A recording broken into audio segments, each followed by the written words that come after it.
This is what we're gonna do.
without any warning.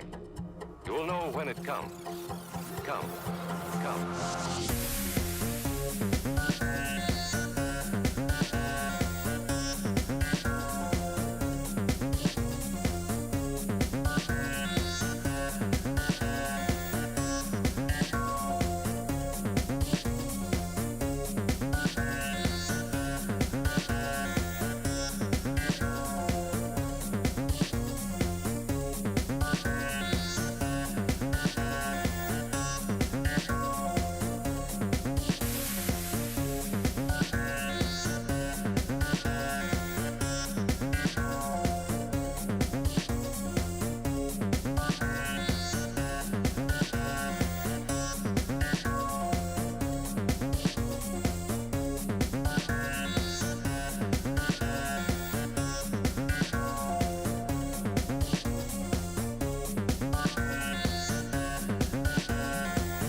good evening, everybody. Welcome back to some Civ6 action. We do have tonight on CPL Premier. This time we're not going to be in the French squadron, but somehow we still have the French teams going head to head against each other. This time it's going to be Freritos de la Vega going against Arcane, and we did see quite a bit of Arcane this week, so it just seems fitting that we're going to see them on Friday as well.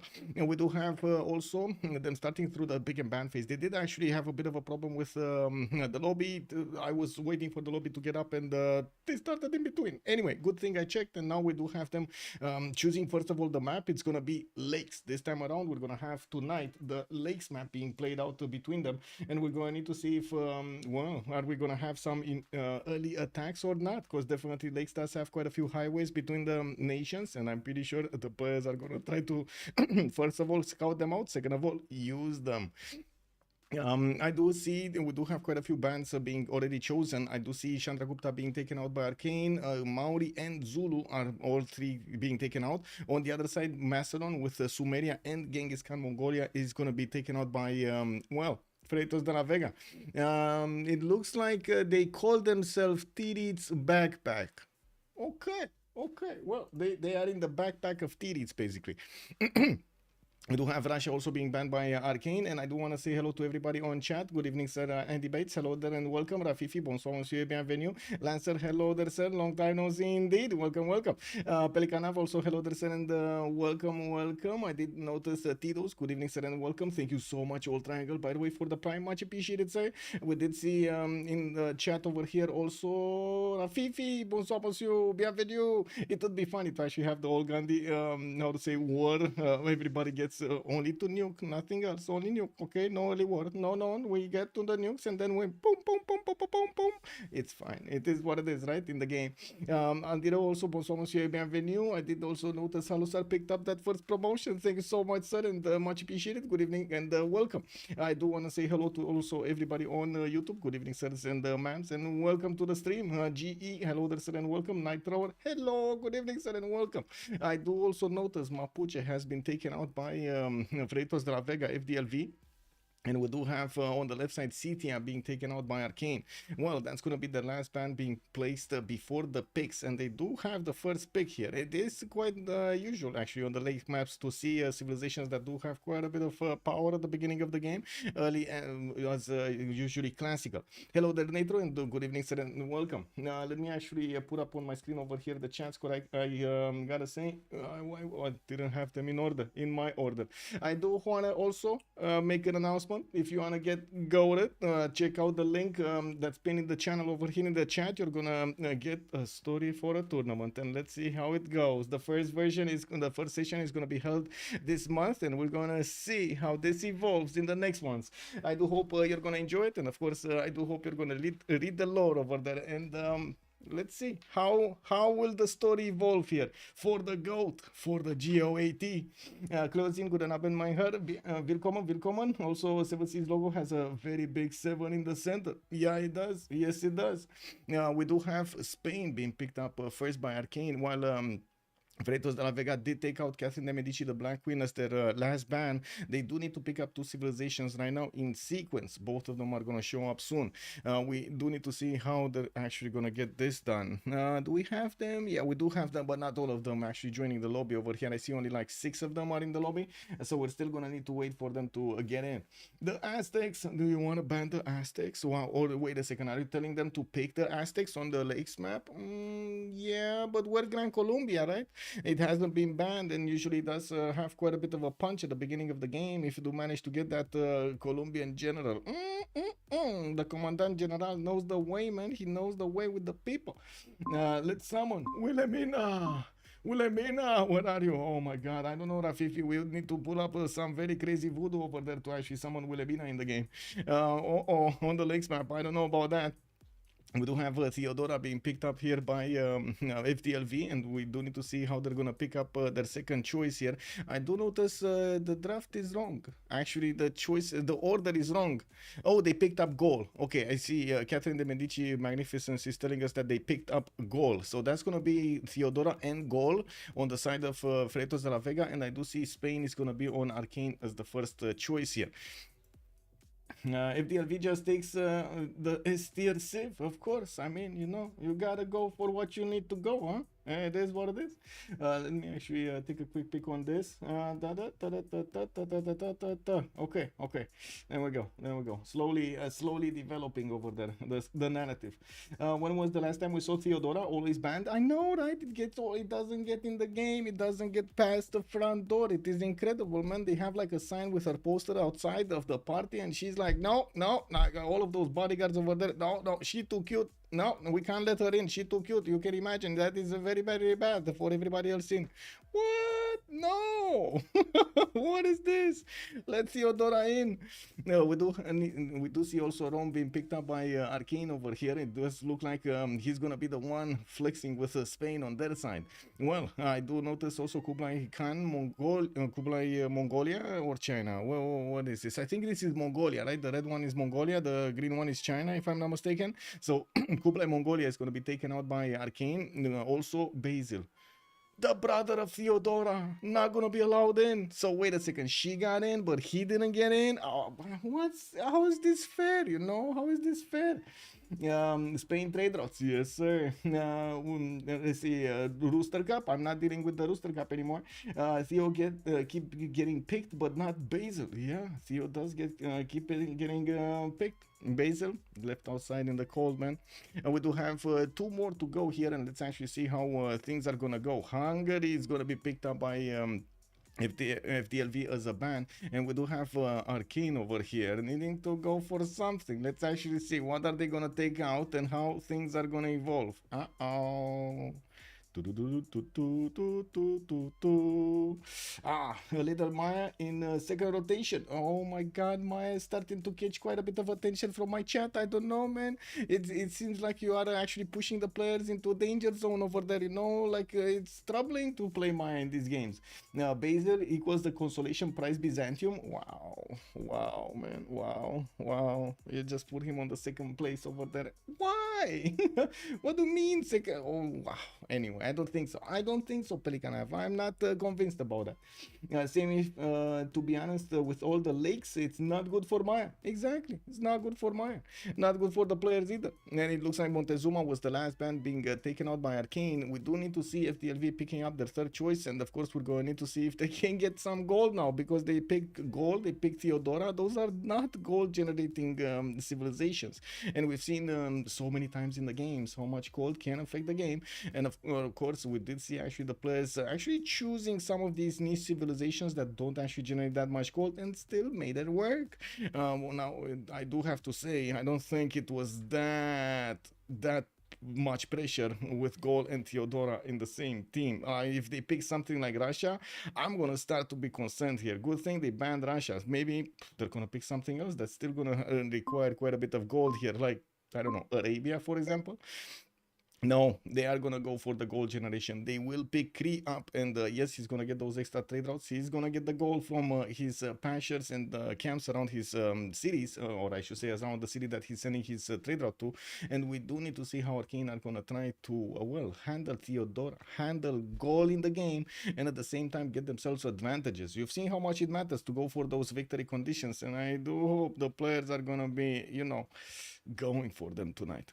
FFA easy mode. Yeah, Arcane can take Saladin or Khmer.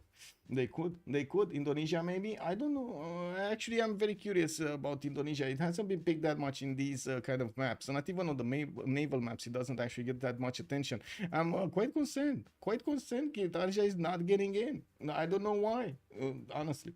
DB3, hello there, sir, and welcome. We do have Hojo Tokimon being picked up by Arcane, and I gotta say, man, after yesterday's samurai attack against his neighbor Babylon, there were some lessons to learn from that one, right? There were quite a few lessons to learn. We do need to see how they're gonna get their last Civ here. I do believe they are in a very good place when it comes to gold. Each of these civilizations will actually have their own gold generation, and a pretty good one. Rome with Japan, and also Spain over there. I trust in the GPT here. Now the question is, are they gonna go for something out of the box here? I don't know, something like Canada, something like Sweden, maybe, something like, I don't know, Greece or something. something that would actually well, be outside of our sphere of normal Civs to look at.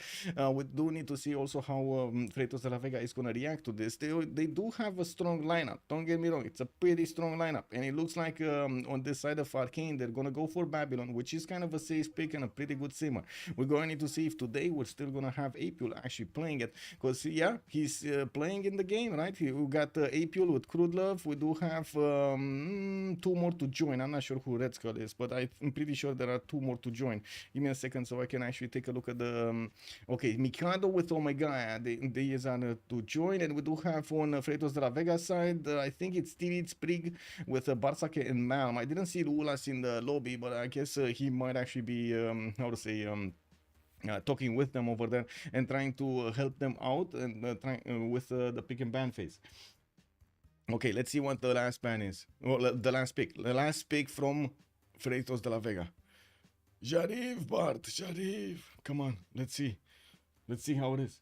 And the obsession with the UUUIUD instead of paying attention to the Civ mechanics. Yeah. Is that a good chat? Yeah, I think so. Also, Indonesia needs maybe a little buff, like a +2 faith by districts adjacent to coast or a lake. Ooh. That would be nice. People only like the junk. Really? They only like the junk? I like the tempo. Well, anyway, I'm not sure why Guitarja gets overlooked, but it's like current BBG nerfs are beyond usefulness. Yeah, I don't think it is. Well, anyway, we'll see.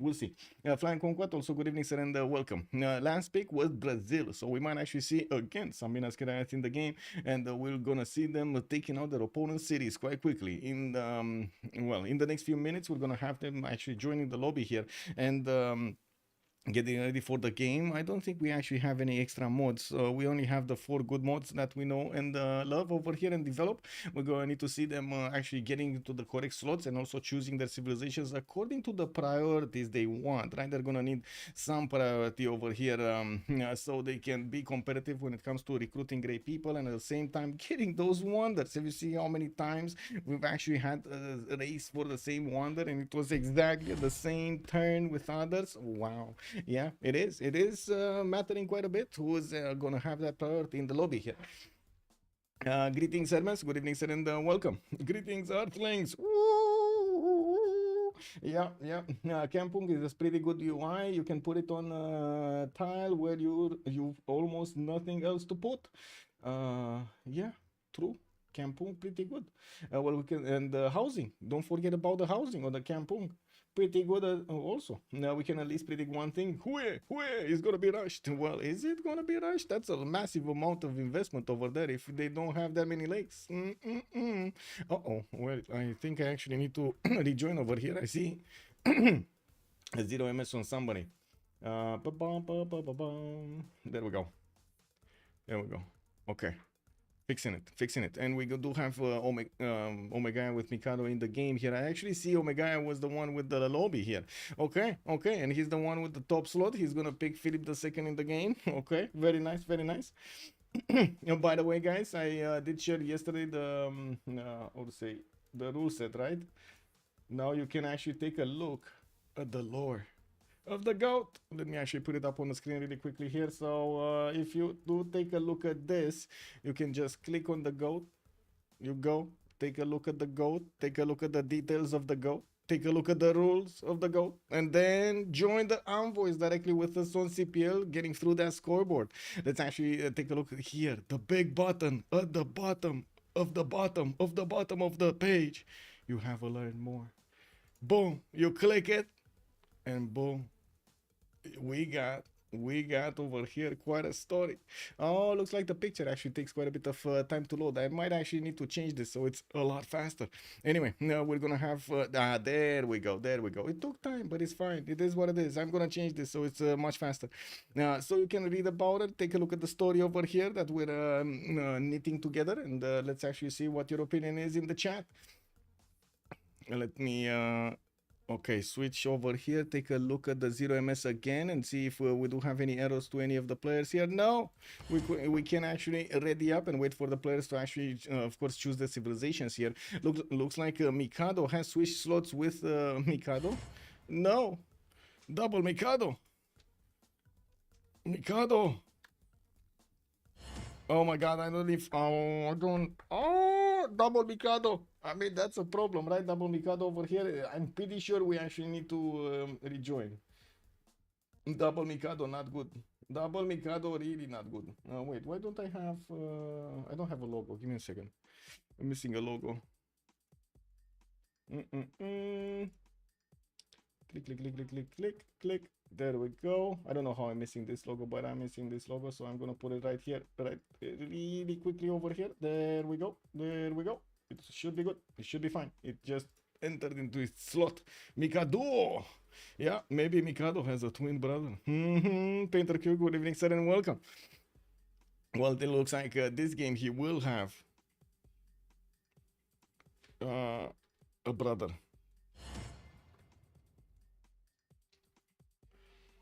I'm gonna say we should reload it quickly because this otherwise ooh, errors, errors, errors, errors. Yeah.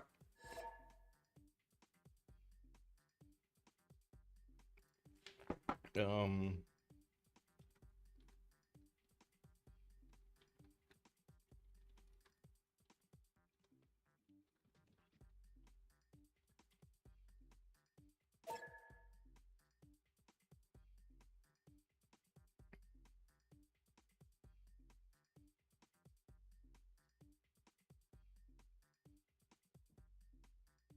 Anyway, Michael, do you ever take your cat for a walk? I do not, sir. I actually do not take her for a walk. I was thinking I might want to take her for a walk at some point, but then I kind of said, okay, maybe not. She's kind of crazy, you know? Anyway, and the big guy, the other guy, well, we didn't really leave him outside anyway. And yeah, the big cat, or I should say I would say the old cat, she's just stays outside, whatever. She doesn't. She's fine. We got everybody rejoining, but then Mikado is not. Or I should say, wait. Who was it? Anyway, the host is not putting up the lobby again. Uh-oh. Well, that might be a problem.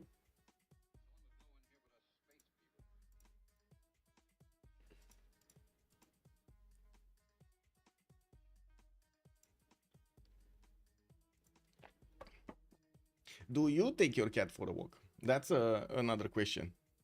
Does anybody here take his cat for a walk, and maybe he can share his secrets over here? How do you actually get the cat to, you know, stay and feel comfortable with it?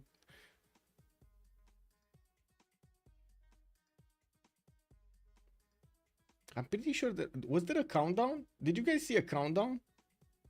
I'm pretty sure I didn't see a countdown. Did anybody see a countdown?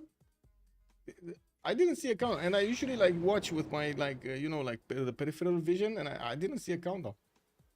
Whoa. Oh well. Well, let's see, chat. Where are we going, left or are we going right? Yeah, we tried this without. She hated it. Fatal Soothing, good evening, sir, and welcome. Yeah, I'm pretty sure that they do like their freedom over there. Hello there, Papas. Also, good evening, sir. We're going left. It looks like Rafifi is calling out the goals here. Let's actually take a look where the goal is on this map. We do have Mikado immediately exiting. Wow, this is Pangea. They actually. So we're gonna relobby anyway. We could have done it without loading into the game, not gonna lie. I mean, it is what it is, no? My parents kind of walked our cat sometimes. Wait, really? Well, what do you mean, kind of? Was she like put into like one of those baby cages, a baby, you know, like trollers or something? And she had like, you know, an enclosure there. She was like looking safe from behind the window. Would go on a Sunday hike on the forest, and our cat would just join us. Oh, interesting. They did announce Machiavelli for Civ7. I don't understand the choice. I mean, very little things that are understandable right now in Civ7. I'm just waiting, man. I'm just waiting to see how things are gonna develop, waiting to see their next ones. Can't really say tickle my senses that much in the I would say at the moment in the presentations. Yeah, but it is a lot of effort. I gotta say the whole marketing is quite a lot of effort. Trying to put everything with like shorts, trying to do the videos, trying to get something fun in the meantime, like they did with the clothes over there or something. I do believe the representation of the leaders, though, it's kind of too childish at the moment. It's like they're all tiny. Do you get that effect? They're all tiny. You wearing the hat or the cat is wearing it? Oh, that's a good one. I do want a cat wearing a cowboy hat. I see, I see. They did mention in the Civ 7 that some of the leader options would be different than traditional heads of state. Hence Benjamin Franklin. Yeah, well, let's see. Maybe matching. What's the matching hats? Yeah, matching hats. That sounds good. Okay, I do see right now Omega is actually over here in the lobby, and he is actually with his name. It should be better now. I do hope we're also gonna have Lakes as the map being chosen, so we don't need to relobby again. And yeah, I see Lakes in the map choices. Okay, that's fine. We don't have any extra mod. That's fine. Is it the good MPH? It is the good MPH 168. Okay, no, it should be fine. Let me actually double check the 0ms so we don't see any issues in the game. We're just waiting over here for the last one to join, and I'm not sure exactly who it is, but we're gonna see it in a few seconds. So Malm looks like wants to be top slot. Mikado over there coming up second with Tirits on the third. No, this doesn't look right. They do need to swap around. I would imagine Arcane is gonna need to be team 1, and then Freritos de la Vega would be team 2 over here because of the choices in the draft. So we're gonna need to see when they do actually switch and who is gonna switch with whom. I think Mikado is actually gonna switch with Man. He was the top one the last time, right? It did. Was he not something like Hojo or something?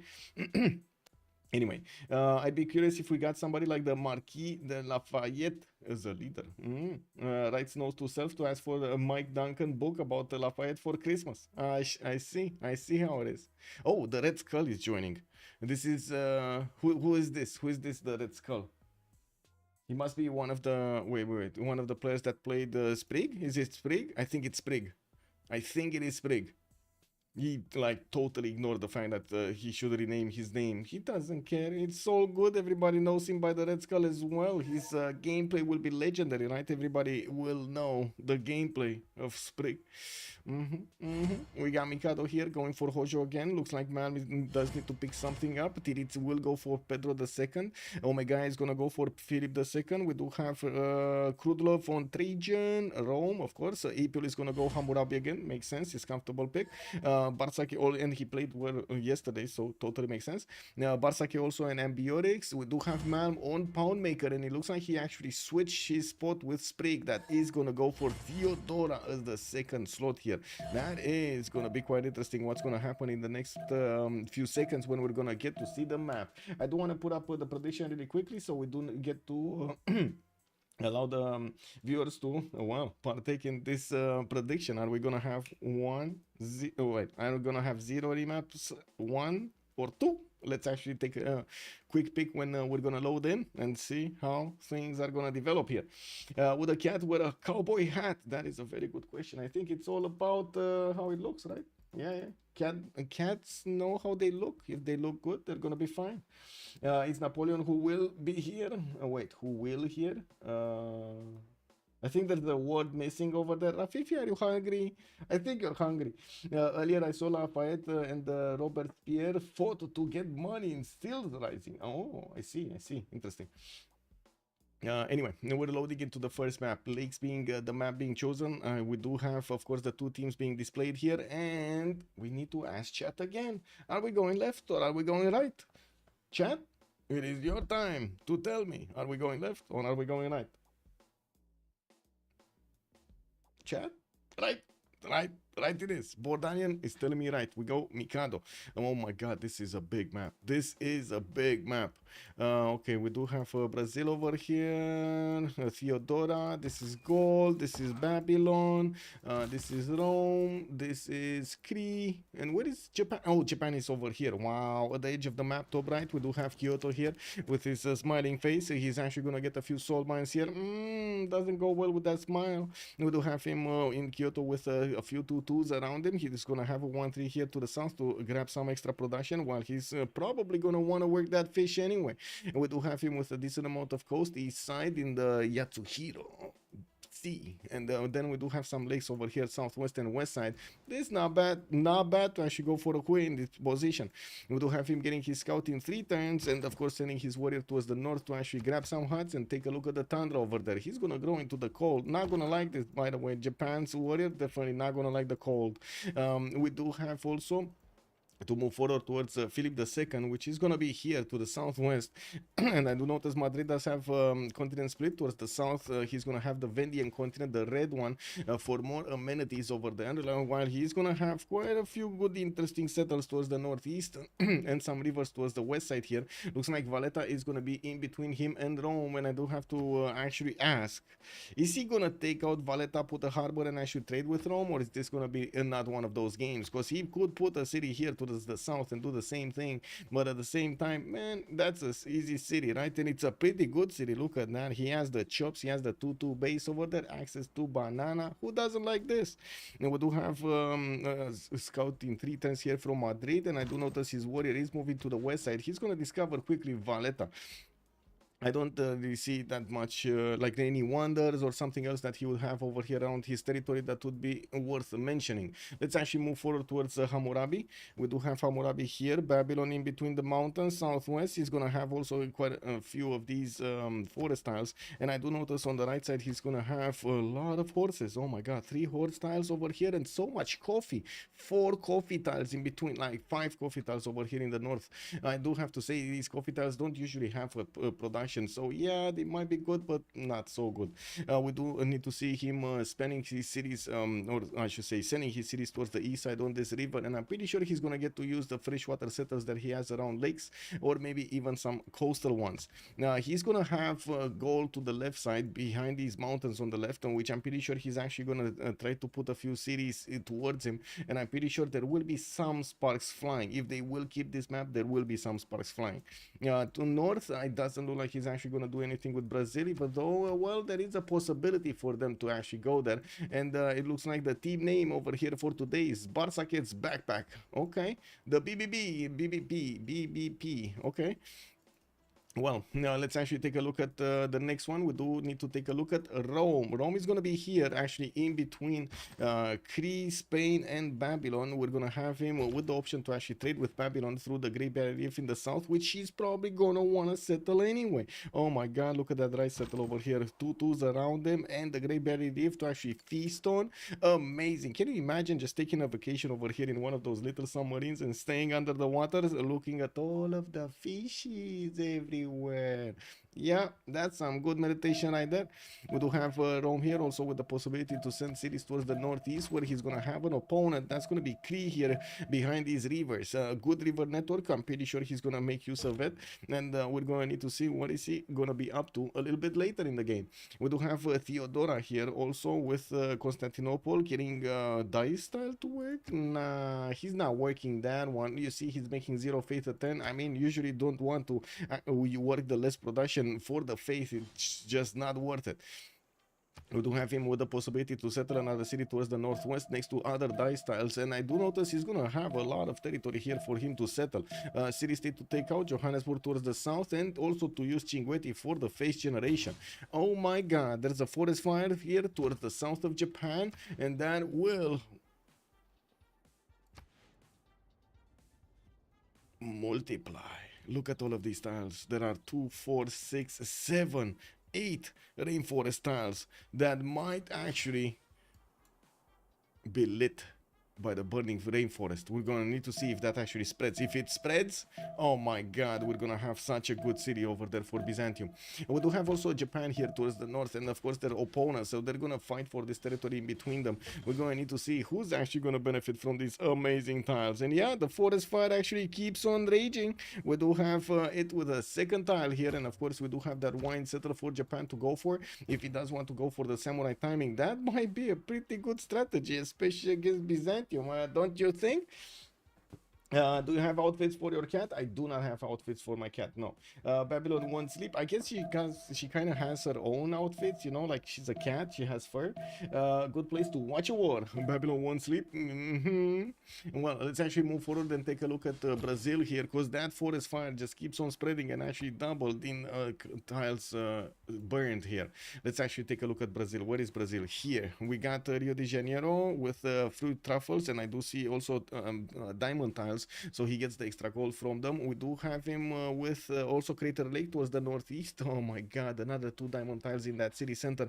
I gotta say, this kind of looks like religious idols. Is this a religious idols? We got 1 and a 2 and a 3 and a 4 and a 5 and a 6 and a 7, 8, 9 left side. We don't have that many left side though. It is what it is. Still, that's a lot of resource. That's a lot of gold that he can actually pump out with the religious idols. Anyway, Tirits here will have also the possibility to go for a Temple of Artemis with the deers and of course the truffles in the capital to improve with a camp. He's gonna get his settler out in 5 turns and does have a few bananas, but without the extra production on them, I don't think he's gonna like that much. We do need to see also his neighborhood here. It looks like to the left side he's gonna be very far away from Japan, and I'm pretty sure Japan will have other things to do. To the right side he doesn't have anybody until we actually get to Rome. That's gonna be a lot of territory to actually cover. I don't think any of them is actually gonna go that far to attack each other, so we probably will have here Brazil being a free sim for the remainder of the game, unless we do have somebody actually just coming across the map and trying to smash him down with some jet bombers and of course GDRs. We do need to take a look at Poundmaker also. He's gonna have, let's actually take a look, a lot of stones. Oh my god, the stones are with Poundmaker today, but not the sheep. There are no more sheep here with Poundmaker. We do have him with a single horse tile in the capital, and I do notice he's gonna have a deer tile, but in the 3rd ring, and by the looks of it, he's not gonna have any other sheep pasture or whatever in his range here. I guess you can count that cattle tile across the lake as one. That's gonna be a 3rd one. Still not a lot of bonuses for his internal trade routes. We do need to see where he's going to settle his other cities. Maybe he does have a placement for a city that will give him a lot more bonuses. I guess the 2nd city here on the aluminium might actually do that trick, but it's very expensive and I don't think it's worth that much. Now looking on the east, still doesn't have anything, but he does have freshwater placements next to bananas and of course a river that might give him an Etemenanki here. He might actually try to grab an Etemenanki. Yeah, you know what I mean? Let's actually see when he's going to pop that settler. Where is he going to send it first? He does have a Nochitao that he bought with gold that's coming out from Ikisi, watching his capital, trying to actually scout that south and see what he has to play with. Let's take a look at goal also, because we're 10-10 and I think we're actually synchronizing with the end of the phase here. We do have goal picking up a scout for free from a hut. Very nice.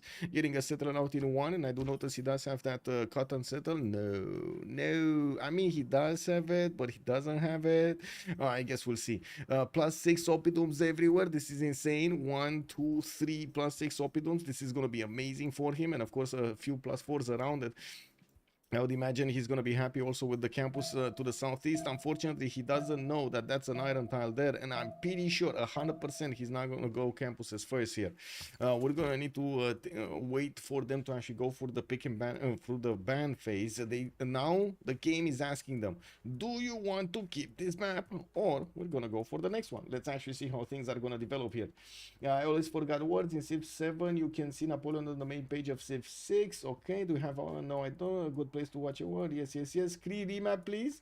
Government plot saying the B2 on the aluminium. You're calling out the aluminium tile in B2. That one in the aluminium tile. I guess yeah. 1, 2, 3, 4 bonus points over there. But it's still, I still wouldn't really consider it that much. But still, 4 gold, 4 extra food is still something. I just remember those. Oh my God, like 6 points, 8 points kind of spawns over there, which are amazing. Here to the northeast, he does only have like 3 of them. Still not enough. I mean, still, not a major change, I would say. Okay, let's see if they're actually gonna remap this or not.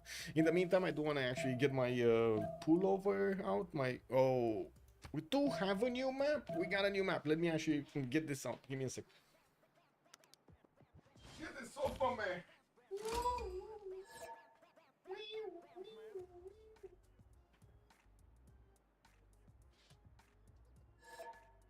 Okay, there we go. Oh my god, now it's actually, you know, it was getting hot in here, so I had to make some changes. It is what it is, no? That's what happens. Don't you do this? Wait. Let me actually put up a poll over here. It's not loaded the toggle, okay? It's the goated poll over here. Let me actually see. What do you do when it's too hot?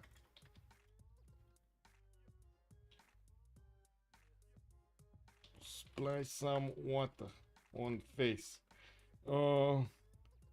Dive into a pool. Turn on AC. This is for, you know, people like me, lazy people. Or take a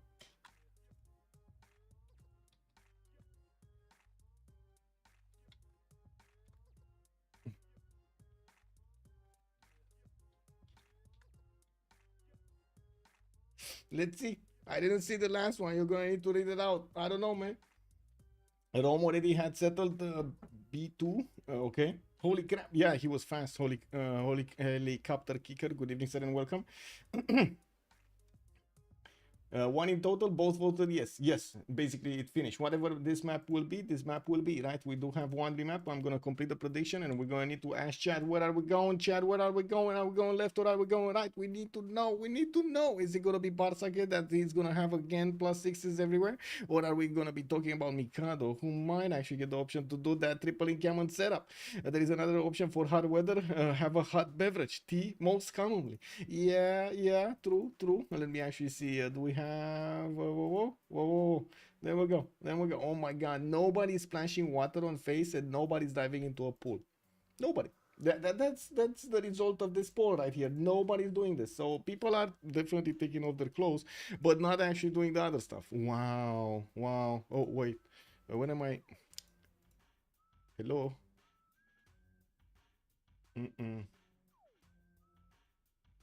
Okay, there we go. You all. There we go.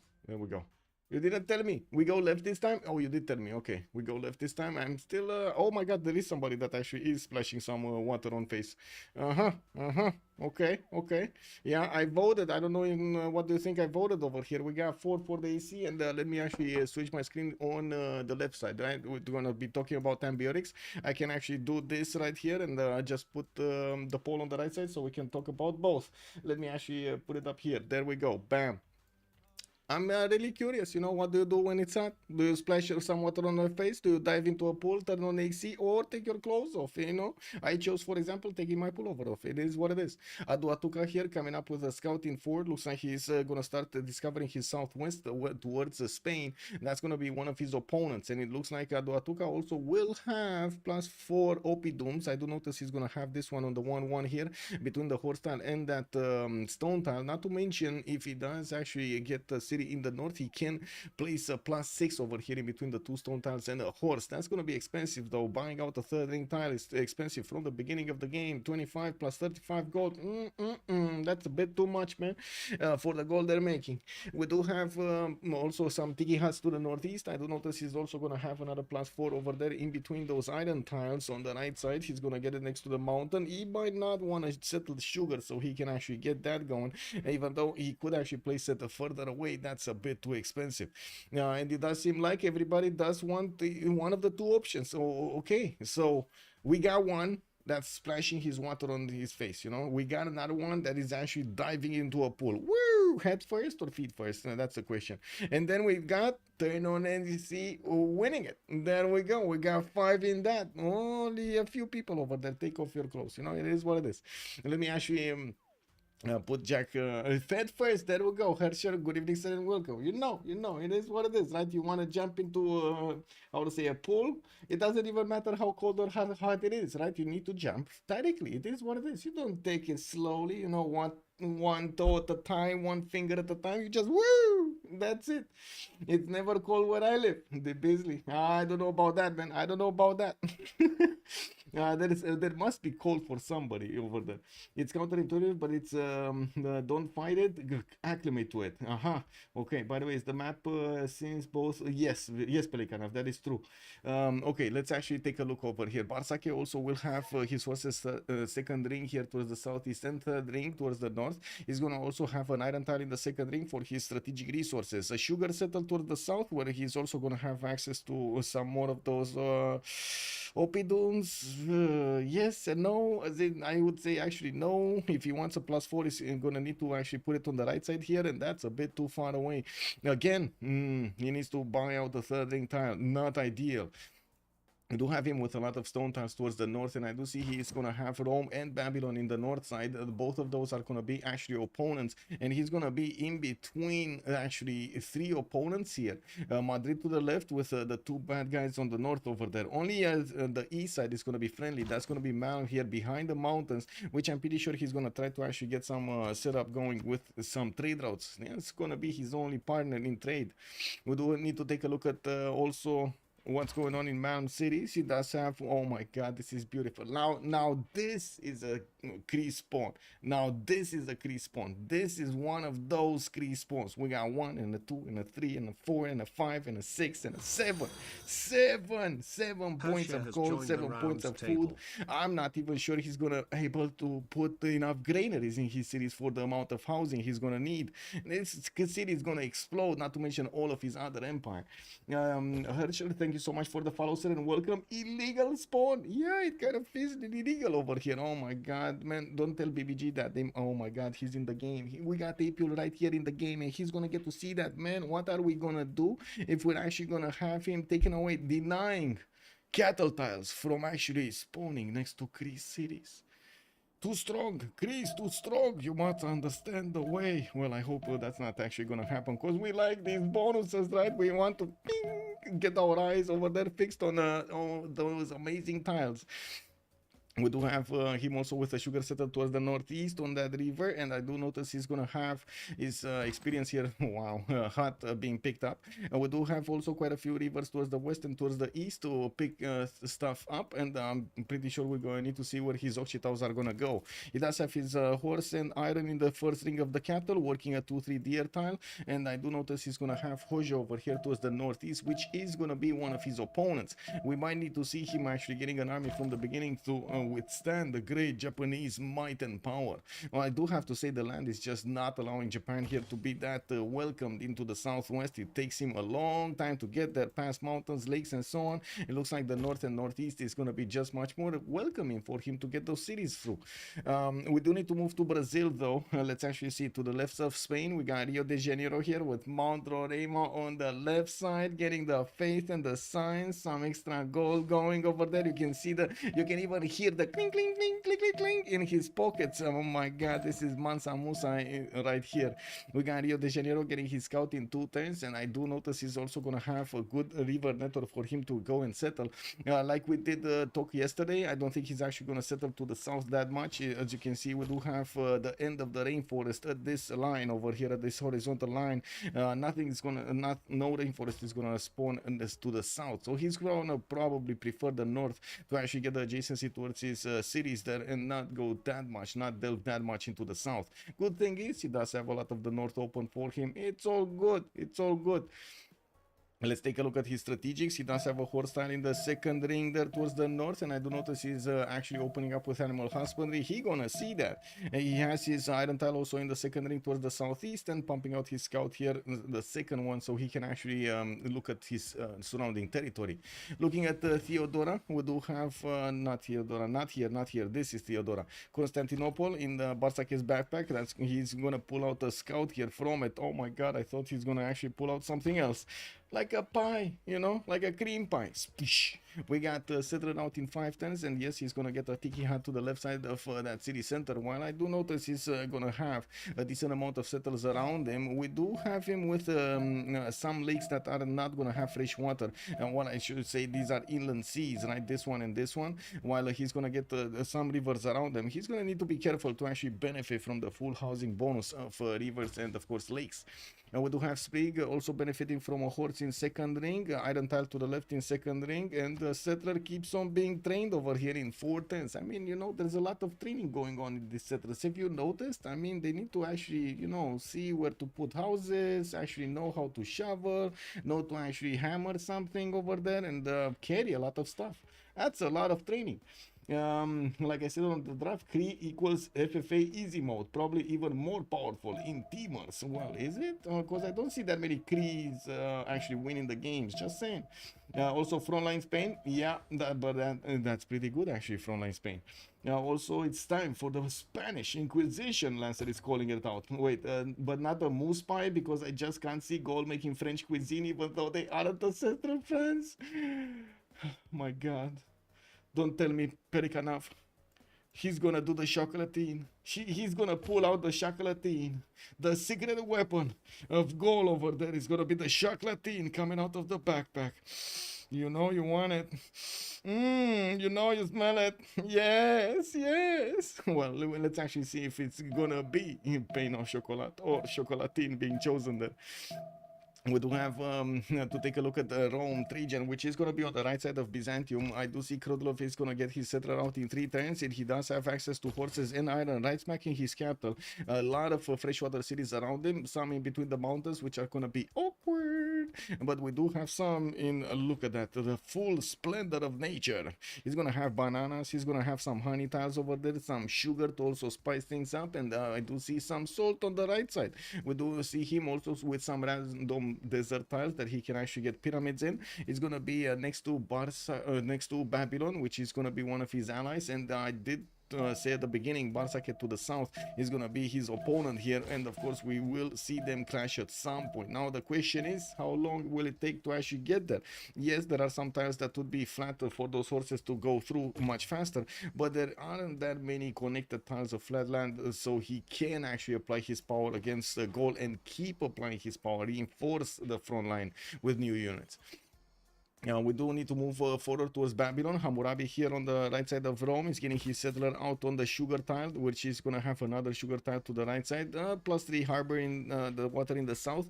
And I do have to say, he's going to need to expand into quite a few other 2-2 tiles here, because he only has a single hill tile around that initial city settle. He could go, of course, towards the north for another honey settle next to those deer tiles there. That's a pretty good one. And of course, we do have him on the right side with some forest fires. Again, is this rainforest? It is rainforest. So okay, it got stopped by the forest. If anybody can actually explain to me why the forest fires do not actually mingle well with the rainforest fires, that would be insane information for me. I need to wrap my head around this. It is one of these, no? We do have Babylon here also benefiting from a horse tile in the second ring, and I do notice iron tiles in the second ring as well, and towards the southeast of Babylon. I do see a war declaration has been sent, and I do want to double check if you know, anybody is in danger here. Maybe a settler has been picked up and we didn't actually sniff it out, right? Oh, let's see, Brazil actually sneaking his scouting over there. Maybe his cat actually found something over here from the Spanish settler. Can you imagine if this settler actually has cat food? That cat is gonna go crazy. Let's actually talk a little bit about Philip II here with the city of Madrid sending a settler towards the north. He's going to get another 2-2 tile. He does have a triple continent split. He's on the green one, he has the purple one and the white one passed over here this river. We do have a Brazilian scout that is starting to sniff around his territory, and he's going to need, well, I mean, he's going to need to figure out if he wants to stay there and wait for a settler, maybe to pop out of the forest over here. You can imagine that happen. You can see all of these little trees over here. I'm pretty sure the Brazilian scout is gonna be like, hey, what you doing there? Come on, let's go. Well, no, it looks like he's actually gonna decide, no, I'm gonna move forward. I'm gonna see what's in the Spanish territory. I'm just not gonna sit behind those little trees and take a look at the Spanish settler. We do have a Spanish warrior in the north, which is probably gonna keep the settlers warm for the Spanish settler, so it should be fine. I do see horses and iron in the second ring here for Madrid. He has some geothermal, or I should say he has some geothermals and some reef tiles in the water to get the benefits for those extra. Oh my god, +6 campus over here on the stone tile. Could actually get there quite quickly with a city. Oh, well, I guess not that quickly. Never mind. 1, 2, 3. No, it's not that quickly. It is very late actually. 1, 2, 3, 4, 5, 6, 7, 8 to settle. I don't know if that's worth it, guys. I don't know if that's worth it. But anyway, we do have him getting that third settler out from Madrid in 4 turns, and we kind of need to move forward towards Hojo to take a look at what he is going to do with Cree towards the south of him.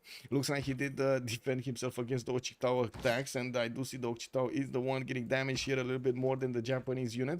We do have make it, Kyoto getting another settler out in one turn, and I gotta say he has 3 horse tiles next to the city of Osaka, one in the first ring and another 2 in the second one, and I do notice his iron tile is gonna be second ring from Kyoto. Has 3 fish to get the extra food from, has some also bananas here towards the south. That looks like it's gonna be pretty strong capital here.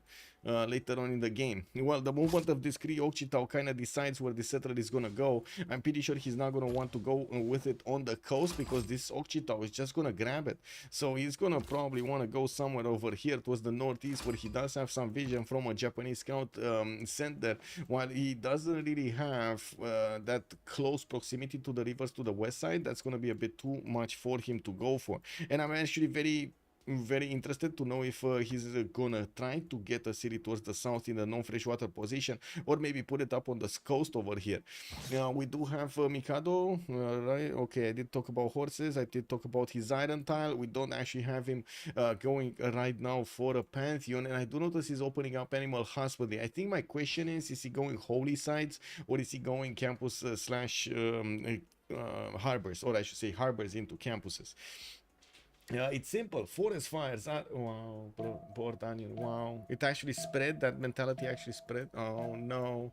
Anyway, we do have religious settlements over here for Rome, and I do see a settler coming up in 310s from that capital city. We do have him still needing to upgrade his tiles, and he is getting that builder from Antium.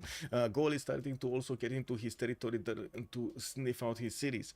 I do also notice Gaul is gonna move that settler on sugar. We do have him settling that honey tile towards the south. Oh no, that's another sugar tile. Okay, never mind. So wait, where is he gonna settle? Is he settling sugar or is he settling 1-2? Because I was thinking initially he's gonna go 1-2 just so he can get that Opidum going, but he might be going for the stone tiles, because I don't think he actually knows about yeah, he doesn't know about these iron tiles yet. He only knows about the stone tiles, and I'm pretty sure he actually, yeah, there we go, he did discover them. So that's gonna be a plus 4 over here with the 2 stone quarries. He's still second ring, and he's gonna get the extra food from the sugar tiles. A bit awkward about this placement is he's gonna need to spend gold on the 2-2 so he can actually have second, third, fourth tiles to use in that city center. And probably the reason that he has a builder over there is to get some improvements going quickly. Anyway, now we do need to see also other pantheons here being chosen. As we are passing through the map, the players are starting to acquire the faith points necessary for those pantheons. And I gotta say, over here, Brazil not only saw Mount Roraima, he totally ignored it. He knows about it, he didn't want to settle that cotton tile, and I do notice he's getting that city of Sao Paulo towards the north, next to some pigs and bananas. Okay, giving away Mount Roraima special bonuses for some pigs and bananas. Totally makes sense. We got a third settler coming up from Rio de Janeiro, and he did put down a +4 campus here in between the mountains. I do see he still didn't improve his horse style. We do need to see him actually grabbing some of those faith point builder charges for it. Yeah, Sabir, good evening, sir, and welcome. Also against who? Some fires hate forest, some hate rainforest. Oh, I see. Rainforest are for city. Well, wait. I think it's the other way around, Bordanian. I think you messed it up. You messed it up. That's a bit biased over there. I would say the rainforest loves the forest, and it doesn't want to spread the fire to the forest. That's why they're not spreading. And the other way around as well. The forest loves the rainforest, and because of that love, they are not allowing the fire to spread to the others. That's how it is. I think it's only sensible because it's Brazil. Well, let's actually see where this third settler is gonna go. He does have his choice towards the northeast, totally ignoring Mount Roraima. It is what it is. I mean, he can play without it. He feels that he's cheating over here if he's getting the bonuses from Mount Roraima. Tirits can definitely handle his sim over here. Let's actually see if we do have more pantheons. No pantheon here for Babylon. He's getting a third city towards the east side. Did Kree get something? No, not yet. Third city also moving towards the east side, getting his monuments up in the southwestern quarter. And I do notice Kisein is the name of that city center.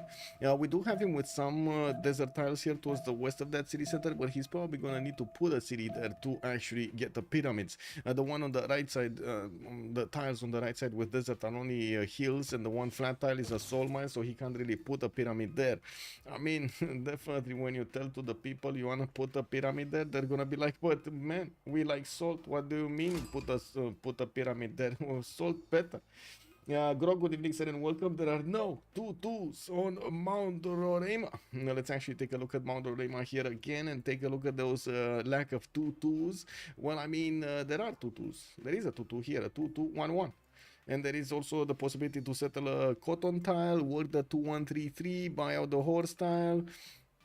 And also could go even further, could try to actually settle on this 2133 and grab the 2211, and then you get the 4 science for faith. You can also improve the cotton tile a little bit later, which is going to get the food and the production from the plantation, and it's going to be an amazing tile to work.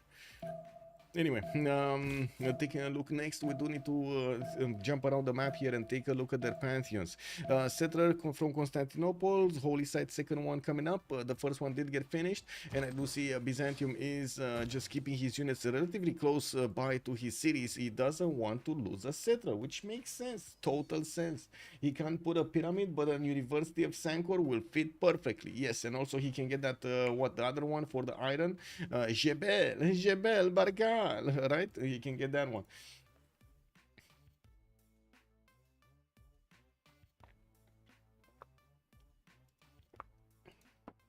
Oh, give me a sec. Need to switch screens over here, get my Discord on the left. Check messages if there's any incoming. There we go. Closing this, and getting this. Yeah. Oh, a new emote over there? What's that emote? Good one. Oh, wait a second. Actually, Twitch made the moving emotes. Very nice. That could be actually used by anybody. Very nice. Oh, look at that. I can actually use it as well. Yay. Fire will burn on an ocean if there's enough algae. Or enough tire actually thrown into the water. Anyway, now we do have or oil. What was that in the 300 that they used to actually make those exploding boats? Anyway, let's actually see. Byzantium moving towards the north here might actually go for that ivory settle, even though there's a lot more food here on the river towards the northwest. Brazil got third city in the east side. We do have Spain also going for the eastern coast. It looks like he's gonna get that city here. While I do notice we do have a few units next to gold that are coming in for a party. Babylon's warrior is already half damaged over there. I mean, you know, rough night. We do have the Gizate also trying to block Rome's ability to get into the tiles here of gold, because yeah, there's a settler here in the capital which is not yet discovered by the Roman scout. There is a slinger coming up in 2 turns, and I gotta say that is gonna be a bit of a dangerous but not so much kind of situation. We do have for gold here already the extra culture coming up on his mines, and I do notice he's soon gonna discover that Oppidum technology. We do have him also improving his sword style, while of course he's very far away from his opponents. Nobody's actually going to come against him with units at the beginning, so he's feeling safe. 4th, 5th settler actually coming around quite quickly from his cities. How many 32? I don't have Wuko. Hello there, sir. I only have 142 and 2 27s. Team names? Yes, team names. Yes. Give me a second. Left side is gonna be FTLV, and we do have on the right side the big boys from Arcane challenging Freritos de la Vega. Oh my god, actually this is the 3rd game in a row this week that I don't actually need to switch the second name of a team. Arcane actually did quite a few games, and they're slowly getting that experience in. They look better and better. We do need to see when they're actually gonna cross that threshold and gonna start winning. We do have over here with them having quite a bit of a challenge. Freritos de la Vega is not one of those easy teams you want to trade punches with. These boys, a lot of experience on their side. Let's take a look next and see what Kree is pulling up. Okay, started to actually get some improvements here. His first horse, Pasher, next to the capital city of Miki Sivuacic, still a builder with 2 charges.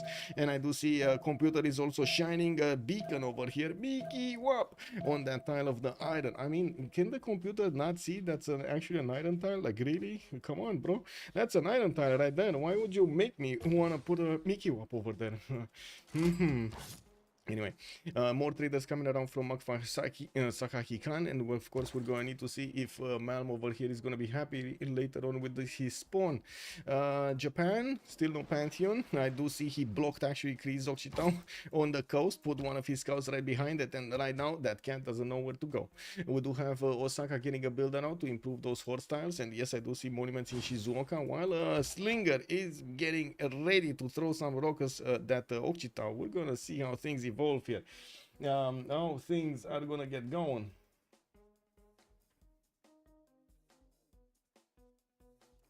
We're turning 22 and I still don't see Pantheons. Oh, I do see a Pantheon finally. It looks like sometimes I actually need to say no, so I can actually say yes after. We do have Liang coming up in 3 turns in that capital city, and I do see the religious settlements for Rome is going to allow him to get more production towards these settlers.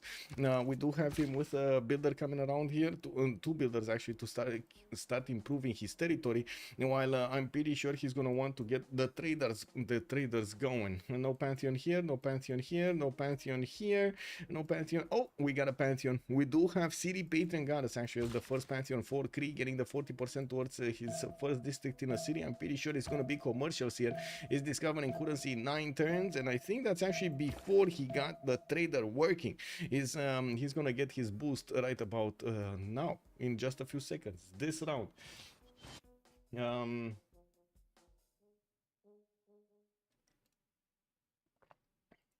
Let me actually take a quick pick on something.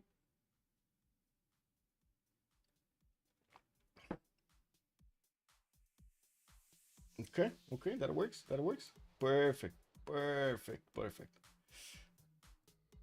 Okay, good evening, Bruken, Emily, hello there, sir, and welcome. Team lines I did put, okay, it's fine. Okay, so let's see city states.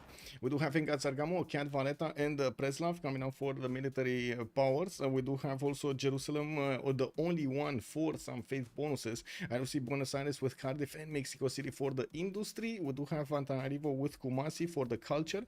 I also notice Zanzibar with Hunza will be the ones providing some trade bonuses, and I do also notice Taruga with Hattusa for the science. Well, Hattusa is next to Kree, and it looks like he's going to be in a safe position, well, other than Kree. And then we do have Taruga over here towards the northeast of Japan. So both city-states are going to be basically, you know, covered by one team or the other. Now we do need to see who's actually going to keep which city state, and of course what's going to happen during the game. We might see some damage being done over there. Kyoto, well, it looks like that scout actually did find a way out, and he went face first into the city of Kyoto. Totally makes sense, right? When you don't have a way out, just go in, you know. It is what it is. Pingala coming in 2 turns in that city center. Mikado will benefit from some extra science from the beginning, which kind of begs the question, what does he want to use it on? Now we do have also Babylon finishing up his commercial hub soon. I do see Apul is going to send that settler, the 4th one, towards the Honey Tile in the north, while we do have over here next to him religious settlements Rome that is going to want to get those settlers out as quickly as possible. Liang going into the capital. I think we're talking right side Liang here. 1, 2, 3, 4, 5, 6, 7, 8, 9 resources that he could, actually 10 with the Honey Tile over there in the 3rd ring, that he could get the extra production and the extra food for. We've seen it multiple times, so this actually helps out quite a bit at the beginning of the game. We do have also Byzantium here, finishing 2nd holy side, working on 3rd, but first trying to get the builder, and I do see he still doesn't have a Pantheon yet. He's getting there. Sprig is on 2 faith a turn, and he does have 12. He just didn't spend it yet for a Pantheon here. Well, let's actually take a look here on Sao Paulo. Multiple campuses coming around, and I do see he's gonna get this one, okay, in 3, a +3 over there, a +4, and what's this? Now, what's this? A +4. So 2 +4s and a +3 coming out. That's a lot of science available for Tirits. Can he get a good scientist? Not really. There's only Zhang Heng available for him. Definitely would want Hypatia between these 3. While I'm pretty sure somebody like Gaul is going to want Isodor of Miletus. This is amazing. He could actually try to get the Colosseum as quickly as he can.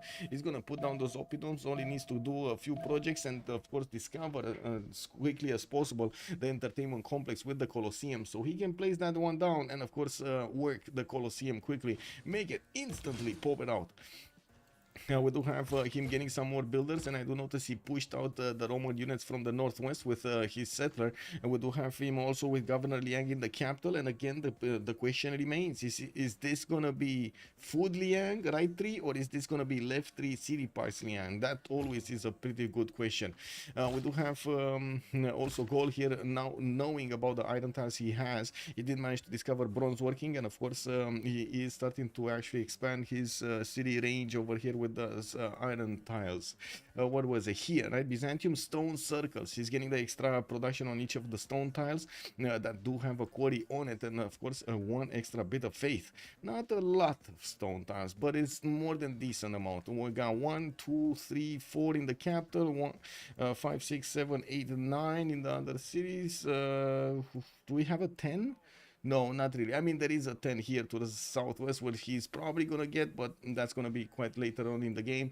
I don't see any more over here towards the northeast towards Santanarivo, and I'm actually quite interested to see if he's gonna settle Olive, or is he gonna settle closer to that banana towards the south on the other side of the lake.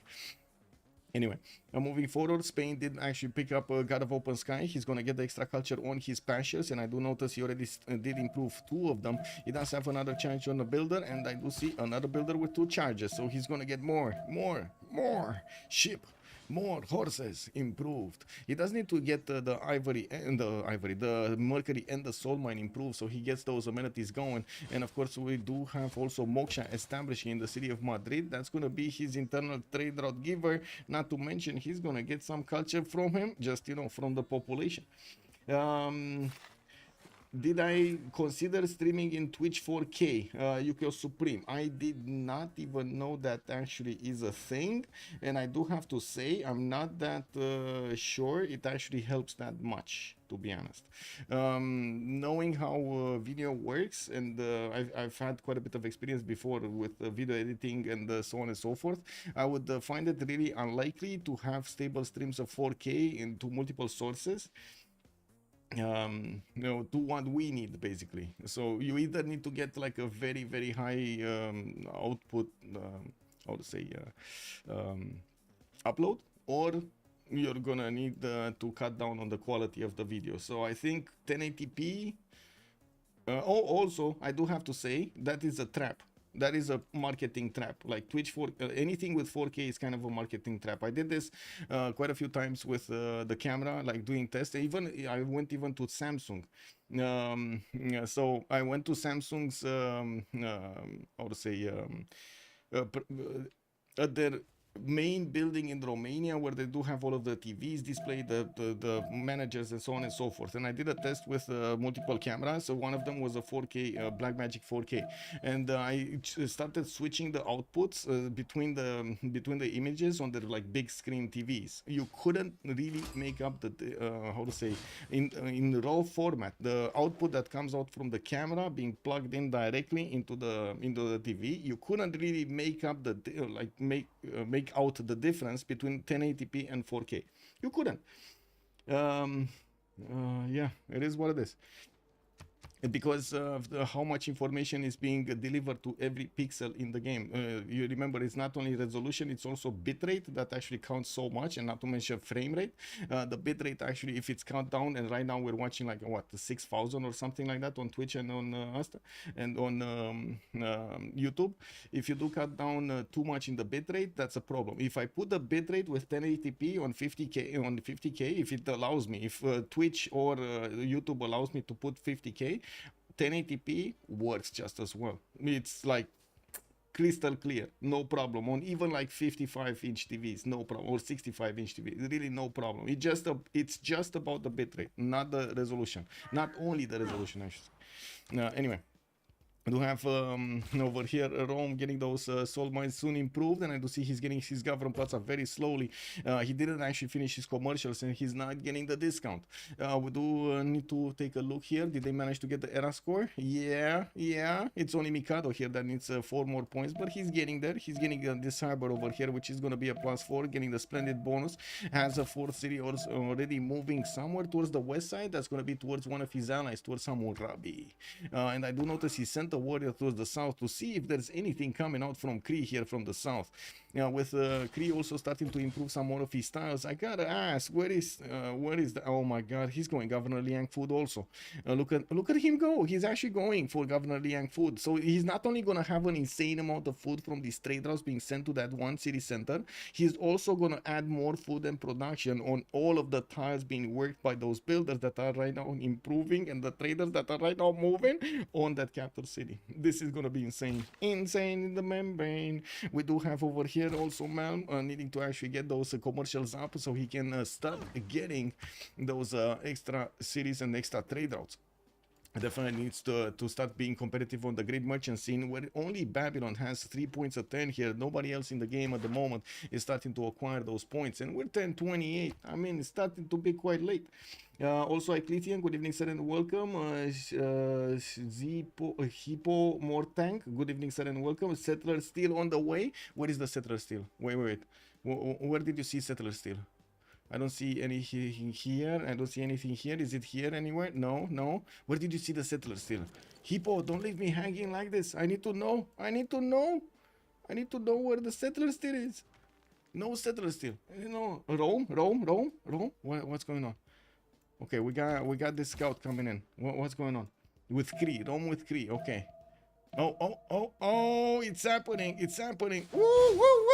Oh my god. Ochitao got in, man walked out, and the Settler got cut down.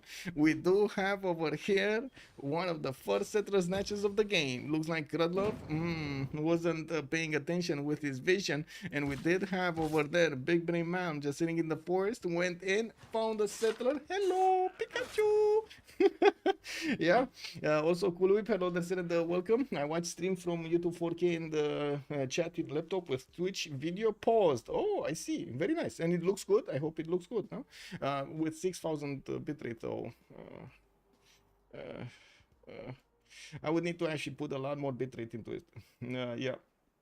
You can also pop out the Twitch chat. Yes, I actually do this all the time. All the time on my screen, I actually pop these out. Well, Slinger coming out there from the capital city of Rome, another one in Ostia, and we do have a third one coming out from Antium soon. I do also notice Rome is trying to get a builder from Buenos, and Buenos says, no, you can't touch that. We do have him getting an archer out in 2 turns, and I do notice that Buenos Aires city is too strong to handle. Looking at the era score, we do have everybody achieving the threshold to get a golden age, and I do see a religion has been formed here, established to feed the world with Islam, and also lay ministry for the extra faith on the holy sites and extra culture on those theater squares. Let's actually start up the prediction for who's gonna win this game, who will win. We got on one side Freritos de la Vega, and on the other side we got Arcanes. Submission period 30 minutes. I don't think this game is gonna go that low. 1080p is good for silver list. Yes, I do have to say, Uko Supreme, that's one of the reasons that I actually chose to stream this game. I do like to play a lot of FPS games, or faster games basically than this, but I also did know there are quite a few problems with all of the bitrate and stuff like that, and also all of the settings. And with what happened to me in, for example, the Escape from Tarkov scene, it was a bit weird to actually play with the stream on, not because of chat or everything, but it was putting a bit of pressure, quite a bit of pressure on my PC. You kind of need, right? You kind of need those milliseconds. They do count so much. If in Civ you maybe have like some wiggle room over there, in something like Escape from Tarkov or Valorant or CS:GO or whatever, the FPSs are just not gonna do you right. Is Theo doing a money externals to Antananarivo? I do see he has a money there. Byzantine Empire is going there. I don't see a trader, an external one. Oh, I do see one. Okay, he does have Nicaea to Antananarivo, so it looks like he will be external trade routes here towards Antananarivo, but not from the capital first. He's getting it from the city of Nicaea, which is also housing his government plaza there. Interesting choice. He's getting new settlers out from 2 cities, also getting his holy sites up for the extra faith per turn. Right now on 23, does look nice. 14 science and 13 culture, and that's right before he's going to activate his golden age bonuses. Brazil did pick up Divine Spark as a pantheon, and I do notice we do have a Spanish scout over here that might just jump in defend, and boom, a builder has been taken away as well.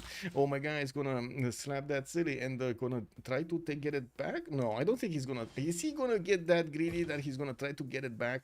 I don't think so. But anyway, I do have to say, there we go. He just deleted it. If he would have went towards the north, not only he would have had the opportunity to pillage the campus, the +4, but he might have actually gotten the settler as well running. Let's actually see in the south if he's going to manage to get that campus. I think we might have Tirits trying to actually outsmart him and shift enter on his own campus there with his scout. Whatever happens, there still will be at least one tile that's going to be pillaged over here. Well, we do have Brazil getting those settlers towards the north. This is the turn that they did get their golden ages, and we're gonna need to see what they picked. Let's see on goal here. So goal didn't pick yet, but he's on 12 science and 12 culture. I would imagine Penbash and Voice is gonna be his choice. Still no Pantheon. He does have his Liang in the capital with so much food and production coming up on these tiles.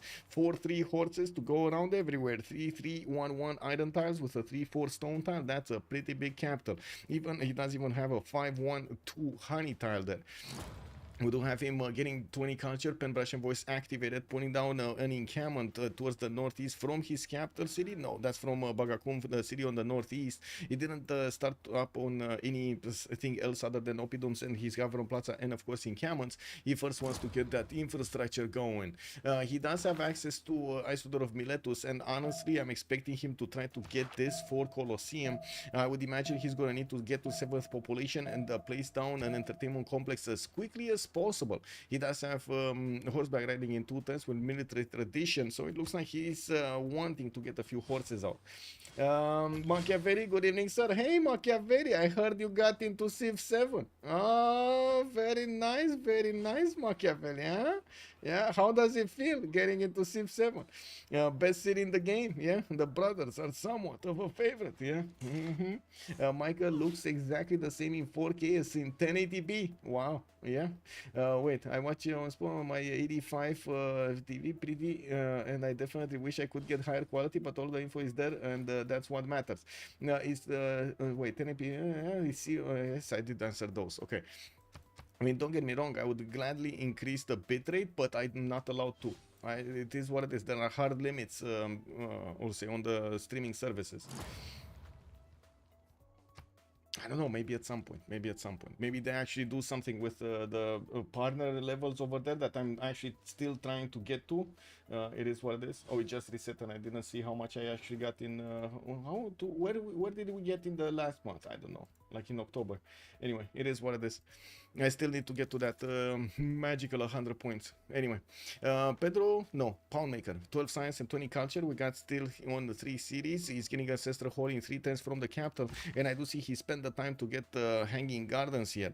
He's also getting one of these campuses in between his Government Plaza and the Whiskey Okise's city center. While I do notice he does have quite a few units to defend his cities here. It doesn't look like Japan is pushing him at the moment, and of course he will have quite a bit of time to get more cities going. Didn't go for Temple of Artemis, which is kind of a surprise, and we're gonna need to see if he is actually gonna choose to go for it. He did actually how to say remove the forest from this hill, so we might actually see him going for it. We do have Malm also with 51 points of production, 28 gold a turn. Let's take a look at Pedro II with that Divine Spark Pantheon. He's starting, oh my god, he's actually getting a forest fire, and it looks like he was late on blocking that Spanish scout from pillaging his campus. The Government Plaza didn't get finished, and the campus just disappeared. Tirits is on 19 science with 21 culture, 38 points of production, 4th and 5th settler going out towards the north and starting to put down his street carnivals to get the projects going. He did also recruit Zhang Heng as the first scientist, and I do notice the second one is still not Hypatia. We do have Brazil here with 6 great scientist points a turn, but none of them are going to get him to Hypatia.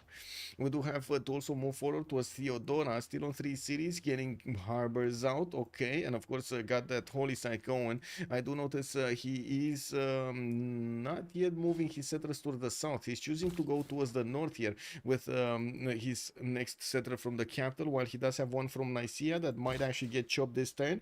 We're going to need to see where he's going to move it towards. Is he going to be south? East. Okay, we're talking about the east settle. Where east? Because That's kind of weird. I guess you can put it on the two flat tile, but that's only, well, it is what it is.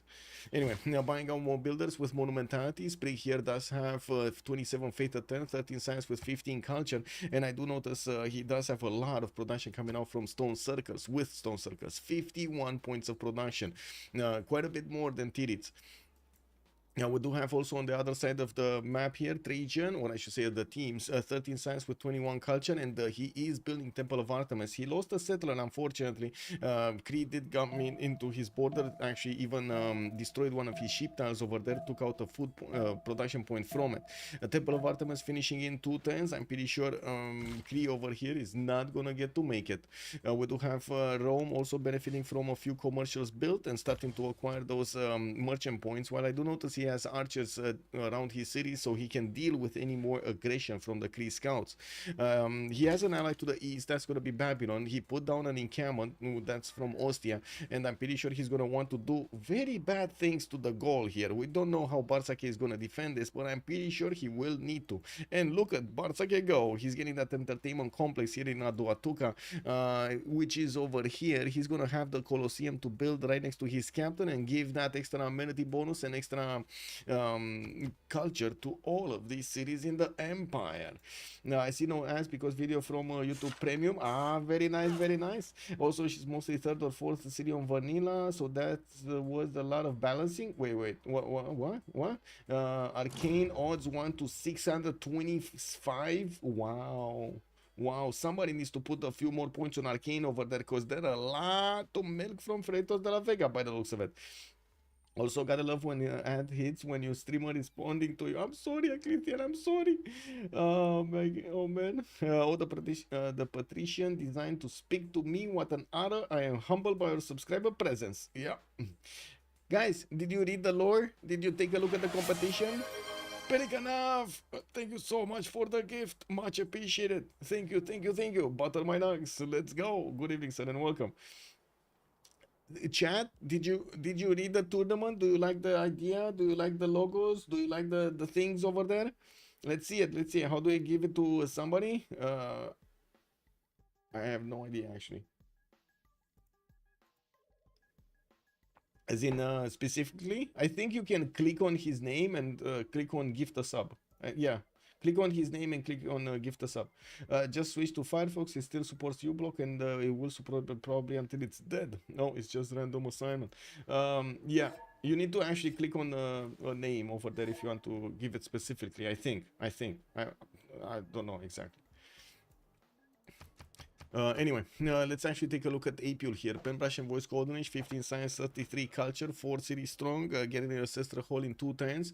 And I do see commercial hubs coming out from his cities here. He did put down some more of these campuses. And woo, Pelican, thank you so much for gifting Clitian a tier 1 sub. Thank you so much, sir. Much appreciated. And there we go, Eclithian, there we go. No more ads for you. Problem solved. Thank you so much, Pelican. Much appreciated, sir. I would just be, yeah. Okay. We do have Durkuli Galzu here with a Colosseum in 10 turns, and I do have to say Apule is trying as hard as possible to take it away from Goal, while I do have to say Goal still needs to get his arena going. He's not there yet, but this Isodor of Miletus is just a project away from being recruited, and we're going to need to see if he's actually going to get that project going. He is doing it. No, that's an encampment training project, not a project for industrial zones. Okay, well, that might be a problem. He will take quite a bit of time, and that's time that I don't think Apule is going to give him. Look at that Colosseum coming around, getting chopped over here.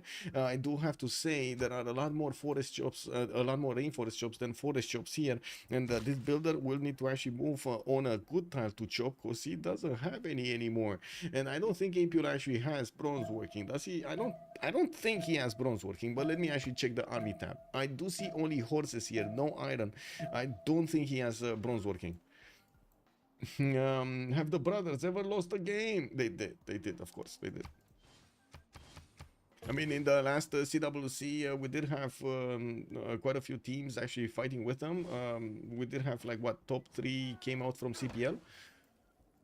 And the brothers, they play. But I think it was, like, summer times. They were kind of, like, you know, out of the box over there. Even though I gotta say, they chose to have the CWC on the summertime. They actually chose to have it at that time. Oh, well, it is what it is. Let's actually take a look on Spain here. Philip II, Pembroke Voice, 5 cities strong, getting campuses, and I do see it's going to be a +2 over here between the mountains and of course the Government Plaza. It's going to turn a +3 with another campus next to, and I do see Ancestral Hall is going to be the choice for Omega today to get all of those cities out. He does have Pedro II next to him, and I'm pretty sure there's going to be sparks flying in between them. While Pedro is sending Zhang Heng towards him to learn from the Spanish, and we're going to need to see if oh my god. Oh my god. That's a lot of love. That is a lot of love. A lot of fire. A lot of sparks over here flying everywhere. Wow. Wow. That's, I don't know what to say, man. Tirits, I guess his population is gonna go poof over here. But when he's gonna get it back, all of these tiles will be awesome. We just need to wait for the fire to go out. And I gotta say, it can still spread. It can actually still spread. Ooh. Anyway, let's come back here to Philip II. Pembroke Voice, okay. Ancestral into 2 turns. Another campus from Seville. Doesn't really have to worry about his east side, but he does need to worry about Theodora towards the north, probably. Not really. Actually, 1 tile chokes are going to block any kind of aggression or easy aggression from Byzantium. So I guess it will be a 1 versus 1 against Brazil on the left side. Looking at Mikado, we do have him also with 4 cities, getting his horses towards the city of a cat. That's he's gonna want to take that city down. That city of a cat doesn't really have a single hill in his first ring, and I do see he's gonna need to start buying out quite a few other 2/2s. At least he has the farms, and I'm pretty sure he's gonna be happy building a granary there. Do you think the production bonus is worth all of the lost momentum right now with that forest fire? No. It is certainly not worth it. I don't think it's worth it. There's so many things that he would need to do at this point and mostly it's not the population or him not able to build something. It's actually him not growing his population to the next levels of districts to actually keep benefiting from the district discount at the same time as everybody else, to have the same speed in the science and in the culture, to actually get to the late part of the game and not have too much of a difference in turns between him and his opponent when they're going to discover tanks, GBRs, planes. Like all of those timings do need to be hit later on in the game. And having your whole empire slowed down for quite a few turns is a massive problem. Let's see if he's gonna manage to come back here. He has 20 science and 27 culture, and the problem is he keeps on discovering tiles, or I should say districts here, that he can't place down anywhere because of the population lock. Looking back on Japan, we do see him actually getting a 2 theater square setup here in Shizuoka, Osaka, and I do notice he will have Great Admiral starting to scout towards the south here on the water. He's getting a holy site in Nagano, which is going to give him a religion, about to take over the city of Cat here, and getting a few more builders going. He's in a Pembroke Voice Golden Age with 30 science and 34 culture opening, with 66 points of production. Also, does have his Government Plaza, also with Audience Chamber. He wanted to build Audience Chamber, but he didn't actually finish it. And there we go. He just took over the city of a cat. He did get God of Craftsman, which gives him an extra point of production and faith on these tiles over here, the horse tiles. Show the color race. Let's see. Color here, 6 turns. Isodor could get that activation going. Where is the other color? Here. Next turn. Oh my god. Oh my god, it's next turn. It is next turn. Elephant Guy, good evening, son, and thank you so much for reminding me. Yeah, it is next turn, and I gotta say, Barca here doesn't want to spend it. Doesn't want to spend it now. He wants to get it with the chops at the same time. He knows it's not enough production if he doesn't get it with the chops. He has right now a chop, a builder on the left side. Could actually try to buy it out. Unfortunately, he only has 27 gold in the bank, and it looks like he's going to need some gold from his teammates. The question is he going to buy it now to chop it, to try to chop it and put that, how to say, activation of Isodor on it, or not? Charge. I was looking for charge. Anyway, I use uBlock. Even with the extended scripts, I've been having trouble blocking the Twitch ads. Yeah, got some secret tech. Oh, yeah, I think a Prime. That is the secret tech, no? A Prime. The Prime is the secret tech of Twitch. And I guess it is the secret tech of YouTube as well. I don't see goal lose color race often. Yes, any Josh. Good evening, son. And you're totally correct. It looks like Barca still has the option to be competitive with this one. Could chop, could get 24 points of production. And let me actually take a look at his government. Does he have? He's in Classical Republic, not autocracy, and he does have Corvée on. Okay, so I think he could have gotten with autocracy. He could have gotten it down to 5 turns here, and I think, oh, that's it. He lost it. That's it. APL already putting out over there. Whoo! Happy money is the secret tech of life, not Twitch. Yeah. Not wrong. Not wrong. Let me actually see. Isodor is left speechless over there next to the city of Atuatuca. He doesn't know what to do, where to go. We do have a settler from Atuatuca in 310s, and yeah, this time around, Barca is probably going to want to chop that one. It still doesn't have a pantheon to work with at the moment. Let's actually see if we do have forces. No, we don't have any units between Brazil and Spain. Both of them are trying to get their points going in the science and in the culture. While I do notice Rome did finish that Temple of Artemis, is working on his markets and starting to get his new builders out. I would imagine he doesn't have yet feudalism, but I do want to double check. All of these are +3s, not one single one is a +5. And we do have him going for drama and poetry, and I'm actually a bit surprising he didn't go directly towards feudalism. We got him getting a few more builders from the other cities, and I would imagine he's going to want to get closer to feudalism to actually get those +5s. And I do see Byzantium to the left of him. He does have horses coming around, and yeah, Krudlov does have a 2-tile choke blocked by an archer. We're going to need to see if Byzantium is actually going to start to be aggressive against his opponent here. There definitely might be that option with quite a few horses coming out, and also him managing to expand quite aggressively on the east side here with the city of Edessa right in the face of Rome, right in the face of Krudlov.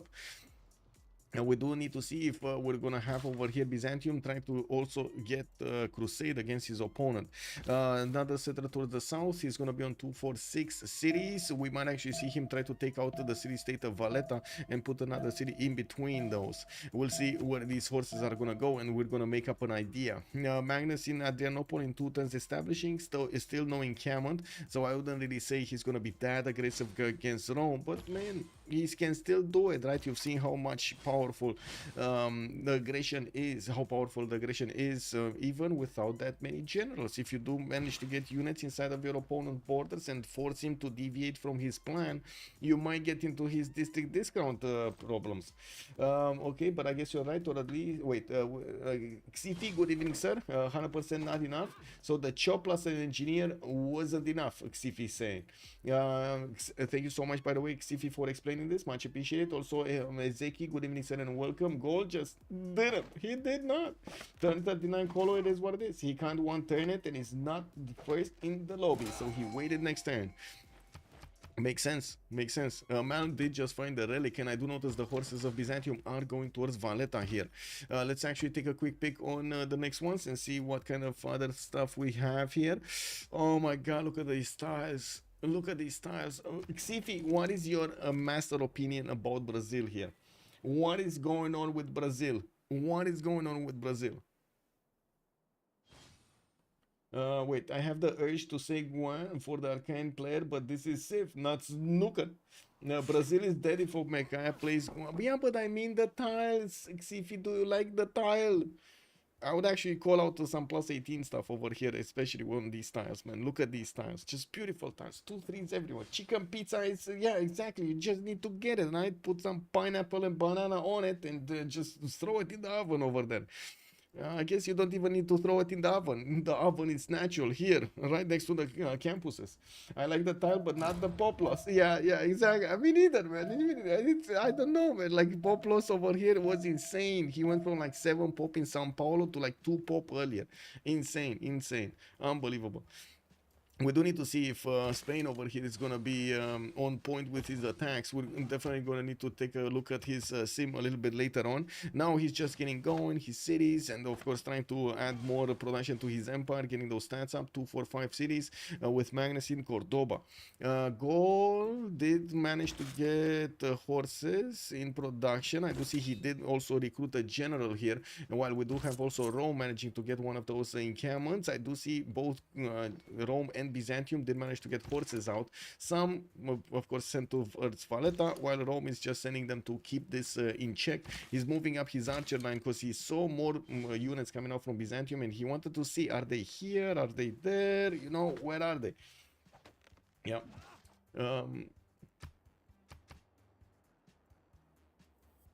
Let's take a look at Japan.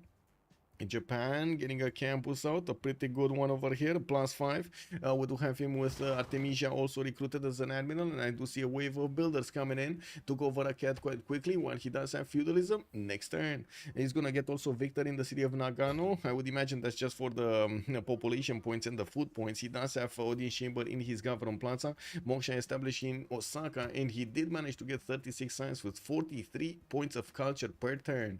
He's to the north of Cree, and I do have to say Malmo at the moment still doesn't have that much science, but he is getting all of that beautiful setup going with all of these traders, giving him the extra yields towards the capital. Liang there, not actually giving him that many more bonuses on his traders, although we do have him on 18 science and 41 culture right now. He does have 42 gold, the most gold in the game, with only 5 cities, and I do see he's on 83 points of production. Has more campuses coming around. This is gonna be a 0 adjacency campus. Wow, 0 adjacency campus. You've seen it here. Yeah, you need a chicanita indeed on Brazil, definitely. Laxambi, hello there, and welcome. We do have also more builders coming out for Cree to start improving his territory. He has the settlers coming around from his capital, and I do notice another one moving towards the west side of Wiskao-Kisein. More also traders starting to connect all of these cities towards that Liang capital city. Still no units here. What is going on here? Valletta about to be taken out. These horses do have enough strength to deal the damage, and I do notice pyramids is getting built from Constantinople in 2 turns, which is going to be amazing. Another one of those builders is going to come out from that capital with Governor Liang bonuses. I didn't see anybody else in the game actually trying to build pyramids, but I do want to quickly double check. No pyramids here. Do we have pyramids here? No pyramids here. I don't. He does have a tile, but he didn't build it. He could have built it actually with the engineer. He needed to spend some gold, and he could have actually gotten the pyramids with Isodor of Miletus. Well, it is what it is. He didn't get it. Do we have Rome making settlers? Yes, he does have another settler from the capital city, and I do see he's working on an encampment training project. At the moment, he didn't actually acquire a general. Rome is on 24 points. We got Brazil on 19. Gold is actually 3.6. Japan is 2.3. Did Japan manage to get a general here? Because I was no. I was looking and I didn't see one, and I still don't see one. He's getting magnets in the city of Shizuoka, where he does have a lot of these towns to chop, and I'm pretty sure he's going to be happy chopping all of them out. We'll see for what. If it's going to be more settlers, if it's going to be units. He does have another city moving towards the northwest, and I gotta say Crete did come closer to him with a city center, while Japan has a friend in Hammurabi. He doesn't have a friend in Poundmaker. We're going to need to see him trying to do something about his next door neighbor here, Malm in the south. They're starting to also get quite a few of these writer points. I do see Byzantium is on 2.3, Japan on 2.3, Crete is only 1 point per turn. And I do also notice Hypatia has been picked up by Brazil here with one of the first campuses in the game. Brazil is on 8 points of great scientists per turn, while Babylon is on 2.3, Spain 2.3, Crete 2.3, and Japan is 1. I did also notice Zankian did get picked up by Babylon for an extra trade route capacity. That's pretty big, actually. It's unbelievable that Babylon here is managing to snatch those bonuses from his opponents. Valletta just got taken down. I do see Babylon here is on 31 science and 47 culture, getting his wave of builders for feudalism, and I do also notice he's moving towards civil service. Did place down here at Great Bath from Karkar, and I would assume they're starting to actually prepare for the next golden age. There are only 10 more turns until the golden age switches. Okay, Rome did manage to recruit a general. Okay, do we have anything here? Pyramids coming out for Byzantium. He's getting his encampment going, and we would need to see also Edessa put down an encampment here. Not to mention, maybe he gonna get one from Valletta. We don't actually have him yet repairing that city to its full potential. Spain getting some more horses out. We do have him with a possibility to go towards coursers. While I do see Brazil did manage to recruit a general, we did not have Spain go for encampments, so that means he doesn't have the general option. We do have Spain here with quite a few more builders getting his archers improved, and we do need to see if Brazil is actually going to get a corsair attack against him. That's a good question. We got a third horse actually coming out from Curitiba.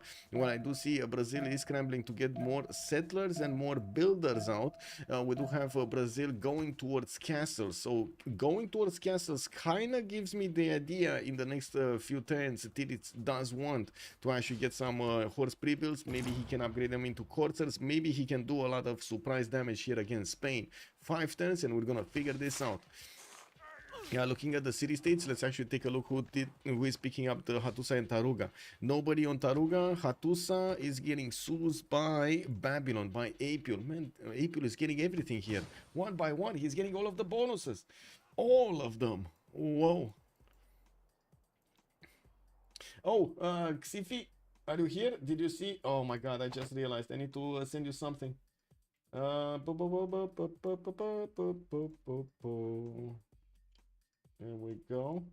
Let me actually take a quick pic over here. I'm gonna send it on Discord.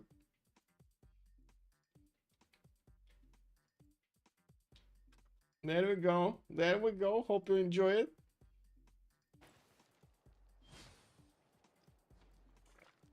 Markets from Cume and Antium. We do have Moksha going in the city of Antium. Bats coming around here for Rome to get the setup going for his industrial zones. And I do notice he's going to have this, well, stone tile to chop over here for an industrial zone. We do have him also with the general being sent towards the north. He does have a horse in between the mountains to stop any kind of Byzantine invasion. While I do notice this settler is still not yet escorted. There are some merchants and of course the general next to him, but it's not like they're actually gonna protect the settler with their lives. Looking at the goal here, we do have him still trying to figure out what he's gonna do with the great engineer, and I do notice he does have quite an army of builders around his cities to keep on improving stuff. Moving also east side with another city settled towards Cree. That's a safe zone for him, shouldn't have a problem. He does need to be careful about his north, and of course he does have a general there. Actually, he would have, yeah, a general there towards the north. We will need to see when he's actually going to get an army out and of course deploy it, maybe against Rome, maybe defending against Rome and or Babylon here. I think it's quite hard to actually get to Babylon because of this territory, but it's not that hard to get to Rome because of this territory. We do have Byzantium also finishing Magnus to get plugged in Adrianople. He finished his pyramids, getting a theater square in between the mountains and about to chop it. While the players are going through their golden age points right now, we're going to need to see who's going to manage to acquire enough of them to stay in a golden age. Yeah, maybe you're going to start playing, you know, tickling your ego over there, you know, a little bit. Getting goaded. You don't like getting goaded? I think so. Let's go.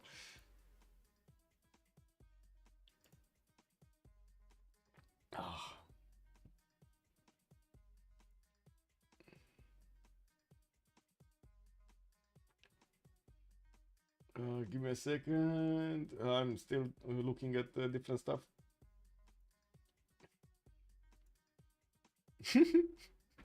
Man, no lines FFA. I don't know. You say it's boring, but that sounds quite dangerous. I don't know about that. Look at the rules, if you look at the rules.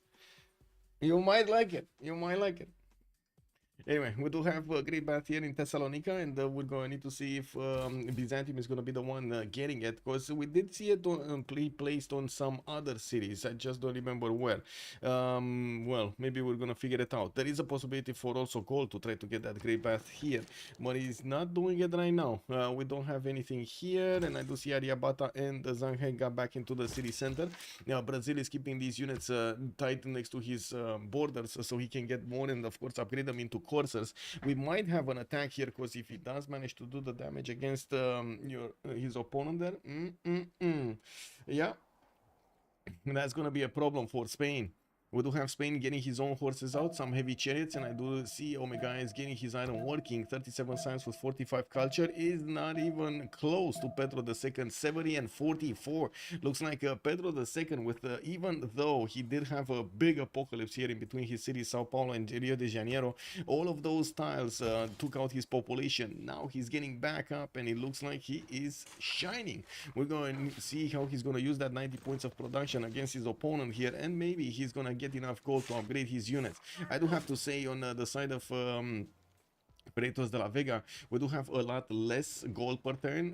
Barsac is on 3 gold, we got Sprig on -2, Tirits is barely 16, and Malm is on 56. So it looks like Malm over here is the designated builder of commercials and of course trade routes. We do have him getting quite lucky with all of those pastures in the capital city. He did manage to improve most of them. 1, 2, 3, 4, 5 that I can see, 6, 7, right? He has 7. I gotta say, are these, yeah, he actually switched all of them to the capital, so he gets those bonuses on the traders. We got only 1, 2 traders that I can see. He definitely needs a lot more. He slowed down, he wanted to get his expanse, now working on his markets, and of course we're going to need to see if he's gonna get competitive here on the merchant screen, so he can actually grab some of those merchants with extra trade routes.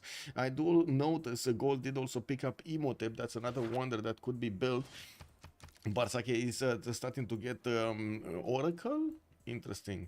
Okay, one turning also campus here in Aduatuca. No, that's a, wait, that's a campus here probably. And then it's a commercial over here. He wants the +4. He wants the splendid bonus. We do have water mills here still. No, I don't see wonder. I don't see wonder. Maybe he's keeping it for something later on. I don't know, something like Forbidden City or something. But that kind of feels like it's a lot later than usual. Ambiotic still on 34 science and 46 culture. With the new campuses, he's gonna roll more points, and especially from his libraries. He's on 132 points of production, the most production in the game right now, starting to get new settlers out, and I do see him on 246 cities at the moment. Looking at Babylon, we do have the same thing happening, getting his markets and also finishing Great Bath. There we go. This is what it was. Okay, this is what it was in Babylon cities. Oh, wow. It is what it is. Not gonna be anywhere else.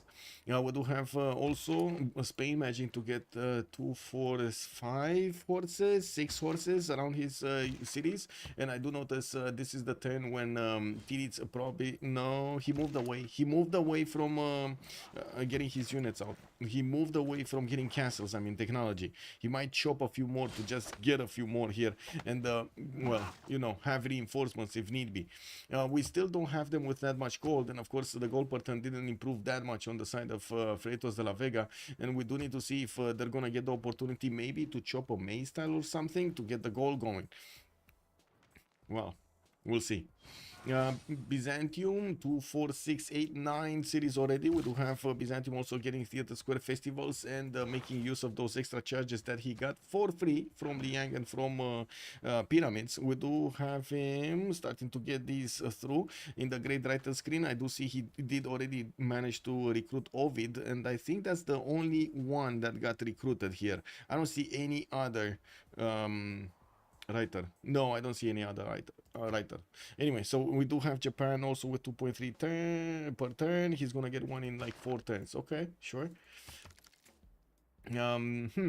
Omega is on 57 science and 50 culture. He did manage to get a little bit higher, and of course will need to get the strong technology to defend himself. Divine Right in 3 turns and stirrups coming up in 1. He does have a few heavy chariots getting, wow. Didn't even get enough production to chop a heavy chariot. Does he even have his cards on? Does he even have maneuver on? He does. And even with maneuver on, he couldn't actually get enough production from a chop to get to 1 turn a heavy chariot. That is just sad. That is just sad. I don't know what to say about that. That just feels sad.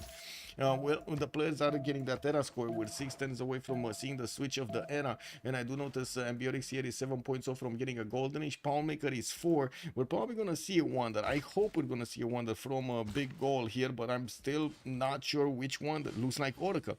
Oracle is gonna be built in Bibrax. Okay, Pound Maker 3 points, Pedro 2 points, and I do notice Gaul is starting to move towards Rome. That's gonna be a bit hard. Rome does have a general and Timur, and he does have legions. These legions are extremely strong even without a general, so you can imagine that's a problem. That is a big problemus maximus.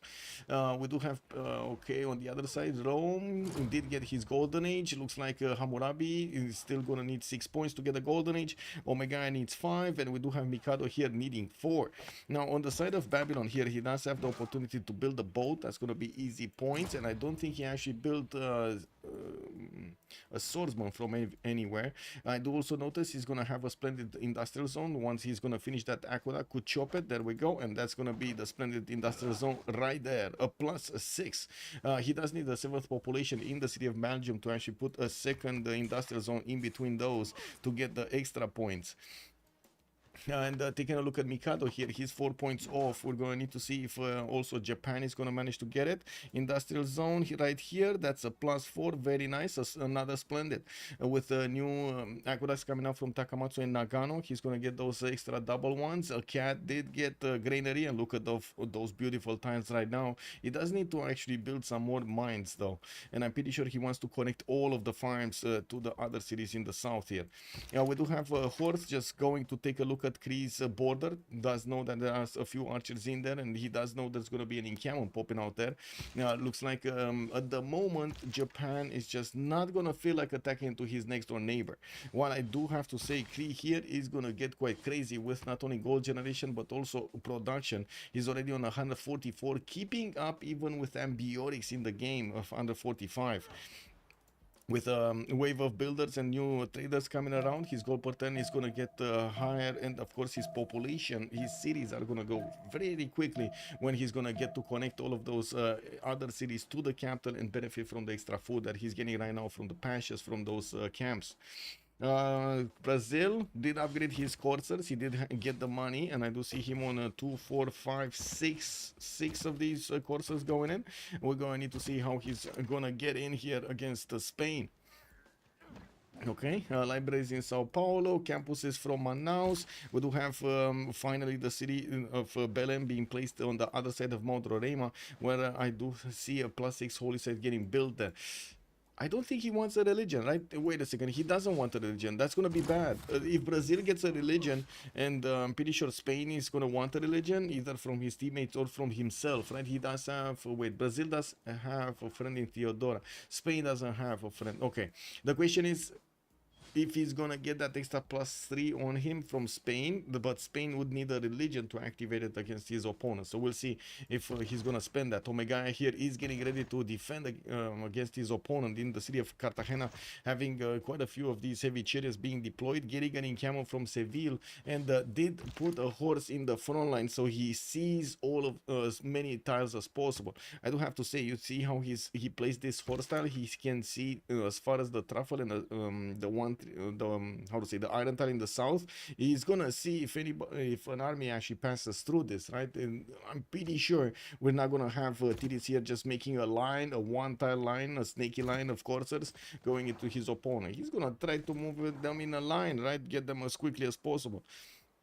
These coursers are quite strong though. 51 points of an attack with a 41 against the 41 of the horse, and that just doesn't even have the general bonus. This one is 56 against the horse. Okay, well, production capability is getting bigger. Mikado is 161 points of production after he finished that industrial zone, and I do see him recruiting some great writers for his theater squares, going for more festival projects. We do have him also 94 science and 91 culture. Man, oh man, Mikado just eating everything here. This is very good result from him. Oh my god, we got him on 260 points. Wow. Well, we do see also Tidits on 80 science, but I gotta say Spain is starting to catch up on 62 and 50, while we do have new settlers coming around from Spain. He did send a few horses towards Preslav to try to take that city for himself, and we're going to need to see if these horses are going to be successful.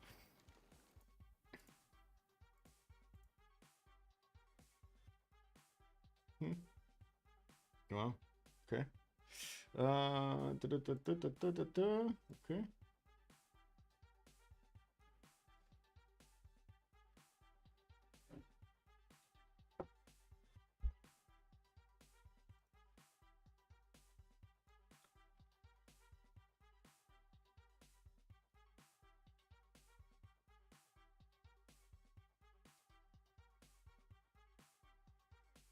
Wait this. 1 sec. Need to respond with some feedback.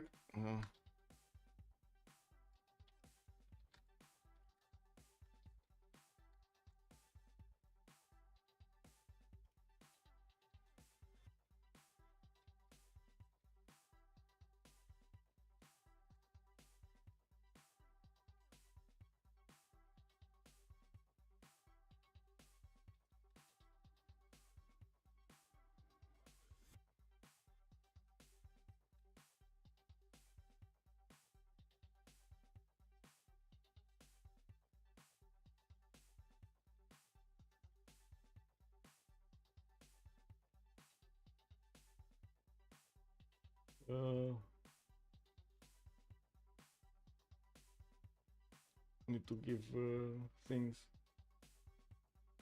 Give me a sec. Give me a sec. I'm doing it. I'm doing it. I'm doing it. I'm doing it. Let me see. Oh, okay. We got a bit of time.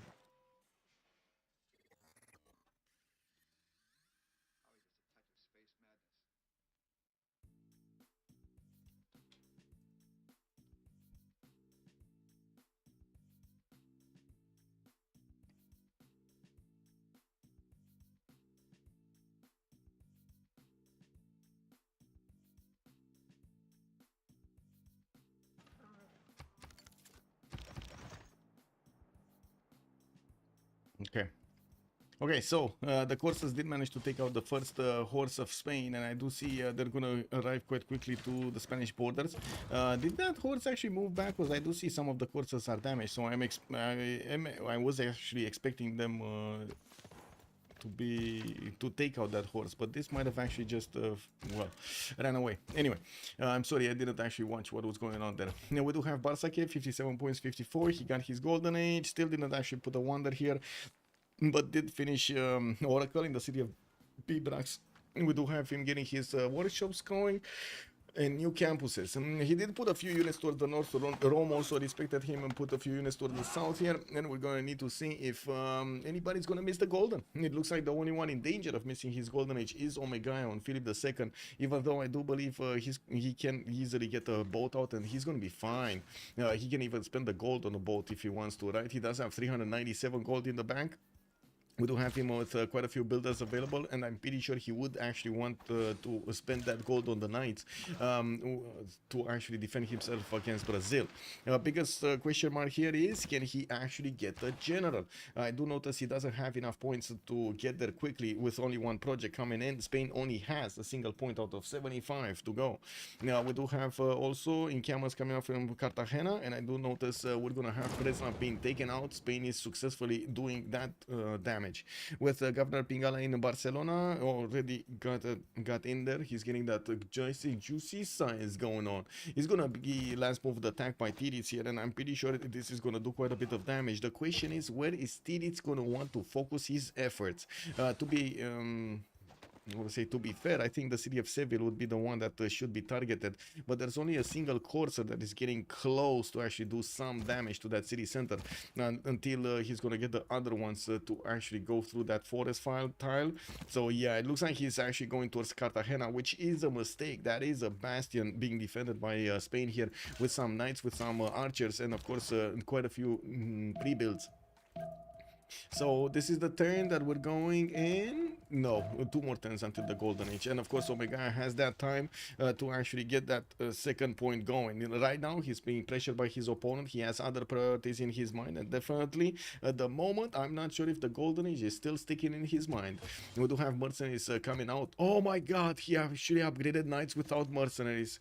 He upgraded knights without mercenaries. Woo, woo, woo. Oh my god, GPT police, where is GPT police? We do need over here to have a report on Omega.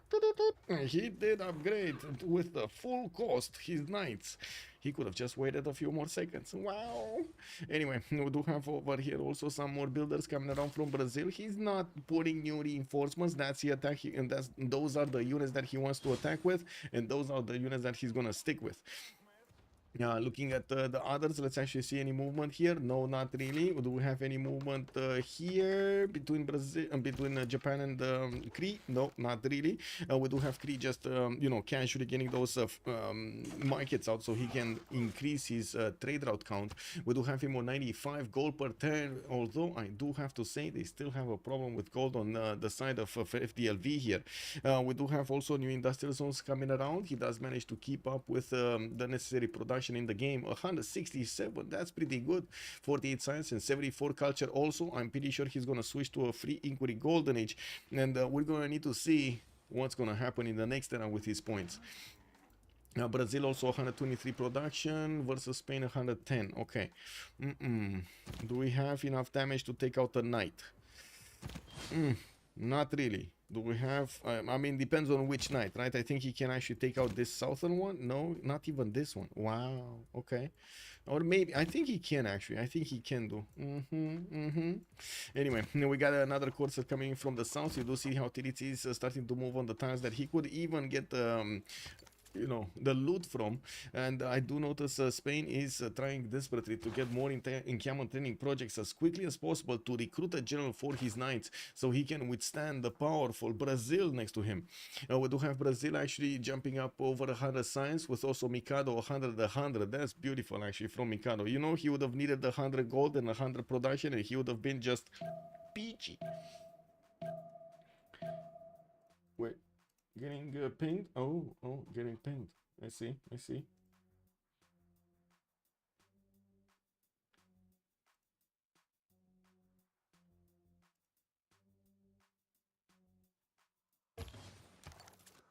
Okay, new theater squares from Sao Paulo. That's going to be a big one, +5. And I do notice we just jumped into the next era, so the players will get that golden age. Omega did finish those last 2 points. He has also settlers coming around. While he was getting attacked, he was trying to build new cities, and I do notice Brazil is just going to get his coursers onto the tiles to pillage some of these.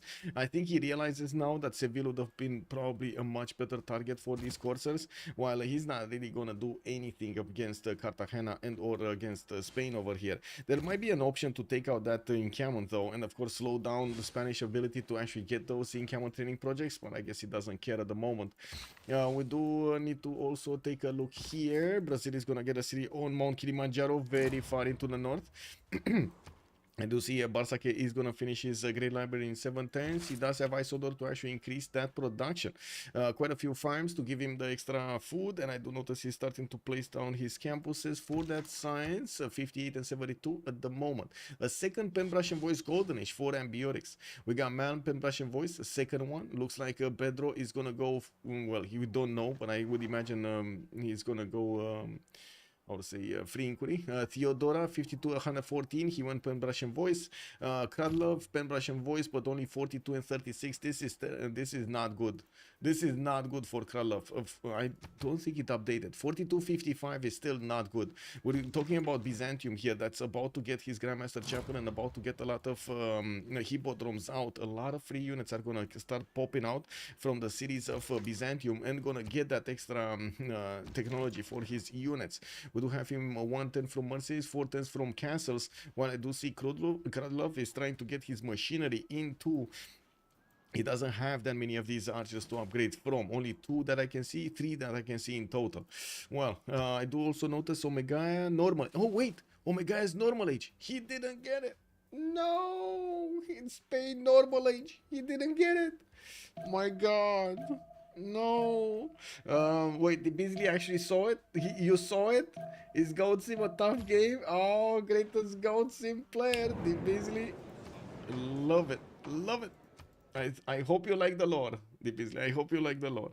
Let me actually go for this. We're going to have a pause for 2 minutes and we're going to see what happens afterwards. And thank God I actually need to get to the toilet as quickly as possible. Charlie Brown's Lucy.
Oh, wait, am I right on time or am I late?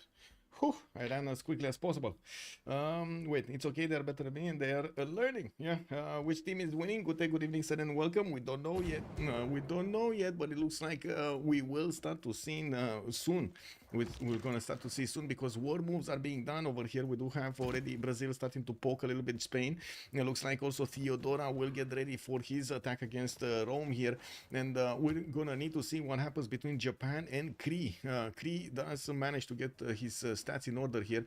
70 and 70, still not enough. We got Mikado still keeping up much higher than him. In a Pembrasian voice Golden Age, Mikado is 110 science with 116 culture. Two Romes are fighting. Yes, exactly. Well, we do have also campuses coming around here from Crete to get that extra science. I do see he's only placing a +2 here next to Sipa. I mean, he doesn't really have good ones. I gotta mention this. He doesn't really have good ones.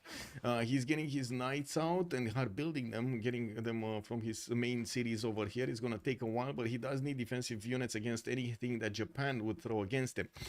Finally, Japan moving towards the south. Okay. I do see also Babylon starting to expand his cities to 4-6 at the moment, with a 7th one going towards the north for that maze tile. He's going to get the tiles from the volcano to use and started to train a few more of these settlers in his cities.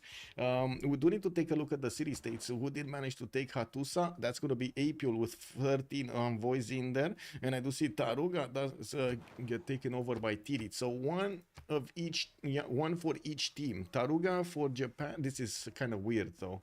This is very weird. So they took each other's city, basically. Cree is going to have an opponent in Hattusa, and we do have Japan, an opponent in Taruga. It is what it is, man. It is what it is.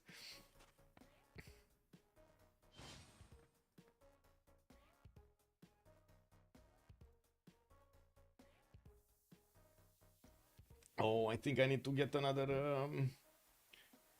coffee. Another coffee.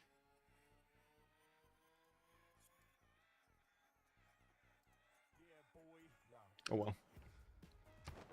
Okay, who's Zanzibar? Zanzibar is Mikado. Okay, I mean, no surprise that he's getting so many amenities from this now. With Zanzibar on his side, +3s everywhere, didn't even need to get an entertainment complex in between his cities. Okay, Spain did manage to push out the units of Brazil. Slowly these are retreating, and I do see the one in the south has been taken care of. Brazil does have an archer that I kind of think he's kind of like, you know, lost in here, and I gotta say Spain at the moment is not actually putting a city on Mount Everest to the west side. Did he even meet this? Yes, he did. Okay, we do have him putting another city on the coast, and he's sending knights towards the western border so he can defend himself. While I do notice Tiritz, he's gonna need to get his Chichen Itza in 8 turns. That's gonna be an insane amount of boost of production and culture on all of these beautiful rainforest tiles.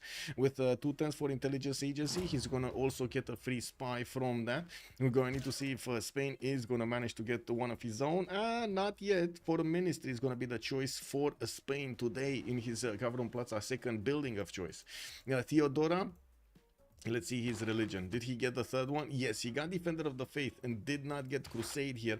We do have him next turn with Grandmaster Chapel, and I do see him starting to get a few coursers out.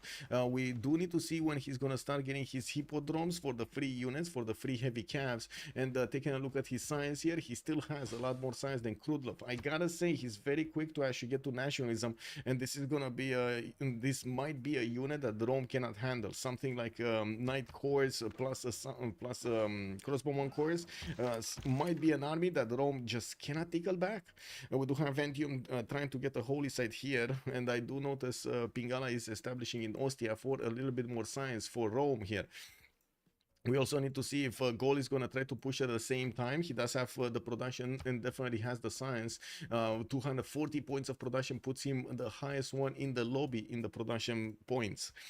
James of St. George has also been recruited. He can actually get some free walls going around his territory here. Looking at Babylon, he's still free simming, getting those extra traders going, and of course sending his settlers towards the next settle spots. While I do notice the third one is coming out from Karkar, he already has 2 settlers on the way towards the locations. What is this theater square getting built? Is it this one, like 3 tiles out? Yeah, it is this one. Wow, he actually put it there. That's a +4. It definitely makes sense that he would want the extra yields and does not want to kill that wheat tile. That's a 4-3 wheat tile that he's grabbing there. It looks like there's a fight also for Zanzibar. No, it's not. Something else actually got oh, Kumasi. Kumasi by Sprig. That's what happened over here. He actually acquired Kumasi. Okay. I do have to say it's a bit of a surprise. We don't see free Inquiry Golden Ages. It looks like Pembrush Voice is making a comeback. We do have to see also how Spain is going to get his technology here to keep pushing back his opponent. He has military engineering in 3, and I do see Brazil at the moment. He's going for the top 3, sailing coming up in 1, intelligence agency in 1, that's Chichen Itza in 5. He does have a chop for it if he wants to. He just needs to spend a bit of gold for it.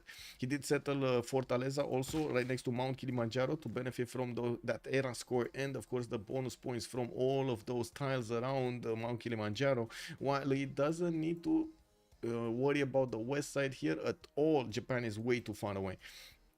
I do have to say that Japan is starting to get a few more units out. Knights getting 210 in Kyoto, and that is a city with 45 points of production. That's pretty good.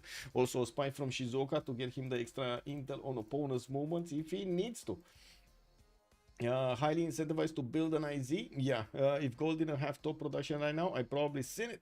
I gotta say, a lot of the times we don't actually have gold in the top production. This time around, played by Barsake, he is top production in the game. Top dog right here.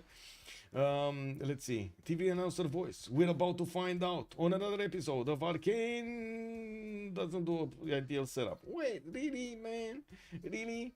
Wait, DPZD wants a refund. How do you pick Rome, Spain, Japan, and Babylon and then just lose? Well, I guess we'll see if they will lose or not. We don't know yet. We don't know yet. We'll see. How was I supposed to know that they would somehow play worse than someone playing as Brazil? I mean, Brazil is kind of top notch right now. I wouldn't really underestimate Brazil here. It's a very strong nation at the moment. Very good adjacency on his campuses, theater squares, and so on. He has a good tempo from the extra production from his rainforest, and when he gets his Chichen Itza, oh my god. Oh my god. You do see he doesn't have that much production with with his setup right now, mostly because he didn't build his IZs. He's on 159 points, but when he's gonna finish that Chichen Itza, he's gonna get so many points. And we do have a massive army from Spain, actually 1 unit on every tile between him and Brazil. He's making a wall of units. And I do see he's also getting aqueducts for the adjacency towards industrial zones. While in the Grey People screen, Gaul is just about to pick up Newton. We got him on 173 points, and Newton just got recruited. We're going to need to see who's actually going to pick up the next one, who's going to pick up Ibn Khaldun. Bishenk also available for Gaul to pick. I'm pretty sure he's going to want this to get an extra district slot in his city of choice. While I do see he did build Lutetia to the left side. He got pyramids in there, and look at that city, man. This is beautiful. Look at this city. 422 base with all of his tiles of these 222s. Amazing, amazing, amazing. We got him with a builder coming up in 6 to start improving the territory, and I do have to say he has a bit of a problem with housing over here. That's what's keeping him from getting too big. And there we go. Bishen got recruited to Taniga University in that city center. We would need to also see where Newton got picked up. Did he get it? Yeah, it's here. Okay. Okay, he's moving for that district, for that campus, and I'm pretty sure he doesn't want to actually build a library, so he gets the full benefits. Looking at also Byzantium, he started upgrading some knights from his heavy chariots, and I do notice he's getting new commercials. Sprig is on 36 gold a turn right now, working on his Kilva Kisivani from the capital, and of course getting more gold per turn is going to be important. 184 culture is amazing right now. He's going to get very quickly to nationalism, and I do see him working on education. He might actually want to step on it because Krulov is starting to get his science up, and we might not see enough science from Byzantium to get to a unit like a Cuirassier Corps or something like that to secure his attack against Rome, and of course guarantee that he's going to take out his opponent here. We do have also Babylon starting to get new horses. Probably will want to put some defensive ones on the southwest because Gaul is moving a few horses around his tiles, trying to get some pillages, maybe even grab the traders. Now we do have Barsaki with the available road to actually get right behind that trader and snatch it.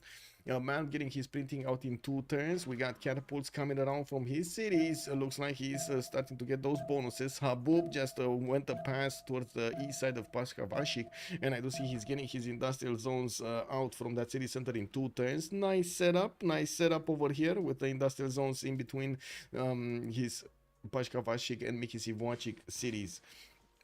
New campuses, he did manage to get more than 100 signs, but again he's lower than Mikado's 141, and both of them are in a pen brush and voice golden age, while Mikado did manage to finish 2, 4, 6, 8, 9, 10 cities. We do have him also getting his industrial zones down, and it does look like he's keeping up with the production a little bit higher than Poundmaker with just 3 points. Brothers are again having too much fun. Yes, they're having way too much fun. It is what it is, man. Better teams seem to be winning. I knew that when I speculated. If Gold didn't have top production right now, okay, I did actually read that. I did read that. I did see this. I did see that. Okay, very nice, very nice. Click. Let me actually see what's going on YouTube over there. Let me actually ask. Can we get to 30 likes on this video? Yay or nay? Let's actually see. Can we get to 30 likes on YouTube on this video? Maybe we can. Is this the night that we're gonna get them? New workshops in Kyoto, and of course the industrial zones are gonna need to get those anyway. We do have Leonardo da Vinci as the next great engineer, and that's gonna give them an extra +3 culture on each of their workshops. Greece making points. We got Babylon making points. Gaul making a lot of points, and Byzantium is on 4 with Japan on 2. I would imagine we would need to see some projects finishing up here, and that's a campus research project. Looks like Gaul is trying to get oh, we gotta pause. Okay, we gotta pause for 3 minutes. It is. I wanted to finish my idea here. Gaul is trying to get Ibn Khaldun as well as Newton, and I guess pause for 2 minutes. We gotta pause for 2 minutes. And I gotta say, Arcane are not out of the game yet, especially with Mikado over there. Mikado and Apule are simming. Ooh, their muscles getting very big, very strong. Have you seen them bumping over there? Ooh. Yeah, so be right back.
Some water would be good. Some water would be good.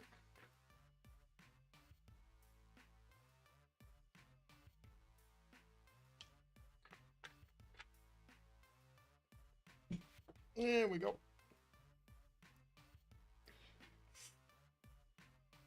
Bum, bum, bum, bum, bum, bum, bum, bum, bum. Bum, bum, bum, bum, bum, bum, bum, bum, bum. He's still waiting for them to actually get back on track.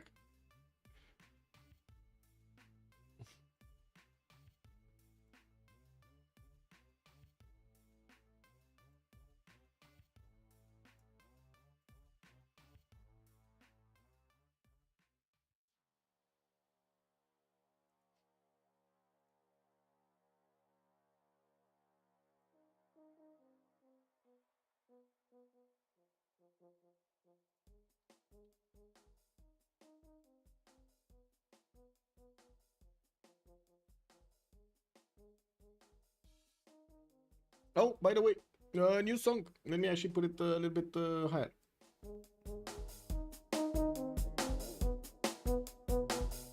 Let me know if you enjoy it.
We're about to join back.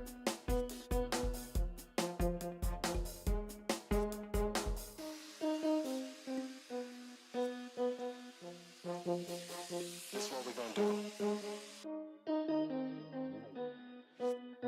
Alternatives, powder my nose, pay a visit to the porcelain throne, and make a pit stop. Is that for pausing reasons? Okay, just waiting for man to put a team plus, to put the plus. Let's get the music back to its level, and let's see how things are gonna shape up in this game. Heavy Cheat is coming out from Rome. He's noticing that he needs to defend himself against the Northwest. Now we do have Barsake with it. It's 130 science, while Mikado is 140 on Japan here. Then getting his ICs to beef up his production capability. It looks like Japan is on a roll here to get that production going. For some reason, it's the advisor says you need to settle a city here. I have no idea why, but the advisor says you actually need to settle a city there. So I'm gonna just, try to actually get a picture out of this. Yeah. I'm gonna get a picture out of this and gonna put it, casually in. Actually, I don't want to put it anywhere. Did they discover this? No, they didn't. I don't want to put it anywhere. Anyway, it is what it is.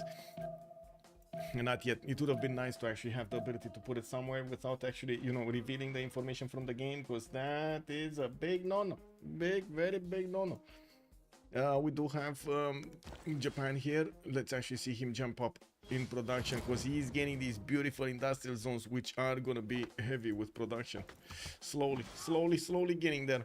Okay, another one, 229. Okay, not that big of a jump. He definitely will need those workshops in and the factories. We do have him going for military tactics. That's look like it's gonna take some time to get into industrialization. No units to go against Rome right now. We do have Byzantium still starting to still getting his infrastructure up. Doesn't look like he's interested to go at the moment against his opponent. He has a lot of hippodromes to keep on building if he wants his units, and he's not placing them down yet. We do have him choosing to go for his encampment buildings, getting his barracks up, and I'm pretty sure he's gonna follow up with armories in there. He does need to get a few more going if he will want to have a successful attack against Rome. Rome is still struggling to get his science up, 83 science with 69 culture. It's just not going to be enough right now. Xui, thank you so much for the follow, sir, and welcome. Also, I do notice, yes, Rome is trying to get as many campuses out as possible. I do see 2 of them are getting built, and his universities are getting finished in his previous cities, in his original cities. With Brazil actually getting a spy on Spain here on Omega, we still don't have enough damage from these courses to attack into the Spanish units and take them down, even though he does have a +6 on these units and the general bonus. We do have also a general being recruited here, Timur, for Cartagena, Spain, to defend himself with, while Barcelona is going to get its 7th population. We're going to need to see if he's going to place down an encampment or not. We got a campus from Madrid that's going to be that +3 I was talking about, beefing up the one next to it also. Toledo did get placed to the east side here, and I do notice Spain is not actually benefiting from safety on the right side. Goal is there, and of course Ambiorix might get an attack on him whenever he wants. Looks like they do want to open up the scientist. Ip Khaldun got picked up, and it was Japan getting it. He did manage to recruit it. Gold got something else. 72 shuttle it. That's not really gonna help him. We do have Kree managing to get the 2 envoys, Jacob Huger, and I do want to see if he did manage to get the other ones. It looks like Babylon got Marco Polo. So Marco Polo and Zankian got picked up. Where is he, Fadlan? Oh, here, Rome picked it up. Okay, Rome picked it up. Okay. Well, that's pretty good anyway. I'm actually interested to see if Spain is going to manage to get an attack going against Gaul here, and if Gaul isn't going to get an attack or counter attack, and there's a one-tail choke with Desert. Not really the ideal situation that you want to have here. Gaul is a little bit starstruck with this event happening. We do need to see a lot more units being deployed, or I should say at least 1 or 2 units that could actually hold the choke there that will be strong enough. We do have also Holy Site projects coming out from Spain. Cordoba did build a holy site there, and wasn't there a second holy site somewhere? It looks like no, that's the only one he got. So he's gonna get his religion there and gonna need to actually spread it around to his other cities here. Now he does manage to acquire 16 faith at 10, so you know, by missionaries shouldn't be that tough to handle. We do need to see if Tiritz is actually gonna go for something like a cuirassier attack or Corsair attack, or a camp attack I should say. We do have Tiritz going for shipbuilding. He does have more knights coming around, and of course you do see that he did bring quite a few to the right side on the battlefield. Omega is significantly less than him in science and culture, so he might actually get to cuirassier course exactly when Omega cannot handle them. We do have Holy Site projects also coming out from Manaus. He will manage to get his own religion, which might be a problem actually, attacking into Spain with a religion when Spain is going to get his own religion there. Terracotta Army being placed in Curitiba, getting built in 510s, a new encampment from Porto Alegre, and I do notice the scientist Zhang Heng is still there, still just jumping around his cities. Rome stayed on 6 cities, which is probably going to hurt him in the long term, trying to get that science up as quickly as possible. He knows he's on the back foot. We do have Sprig of 100 science, Krudlev is 93. Problem is, Sprig is also 200 culture, and that's going to beef him up in the civic tree very quickly. Nationalism in 3 turns is going to get much stronger units to attack into Rome with. Now, we do see armories beginning built in his encampments, and I do see he's starting to recruit a few artists. I do see Andrei Rublev over there is going to be available in Constantinople to get those works out. New lighthouses on the left side from his campuses, and getting his diplo quarter in Ancira. Well, let's actually take a look at Kree. What do we have? A wave of campuses. I do see Krees on 119 science, did manage to jump up quite quickly, and I do have to say all of the members of Freritos are over 100 science, while we do have only 2 members of Arcane over 100 science. Omega is still 80 points, Krudlov still 93. We do have Kree here also getting a few more commercials out, and I do notice he's gonna have his universities getting built relatively quickly here. He's definitely gonna have a lot more science to work with in the next part of the game. Also keeping up with the necessary gold, he does have his production capability, keeping up with Hojo and keeping up with Barsake. And that's pretty good. That's pretty good, no?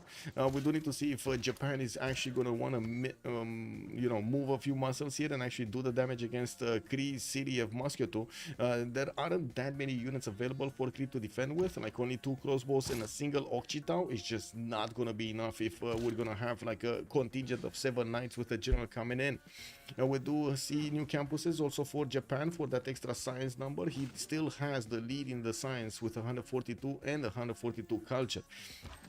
Looks like there is a Cree warrior pillaging his farms and making annoying him basically.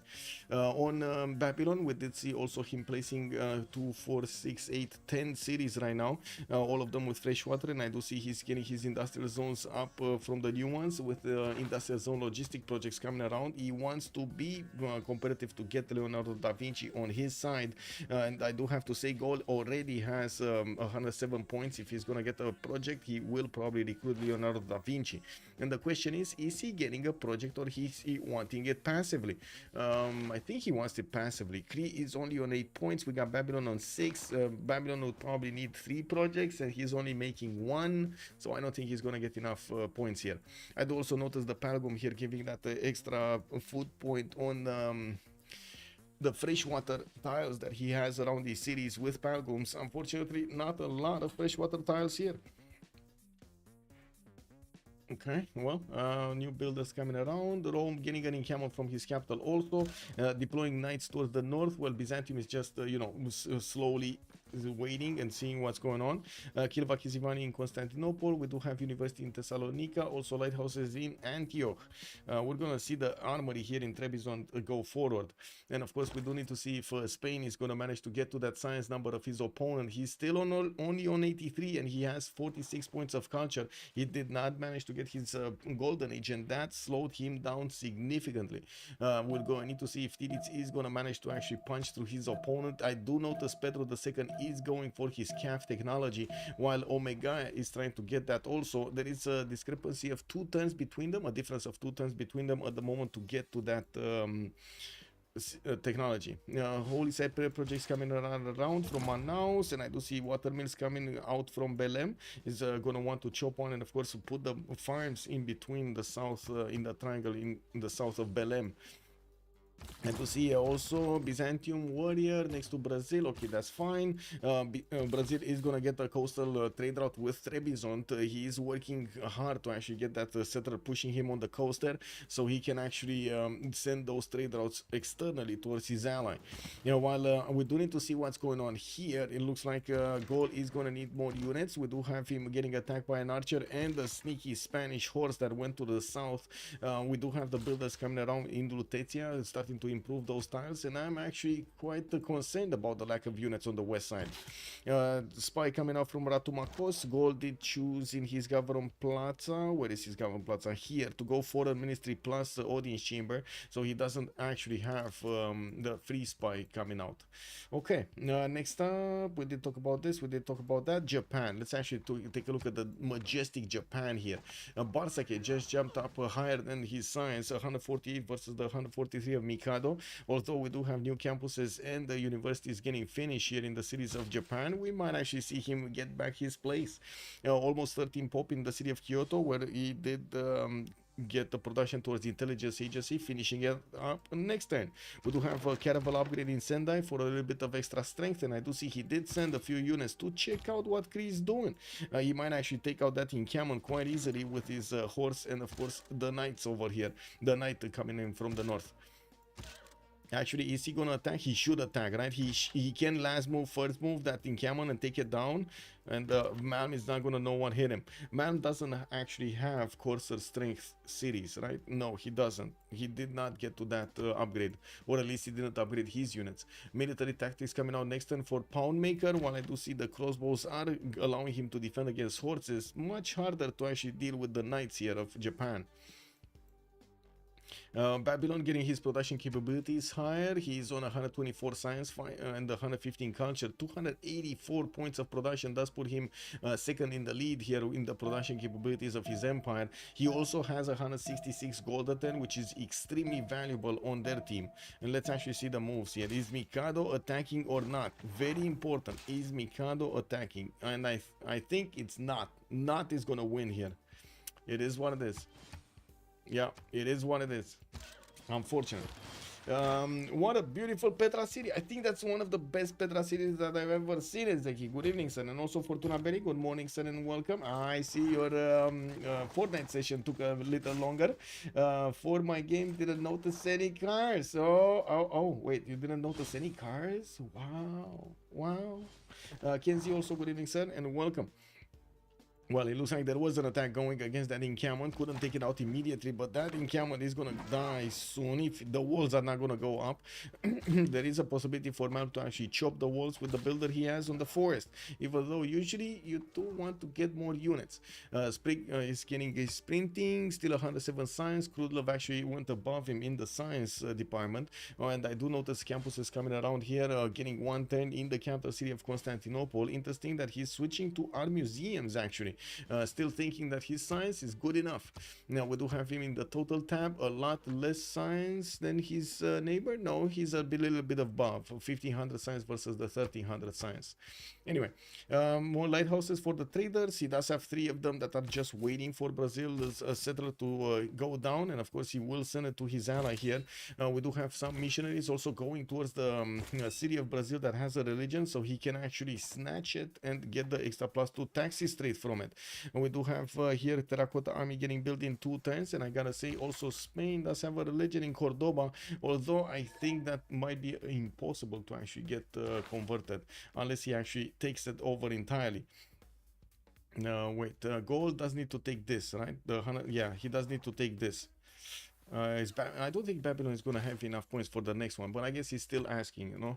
Anyway, now we are 10 turns away from getting the switch of the era, and it looks like still nobody picking this up. Oh, there we go. And Babylon will get to probably Mimar Sinan for the extra amenities, extra housing. It is what it is. Harbor from Rio, we do have that terracotta in 2 turns. Still no movement between him and Spain. Spain is gonna need to put a few more units towards the southeast, towards Lutetia. Well, I gotta say, a goal over here didn't really want to move, didn't really want to do anything.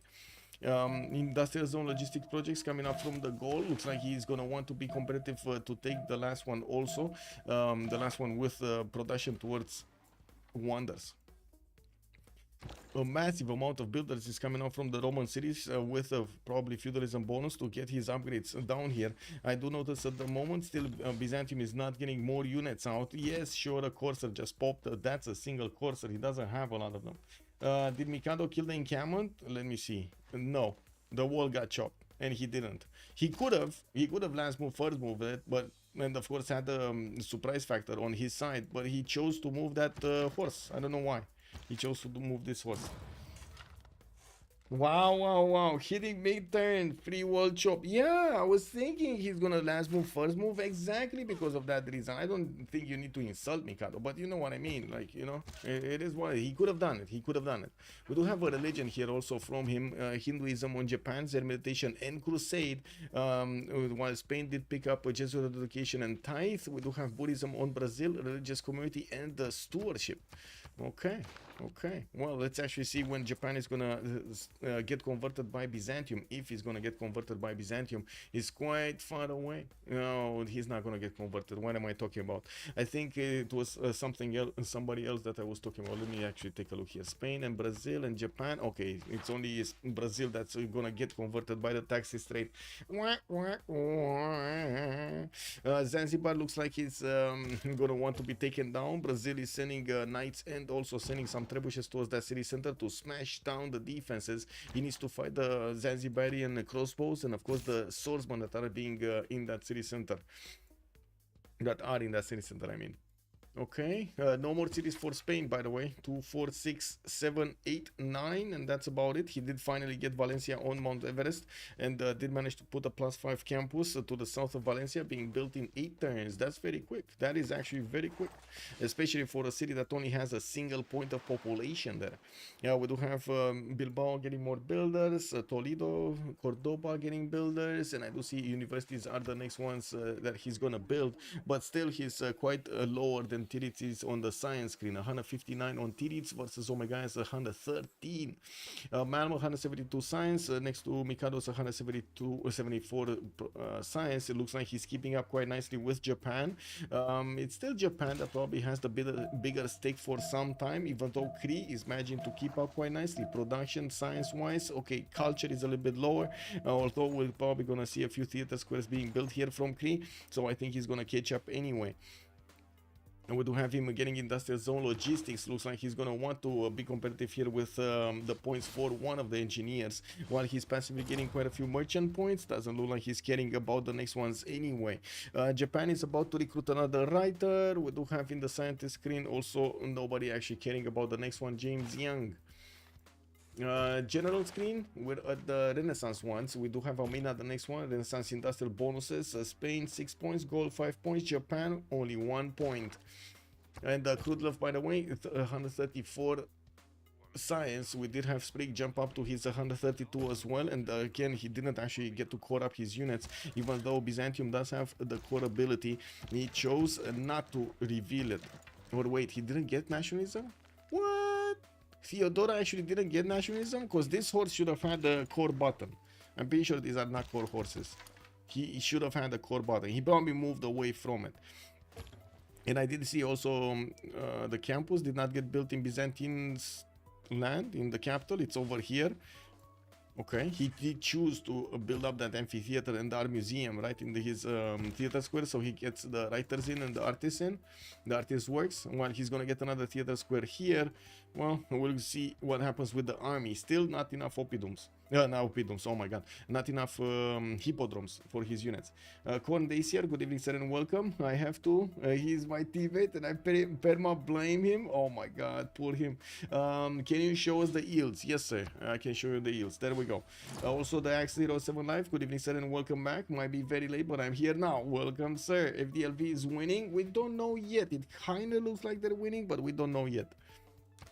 As in, it kind of looks like they're on a good roll here, but there are quite a few things that could happen in the next part, and we're gonna need to see how the problems are gonna get tackled. I do have to say I'm quite a bit surprised that on the lakes map we didn't have an attack much earlier, with the pillaging and damage being done. No city state has been taken over. Only we had like some sneaky settler take over and some builders, and that's about it.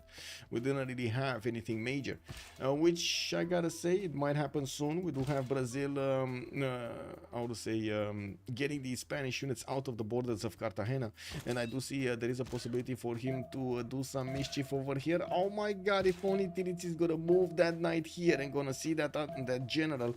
Oh, that's gonna be a problem. He's just gonna step on the general, push it back in the borders of Cartagena, and then take out these two knights from the north. Could do it, but he's not doing it. Wait, is that a good general? That's Timur. Yeah, it's fine. It is a good general.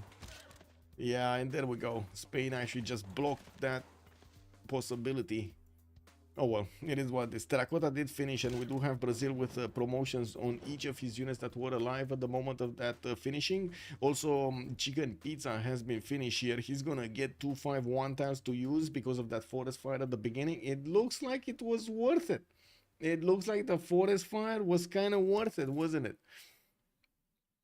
APL did manage to get the most production in the game with 385 points versus Barsake's 355. I do see the science still needs to go higher. Barsake is 218, and we do have Forbidden City, by the way, getting built by Filippo Brunelleschi in the city of Aduatuca, while also Leonardo da Vinci does need to plug in another one of those charges here. I think he wants to wait for Samaro Priva to finish his mausoleum at Halicarnassus, because this guy, Leonardo da Vinci, it doubles the amount of culture you're gonna get. It's insane. It's amazing. A 4-4 forest, yes, Pelikanov, yes, yes. Hidan, good evening, sir. Hey, Hidan, are you gonna get goated or not? That's the question, Hidan. Are you goated or not?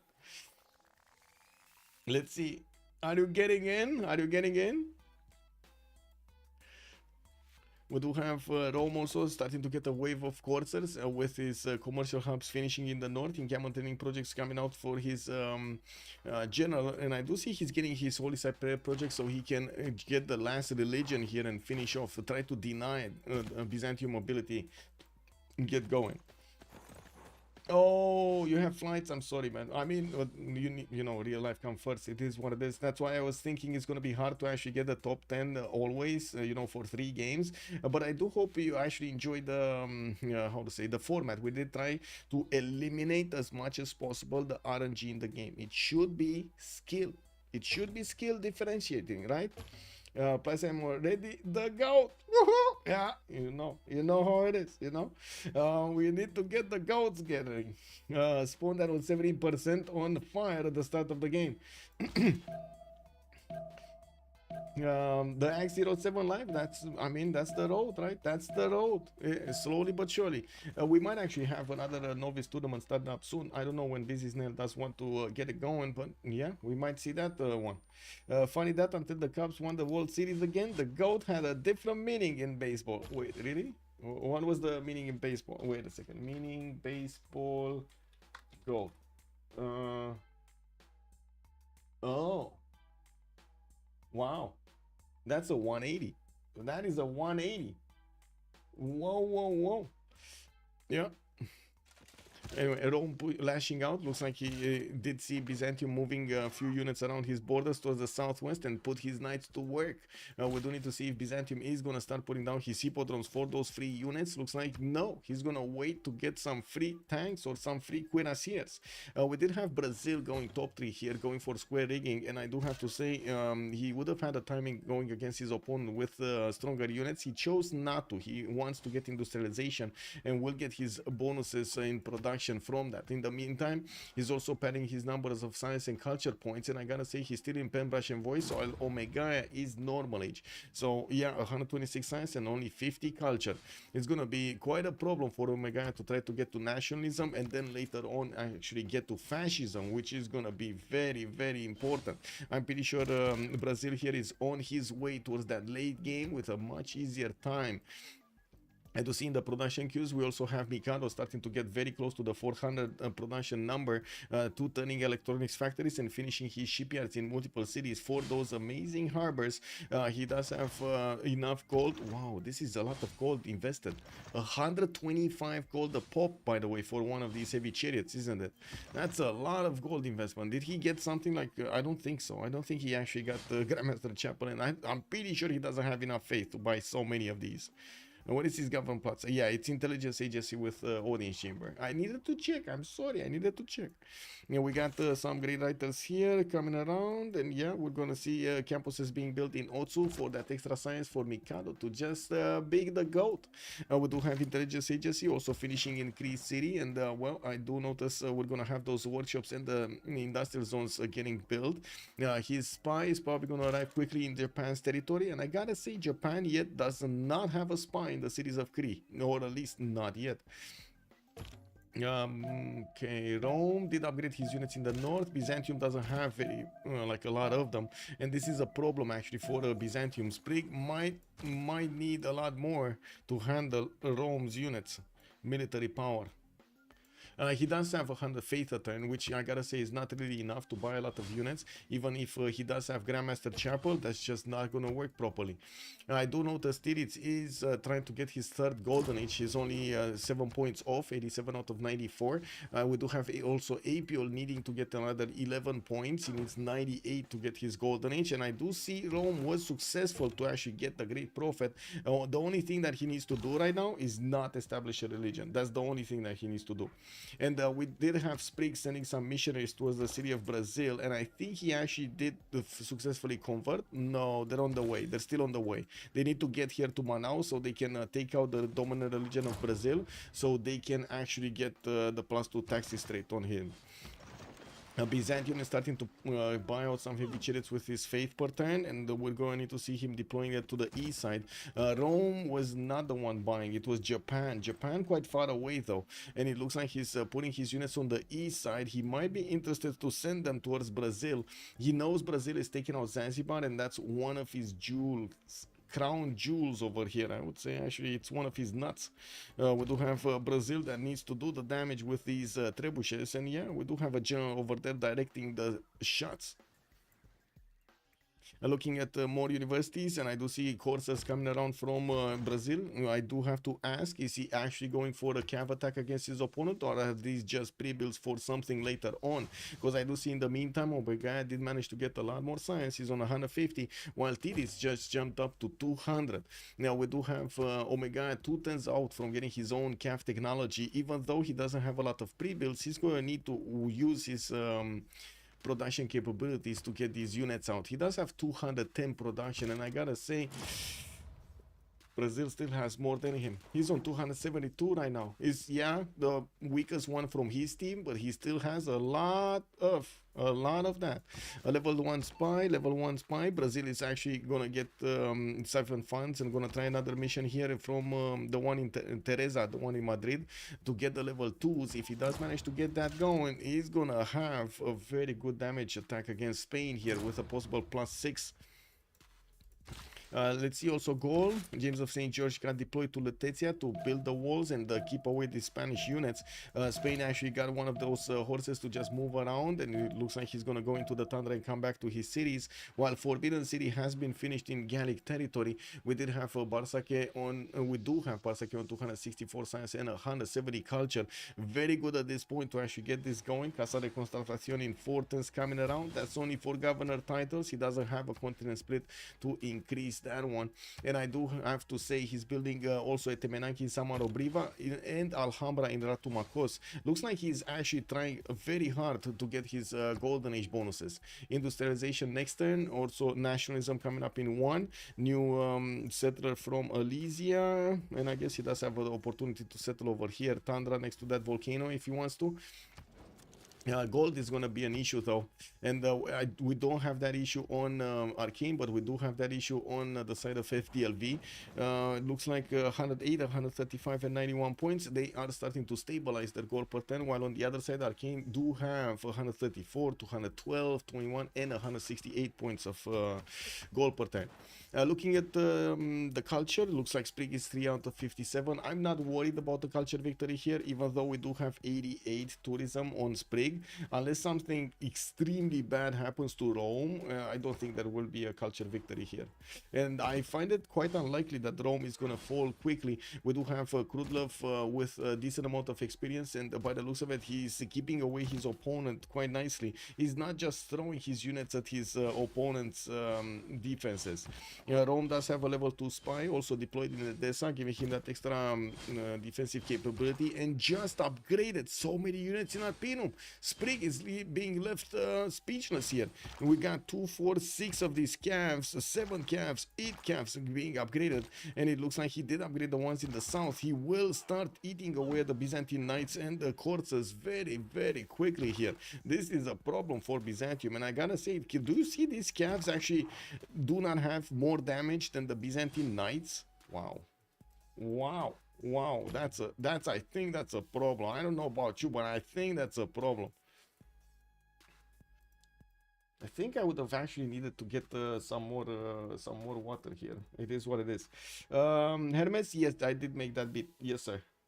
Byzantium such a strong warciv. Yes, Byzantium is a strong warciv. Actually, I would say Basil is much stronger, but sure, especially the Tagma timing. If Basil was here, we might have actually seen Rome needing to put up a lot more defense earlier on, much earlier. Yeah, we got Kree also getting his spies out, encampments from the northern cities. He's going to need to get ready to face Japan.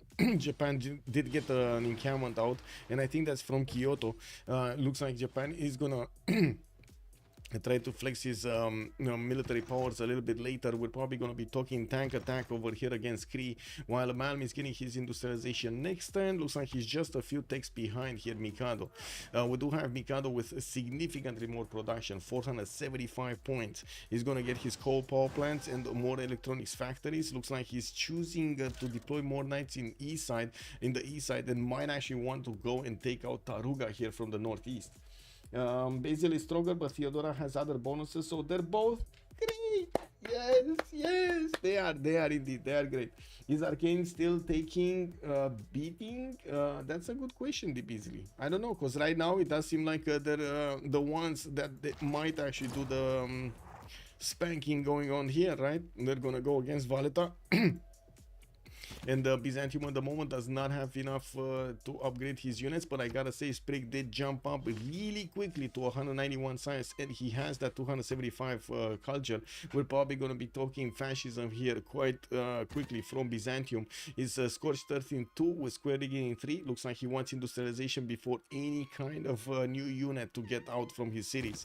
Is he gonna have enough strength from these caps? It doesn't look like the knights are powerful enough to attack into the caps of Rome. And the Cavs of Rome are gonna have a problem attacking into these Byzantine units.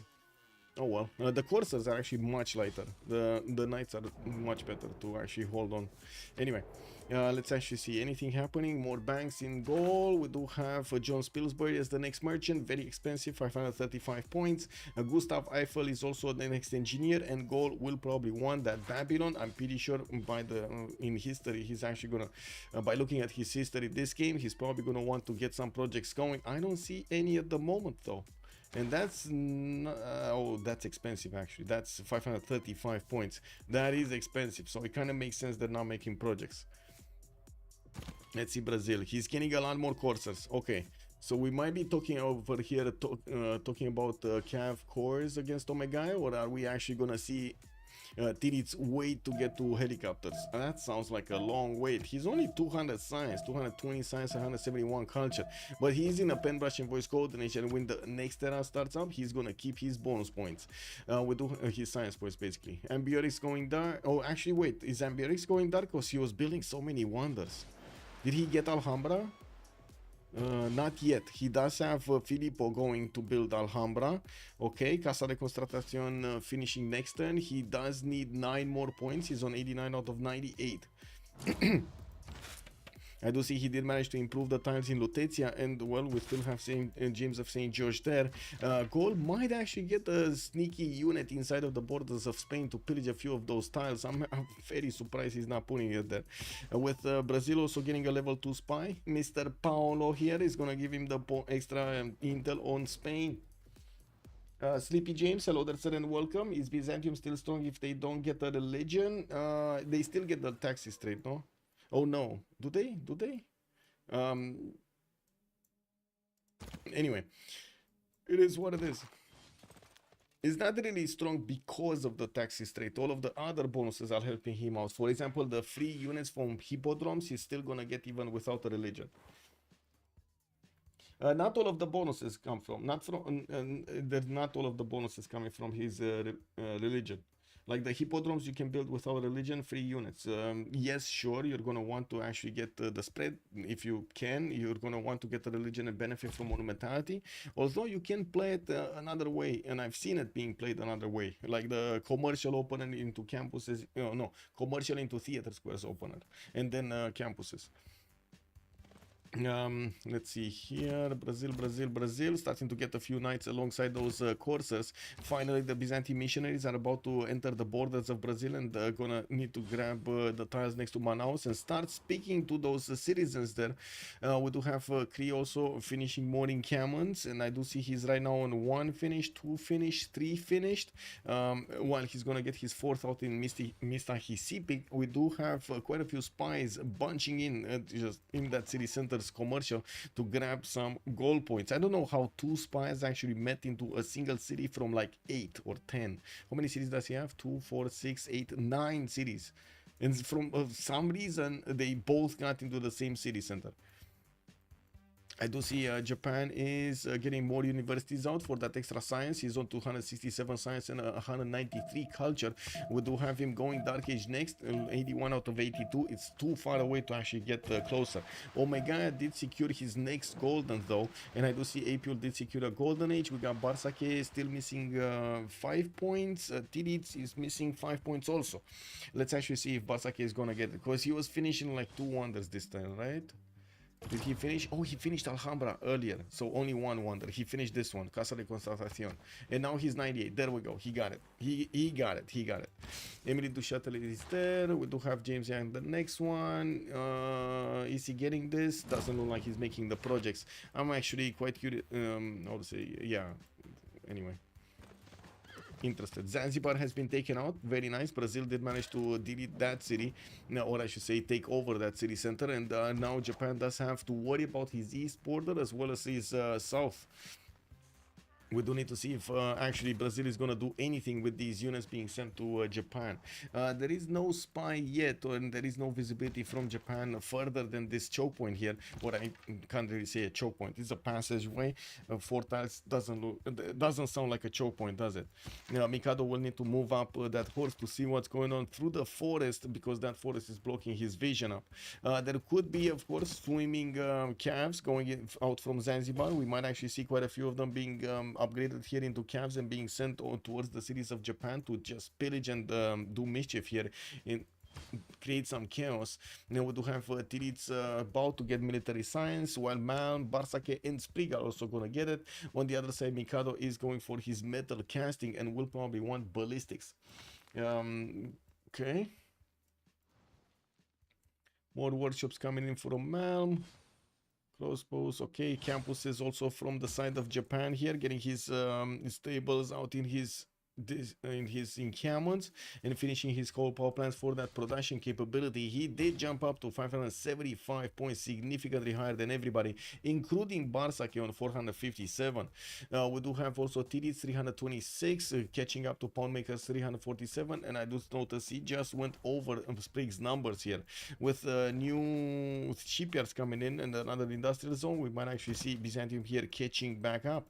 Byzantium does have a problem with Rome, though. Rome attacking into his coursers is quite taxing, although he did manage to get his units clamped up next to the city of Valletta, and I do have to say he does have the bigger size. So in 2 turns he's gonna get his own cav technology and will probably have at least 1 courser to upgrade from, if not even 2 or 3, because he has new ones on the way. Could even buy some with his faith generation. He still has 358 points of faith.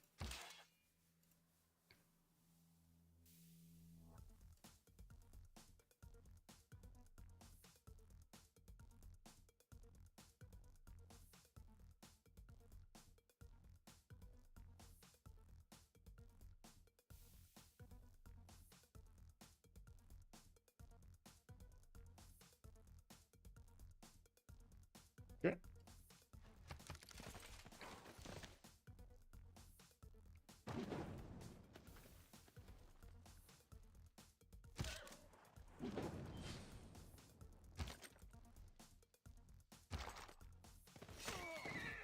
Well, Byzantium over here does look like he's defending quite nicely against Krudlov. We did jump into the next era. Barsake is going to get his golden, April golden, and I do see Mikado going dark. While Omega did get his golden finally. He's only going to get to use the gold to reform the coinage. Or I guess drums of war, which he just selected. There we go.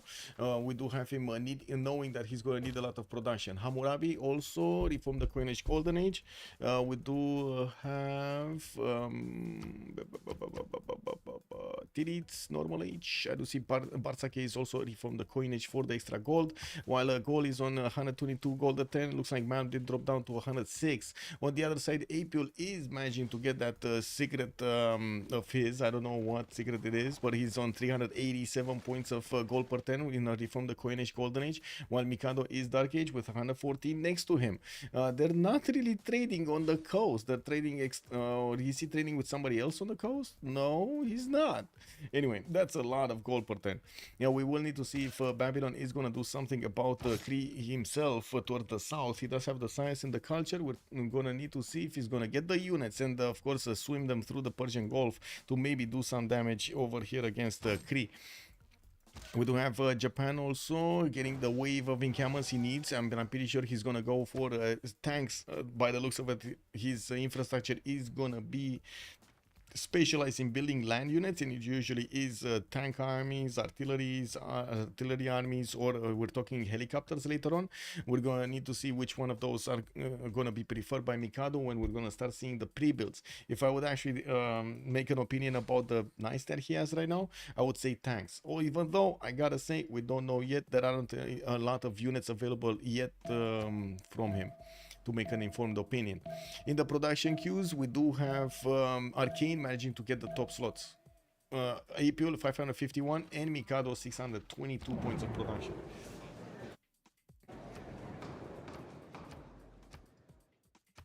Okay, I'm just gonna finish this and gonna go for a walk.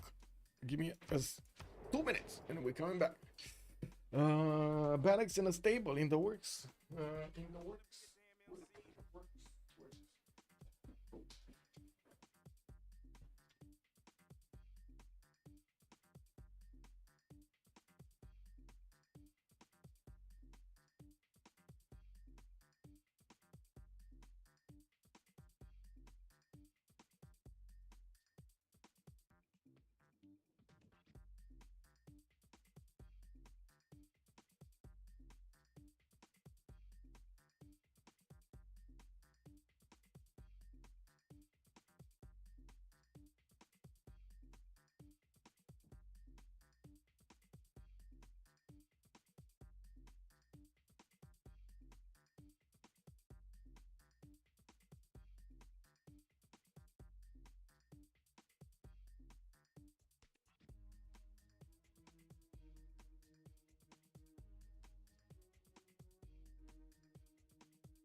Oh man, that was fast. That was fast. Okay. Tank rush in a late game strategy is most teamers game, yeah, true. Banning in common buildings right now would be a rail. Let's see. Hammurabi International Trade Routes, 50% discount for coal power plants, and Hojo lost 2 Diplo points. So it looks like they are taking into account that Hojo might be trying to go for a Diplo here and want to stop that from happening. I do want to switch something here. Okay, there we go. I think this would be the correct position. I know in FFA you never want to build stables. What's the difference here?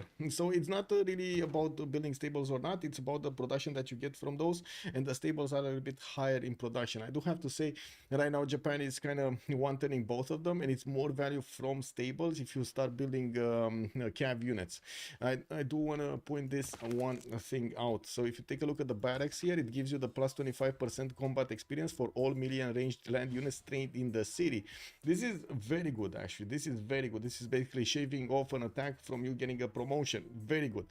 You can go for I would say in the encampment you can go also for the other one, for the stable, and the stable will give you, what is it here, will give you plus 25 combat experience for all cav units, so you can get the tanks to promote faster. That is very good. And siege class units. So basically you kind of want stables over barracks if you're looking for this bonus for the combat experience. Yeah, most of the time a lot of the players are actually thinking the extra production is not worth it, but if you do get into this situation in which it's fast anyway, you want the stables over the barracks if you're going to go for tanks. Let's see, what do we have here on Brazil? Brazil sending a lot of units to Zanzibar, a lot more courses coming in. He's going to get his upgrade into calves here. I do think he actually has the upgrade button, because I see a calf is moving from Manaus. His city Manaus, the original city of his religion, is going to be converted soon. Byzantine missionaries are there. And I do notice Byzantium. Wait a second. Lost a lot of units to Rome. A lot of units. Still, Rome is probably not going to punch through the defenses of that city center. It is 58 defense, and of course, the Roman camps are just not going to have enough strength. We do have Byzantium here lashing out and trading one of his units from inside. Got a lot of, how to say, a lot of pressure out of that out of taking out that unit. We do have also him with the cav upgrades. He did upgrade his coursers to stronger units while he has more cavs on the way. I would imagine he's probably gonna want to buy one there anyway. Doesn't have enough faith though. And there we go. He dwindled the number of the Roman units down, and that's about it about that attack. Rome did not move his units towards the borders of Edessa in the meantime with his legions. He just keeping them in a line towards the west side of Antium, and that's about it. You know, a few units from Rome did go towards the south to poke a little bit the Gallic defenses, didn't find anything, and now he's going to need to go back. We do not have Gaul actually sending anything to Spain, even though Spain was getting ready with a cav of his own. We do have Brazil here putting a bit of pressure on Spain while he sees cuirassiers have been upgraded. He doesn't have a chance here, you know, to actually get through. We do need to see when Brazil is going to get a higher technology, much higher than Omega. Right now, Tiris does have 275 science over Omega is 180. In the long term, it should be Tiris that should get that extra edge. We do have also Apio on 250, and he might come back and come out to help here his allies. We will need to see if he's going to go against Gaul or if he's going to try something against the Cree towards the south. He does have musketmen coming around, the 3 in a line here, the 3 next 10 from Belgium, Babylon, and Karkar, while he's also 6 turns away from getting Oxford University in the city of Kurigalzu. I just saw the unfortunate for Brazil, no C4 battleships. Yeah, that is quite unfortunate that we're not gonna get those Minas Gerais. It would be amazing. He might just get one for, you know, the sake of getting one for the era score, and that's it. I do also notice Ambiorix finally jumped up to 537 points of production, and he's also trying to get Oxford University. He's 2 times faster than Babylon here, and it's not like we actually have chops on either of them. As in, Babylon does have 1 chop, and taking a look at Aduatuca, he has 0 chops. 0 chops. In the Great People screen, we do have Gustav Eiffel. Oh my god, he's gonna snatch this. Gustav Eiffel coming up next turn. Babylon can recruit it, can put the work in, while Gaul is just not gonna have enough points. That's gonna allow Babylon again to outsmart Gaul here and finish Oxford University much faster than his opponent, getting those extra techs in.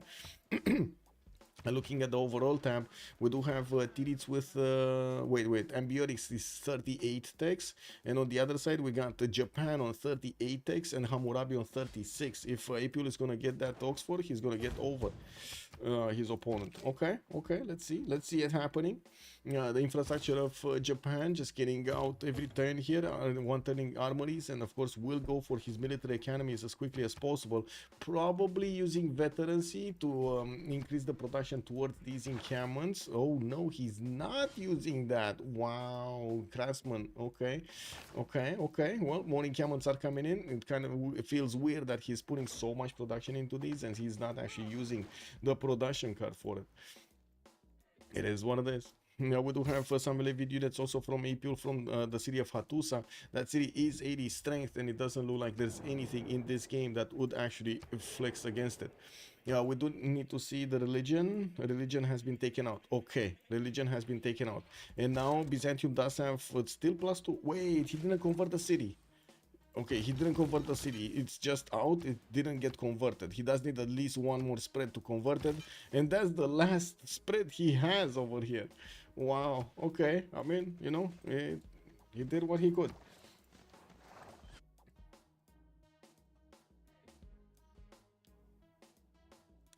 Oh, maybe I should actually answer like this on YouTube. Yes. There we go. Hello, Athena.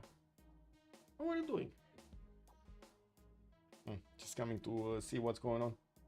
Okay, street carnivals coming in. Brazil will start to put down his reinforced lumber mills. We do have him putting down new encampments, and by the looks of it, going for his coal power plants for that extra production. He does have 400 points of production, while Omega is still on 272, and with a lot less science and a lot less culture. We do have Spain starting to lash out though, and the Brazilian units are not that strong against the Spanish cuirassiers. We do have them getting +3 against civilizations that have another religion, and also words of religion for +4 against his opponent that again has another religion. I think the question is, will Brazil plug that in for himself, and what is he gonna do next? How far is he from getting stronger units? He's getting ballistics. Okay, I guess he's quick to get steel walls there. Athena.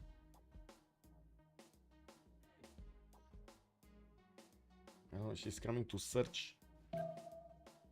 She's searching every inch, every centimeter, every millimeter of my desk for something. Hai, Finami. Hai. Așa, vino. Așa. Bravo. Okay. There we go. She's in vacation, I know. We do have to see if the cuirassiers are going to manage to actually do enough damage against Brazil to make him sweat a little bit. We do have the units of Mumbai moving forward and did manage to take out one of the pre-builds there, one of the heavy chariots. We do have the knights repositioning to also get the upgrades. Did discover ballistics, so he can upgrade cuirassiers. While I do notice at the moment the rivers are putting quite a bit of a challenge for Spain to get all of those scavs and the cuirassiers against his opponent. He does need to bring also the general to the fight scene. It's in the middle on that cattle tile. It's getting there. It's getting there. Athena hunting. Bonsoir, monsieur Sasu. Bienvenue. Yeah, it looks like she's hunting. She's hunting petting. Anyway, we do have Rome here retreating from attacking to Valletta, and doesn't look like he's moving towards Edessa. Those units that went to Gaul are coming back, and I do notice Babylon is putting those new musketmen towards the south to plug up the chokes. We do have also Gustav Eiffel deployed in Durigalzu. Wait a second, did he lose Oxford? What happened to Oxford? It got finished here. By Gaul. Gaul got it. Gaul got it. Did you hear that, Athena? Gaul got it. Oh my god. He got it, man. He got it. He lost Colosseum, but he got Oxford. And it looks like he's putting down some aerodromes. Has a few of those campuses also coming around. And I do see he's finishing his production capabilities with factories in the capital city and the coal power plants in the other ones. Ballistics next turn for Barsake. We do have him on 300 science. I gotta say also Mikado has 300 science. And I do also see Apul is 275, not that far away, and they're comparable when it comes to the production capabilities. 609, 638, and 670 there on the top three. But we do have also Malmo on 488 points. He still needs a lot more production, and I'm pretty sure he's working on it. We should be seeing a lot more of these encampments coming around, also industrial zones, and of course the buildings in them, with those factories going in. Pashavashik and Makava Saheki Khan working on an industrial zone. Building that's going to be the coal power plant. A few more of these also universities coming out from his other cities. And what is this here? What is this Imperial Vavasis? Oh, coal power plant. Okay. We do have him also getting the encampment training project, so he can recruit a general. It's very important to get one of the modern generals if you're going to attack with tanks. And this is going to be the question, who's going to start making the projects for these? Because we got them opened up, right? Rani Lakshmi Bai is here for the in the general screen. And we do have Japan with Cuirassier Corps. So these guys are very, very strong. If he's actually going to lash out at Kree, he's going to do damage. He's going to do damage. Let me see. I know it doesn't matter in FFA, but what are the game scores anyway? One sec. Oh, it doesn't matter in teamers, actually. Yeah. No problem. Let's actually see. Now, we do have them. Barsaki is 647 points and Mikado 655. These are the points in the game.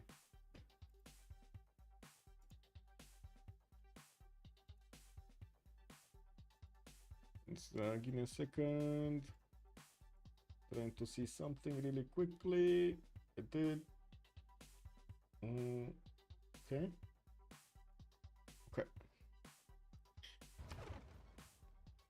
Anyway, Babylon is gonna try to use Gustav for Taj Mahal, which is gonna give him more than a score later on. We do see Barsake finally jumping up over that 600 points, and I do notice Rome is starting to punch out some parking shots from his cities. He's quite concerned about his neighborhood here. With Omega on 180 signs, we do have Krudlov 180 signs as well. Next to him, Sprig is 225, and a lot more culture on 218, 4 times more culture than Rome here. With Byzantium also getting ballistics in 210s. Looks like Rudlov was, well, did actually click on steel walls, and he's getting refining in 3. I think he actually clicked on combustion.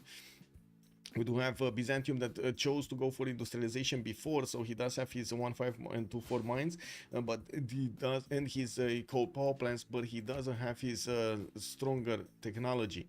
Krudlov is also less than half the production of Theodora here, with 463 on Theodora. Krudlov is only 221. That's a problem. That's a big problem. Also, like Lithium was saying, I like how more games are removing the military score, makes scouting and spying so much more important. Okay, interesting. Also, dang, Spain and Rome should be getting crushed right now. Mad props that they're not true. But at the same time, I do have to say that Brazil has been waiting for a later on timing. We did have Spain starting to attack into him, and Brazil did upgrade his unit so he can withstand this attack.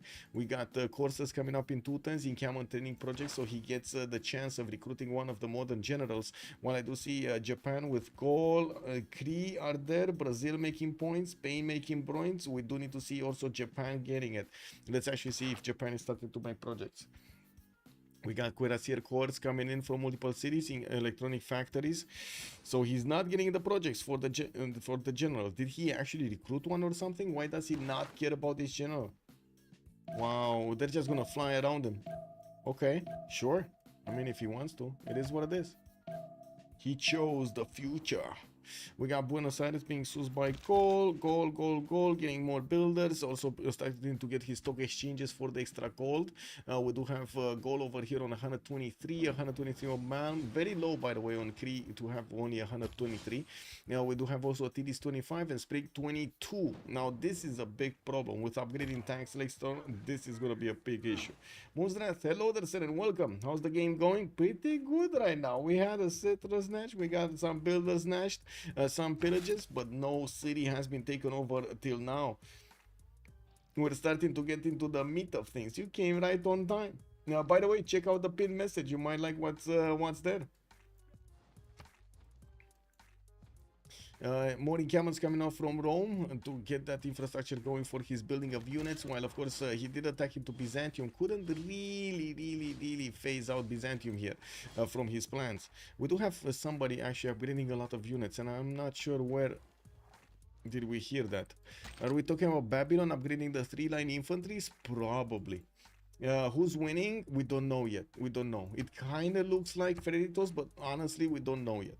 It looks like also Mikado with April do have strong possibilities here to attack into Cree, and the question is are they gonna do it? I was expecting actually Babylon to go for the top 3 to get planes, so he can get the planes and or the bombers at the same time, with Japan getting the tanks against Cree. Now it does look like Sprig is going for ballistics. We do have April going for ballistics, so he's not going top 3, he's going bottom 3 here into getting those getting that steel. While Mikado is 2 turns out from steel, we do have Till, it's also 2 turns out from steel. Malm is getting refining, he's also gonna have steel, and starting to get some cuirassiers, but not that many cores coming around. It does have another encampment here, which is probably from the capital. Yeah, it is. So 1, 2, 3, 4, 5 encampments online for Cree. Not all of them do have his military academies. Oh my god, wait a second. Not here. I need to actually stretch my legs because the cat is gonna fall. She just like melted in my arms. She melted. There we go. There we go. Yeah. Yeah. There we go. Okay. What do we have here? Goal, goal, goal. Wait, really? Wow. She wanted that weird position. She didn't want to stay in the normal position. Incredible. Kree messed up his IZ accurate placements. Not the best ones, I gotta say. Not the best ones. But still, he did manage to keep up with his Japan over here, which is quite strong anyway. Not optimal. Not optimal at all. Well, Japan's cuirassier corps coming around, not too far from getting tanks. Mikado will need to get refining and will need to also get his combustion going afterwards. He does have military engineers starting to connect his cities here, and I'm pretty sure we're gonna see him try to get one of those generals. Let's actually see. Yeah, there we go. Rani Lakshmibai is the first one on the choices. Japan, Kree have enough points. Babylon does not. Now let's see if they're gonna pick or pass here. Of course, Japan and Kree are neighbors, so I'm pretty sure both of them will want to pick one. Now, we will probably gonna see also Brazil wanting one, especially if... Oh my god, look at this attack. It got spotted though. Japan's one horse got to spot these Brazilian units in the water. He got to catch them with the pants down. Kyoto has a pocket hot spring lake. How much are they charging? Wait, what? He does? Kyoto has a... Oh, this one? You mean this one? The 211? Hot spring lake? Hot. It's very hot. Yeah. Oh, whoa. Skyhood headbang. Wait, what is this? What is this headbang? That's a lot of movement for the emote. Whoa, whoa, that's actually somebody in a furry suit. Is that a... Wait, what suit is that? Is that like a rabbit suit? In Sasu, is that a rabbit suit? Nice one. Yeah, yeah, yeah. Nice one indeed. I see.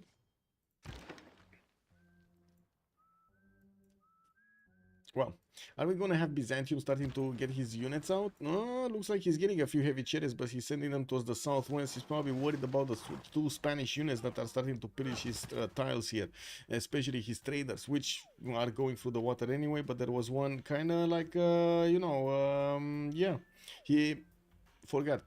We got Angkor Wat also finishing in Thessalonica for another population points on each of his cities, while Rome is trying to attack into him again. It does look like we don't have that many units from Rome to do this damage, but I do have to say Rome did get a cuirassier core, and he can two-shot that cuirassier with the help of the parking shot. That's enough damage. We do have Byzantium also managing to acquire the extra +2 combat strength. I do notice it available, and he does have the +3 from his Defender of the Faith in his own borders. The minute he steps out, no more Defender of the Faith. More piking shots coming around from the cities of Rome here. Looks like he's well, preparing for a defense while he's lashing out at his opponent to maybe catch him off guard. We got also more amphitheaters from Gaul. Chemistry coming up in 2 turns here for Gaul. Ambiorix is going to be the first one in the game to get research labs. Okay, Kree, a lot of cuirassiers. I was expecting Kree to actually finish his infrastructure, at least to get to armories here in his cities, but looks like no, not yet. He's not waiting for it. He wants to get his cuirassiers out, and I do have to say Japan is starting to get a significant number of cuirassier corps that could turn into tanks at any moment, and he is harboring a lot of them very quickly from his cities. We might see an attack here from Mikado in the next part, especially since they do have gold to upgrade. This is not something that happens on Freritos de la Vega. Only Ambiorix, which is kind of weird. How is Ambiorix getting the gold from those nations? You know what I mean? Like, Ambiorix just usually doesn't get the gold. We got Kree getting the gold, Brazil getting gold, maybe even Theodora getting some gold. Not this game, but maybe in others. That's a problem, like, especially since APL is 610 gold with good culture and good science, and not to mention that, but also good production. TDT is gonna try to get some attacks going against Japan, forcing him to look at the right side and defend himself against so many calves. Brazil is gonna try to go for a pillage maneuver here, but I do have to say I think it's gonna happen exactly what happened with Spain. It does seem like he's not gonna be successful here, and I do see El Cid is around. Okay, we do have Brazil here still scrambling. Oh no, yeah, I guess he's fine, but he's gonna lose quite a bit of production from these tiles, though. That's kind of bad, though. That is kind of bad. Oh well. More units from Spain going towards Porto Alegre. Brazil still trying to take away these cuirassiers, and I do see he's getting some help from Byzantium with a few cuirassiers coming out from there. Dandara has been recruited by Spain, so now we can actually see who got the generals. Santa Cruz, that's an admiral. Dandara on Spain. We did have Rani on Japan. Cree did get Jose de San Martin, and Napoleon Bonaparte did get picked up by Babylon. Okay. So we got Babylon, we got Spain, and we got Japan with generals. Only Cree managed to get a general from the side of Freritos de la Vega. That is an issue. The next one is going to be Marina Rashkova, and that's going to be 840 points to recruit that one. I think that's a bit too expensive. No? Are you thinking the same? 840 points for that general? That seems extremely expensive. Accused up Rosemary Clooney. Yep. Clooney. What do we have here? Click, click, click, click, click, click, click, click.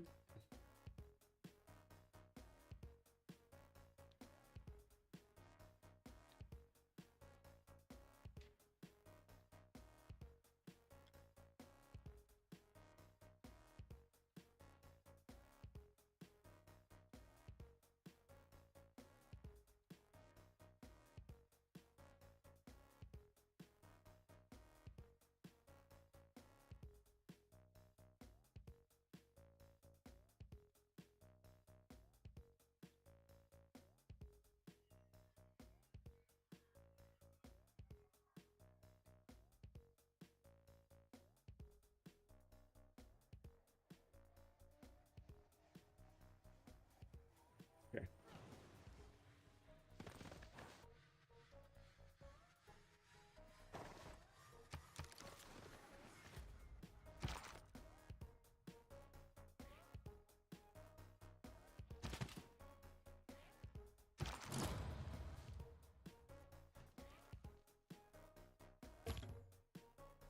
Oh, my sound. Okay, there we go. Okay, so what's happening in the yield stamp? We do have Sprig still stabilizing at 250 science, 230 culture. I do see Kralov is getting higher in his science requirement, and Byzantium is slowing down.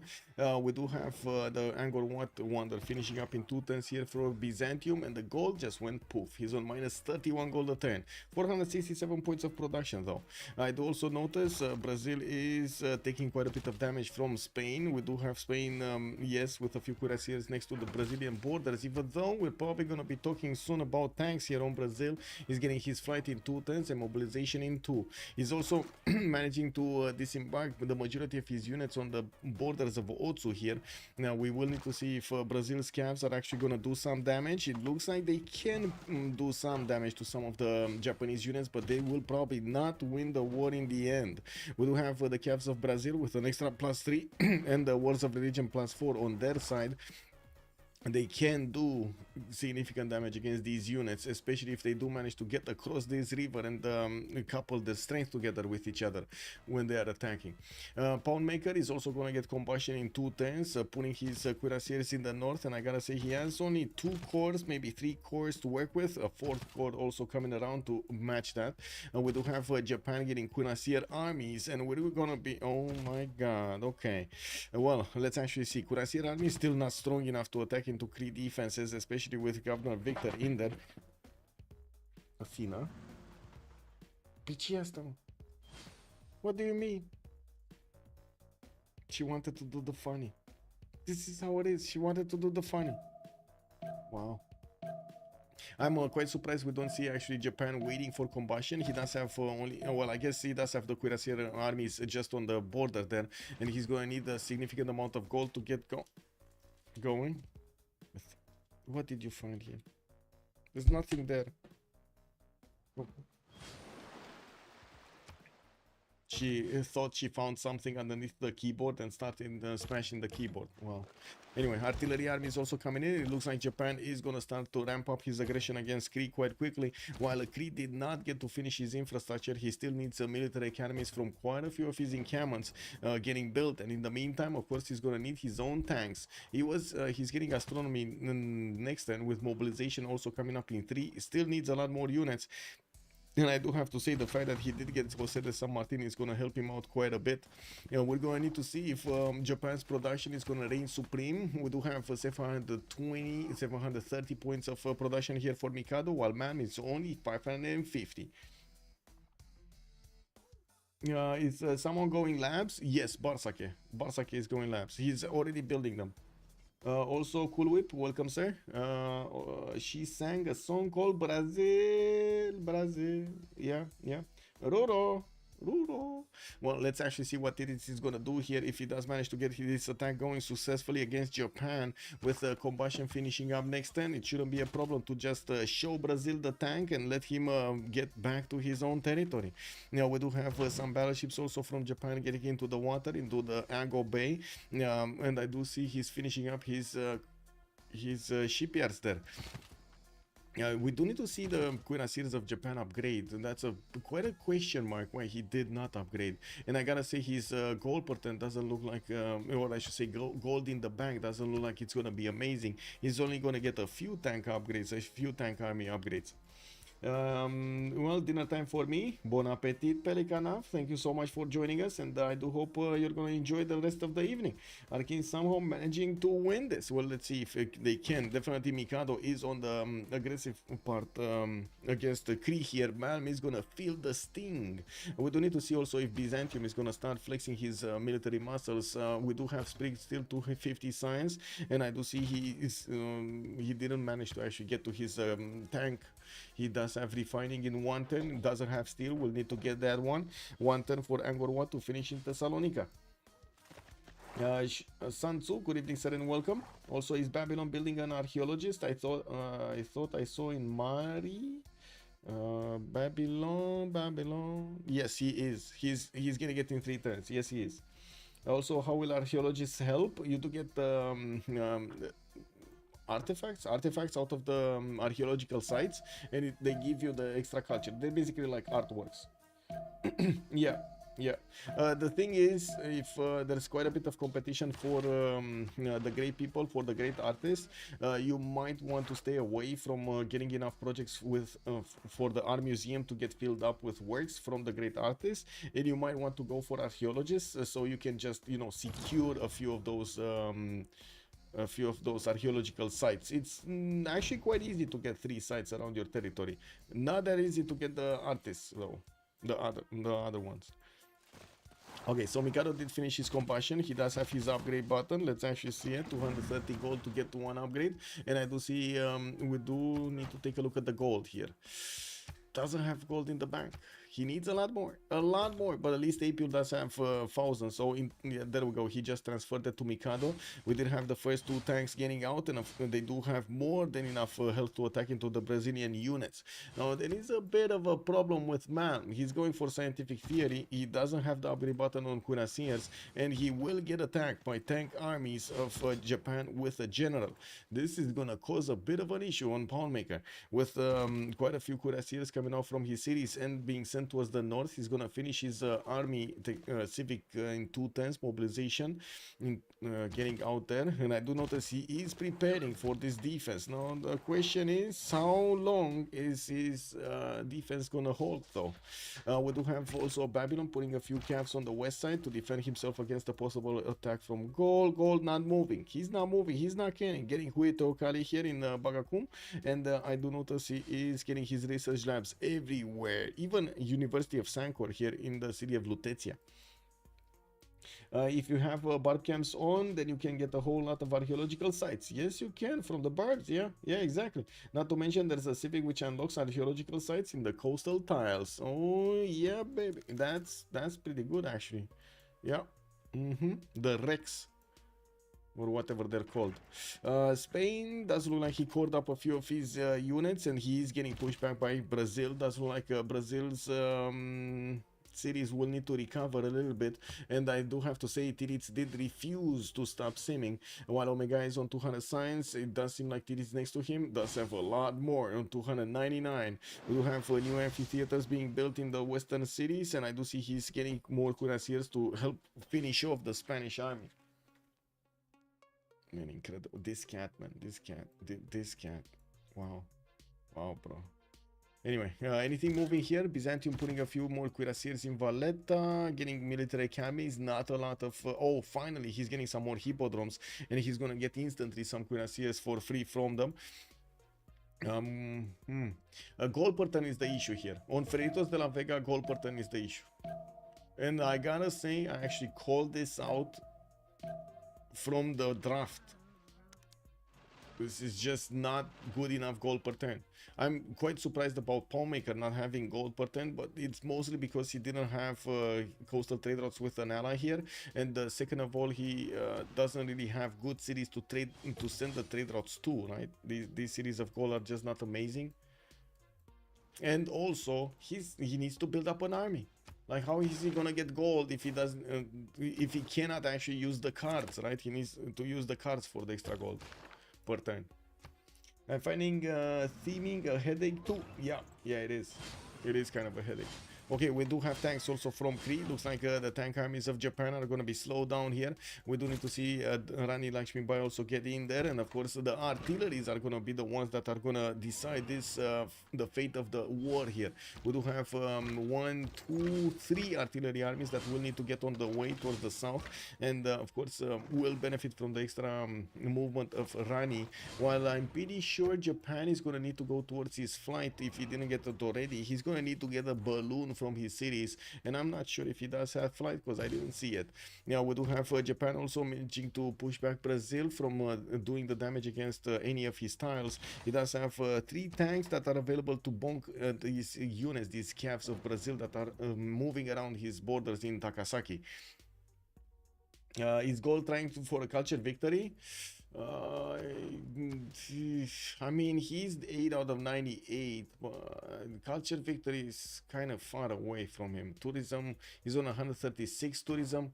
We'll see how things evolve here. That's the biggest question, and I'm actually still very much interested to see if Hammurabi is going to manage to actually get planes out, and not only planes but get the bombers to attack into Kree. I think that would have been a much better strategy here to help out Japan secure the kill on Kree. If the Kree dies, there isn't that much that his allies can do, especially because of the gold per turn. Remember, Barsake is reformed the coinage, right? He's getting some extra bonuses from this era, from those traders, while we're having only 9 more turns of this era. If we don't have man building up stock exchanges, TD's building up stock exchanges, and Sprig getting his economy going, this is just not gonna work. I don't know what's going on, but there's a lot of police on the street right now, by the looks of it. They're doing the wee-woo. Gold seems always an issue with gold. Yeah, but this time around he's the one getting the gold per turn. I don't know, Fortuna Belli. He's the one doing the gold per turn right now. That's so weird.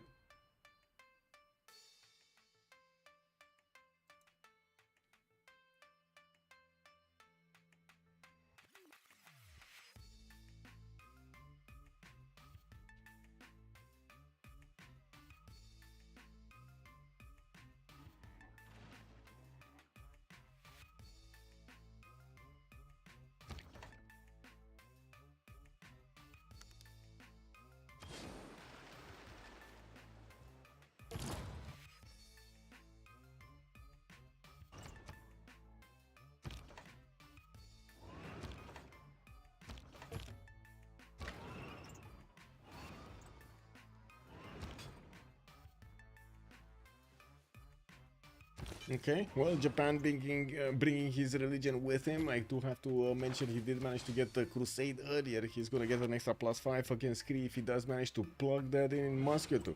There is a Babylonian observation balloon available for these artilleries to use, and you do see he's going to need to get it closer. He can't stick on the same tile as a Japanese unit though, and I'm pretty sure they're going to need to make some space for it. Well, these artilleries do have a shot of this one. Where's the general? Oh, there we go. The general needed to come around here so they can start shooting that encampment down. Yeah, we also do see the artillery do enough damage against the tank horse, and especially in good enough numbers, they're gonna be the ones doing the initial damage. Creed doesn't have armies yet, but he did manage to discover them, no? Didn't he discover? Yeah, he did discover them. He just doesn't have enough tanks, and now that he needs to hard build tanks, that might be an issue. We do have him already with 2, 4, 6, 7, and I do see he just got his first army up, while of course Japan just keeps on panning those numbers of new units coming in. And of course Japan, I do have to say, did manage to finish the majority of his infrastructure in his encampments. Military academies are coming out everywhere, allowing him to get very quick units and very quick build against his opponent. We do need to see if Rome is going to manage to get stronger units to defend against Byzantium's counterattack, with Spriggi's ideology in 3, scientific theory in also 2, and I do see he keeps on building up his encampment count and getting a zoo for the more amenities. I don't actually see him going aggressive here at all. I think the gold pattern is the major slowdown on Freritos de la Vega right now. Major slowdown. Like, I can't stress this enough. It's so major. Aerodrome in Sao Paulo. We do have an aerodrome in Rio de Janeiro. Brazil did manage to repair his tiles here and pushed out of his borders the Spanish units. Yeah, we do need to see the 1 Minas Gerais. 1 Minas Gerais, and that's it. Spain cannot push anymore, basically. It is what it is, no? Whoa, not Athena, don't do it, man. Did he also get the great library? Wait a second. See science wonders in gold, including yes, he did get great library. He did get this one also. Yes.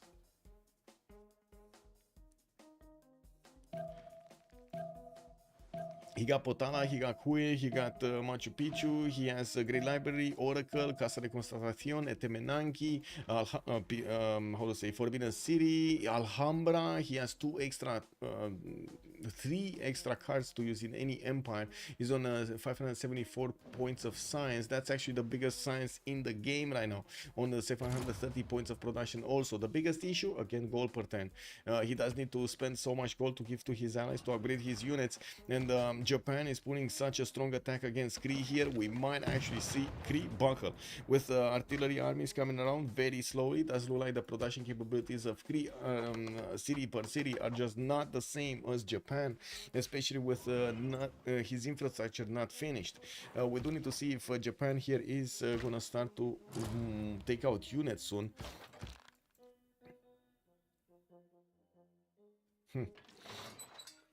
Yeah, okay, he's starting to take down the encampment first, which makes total sense.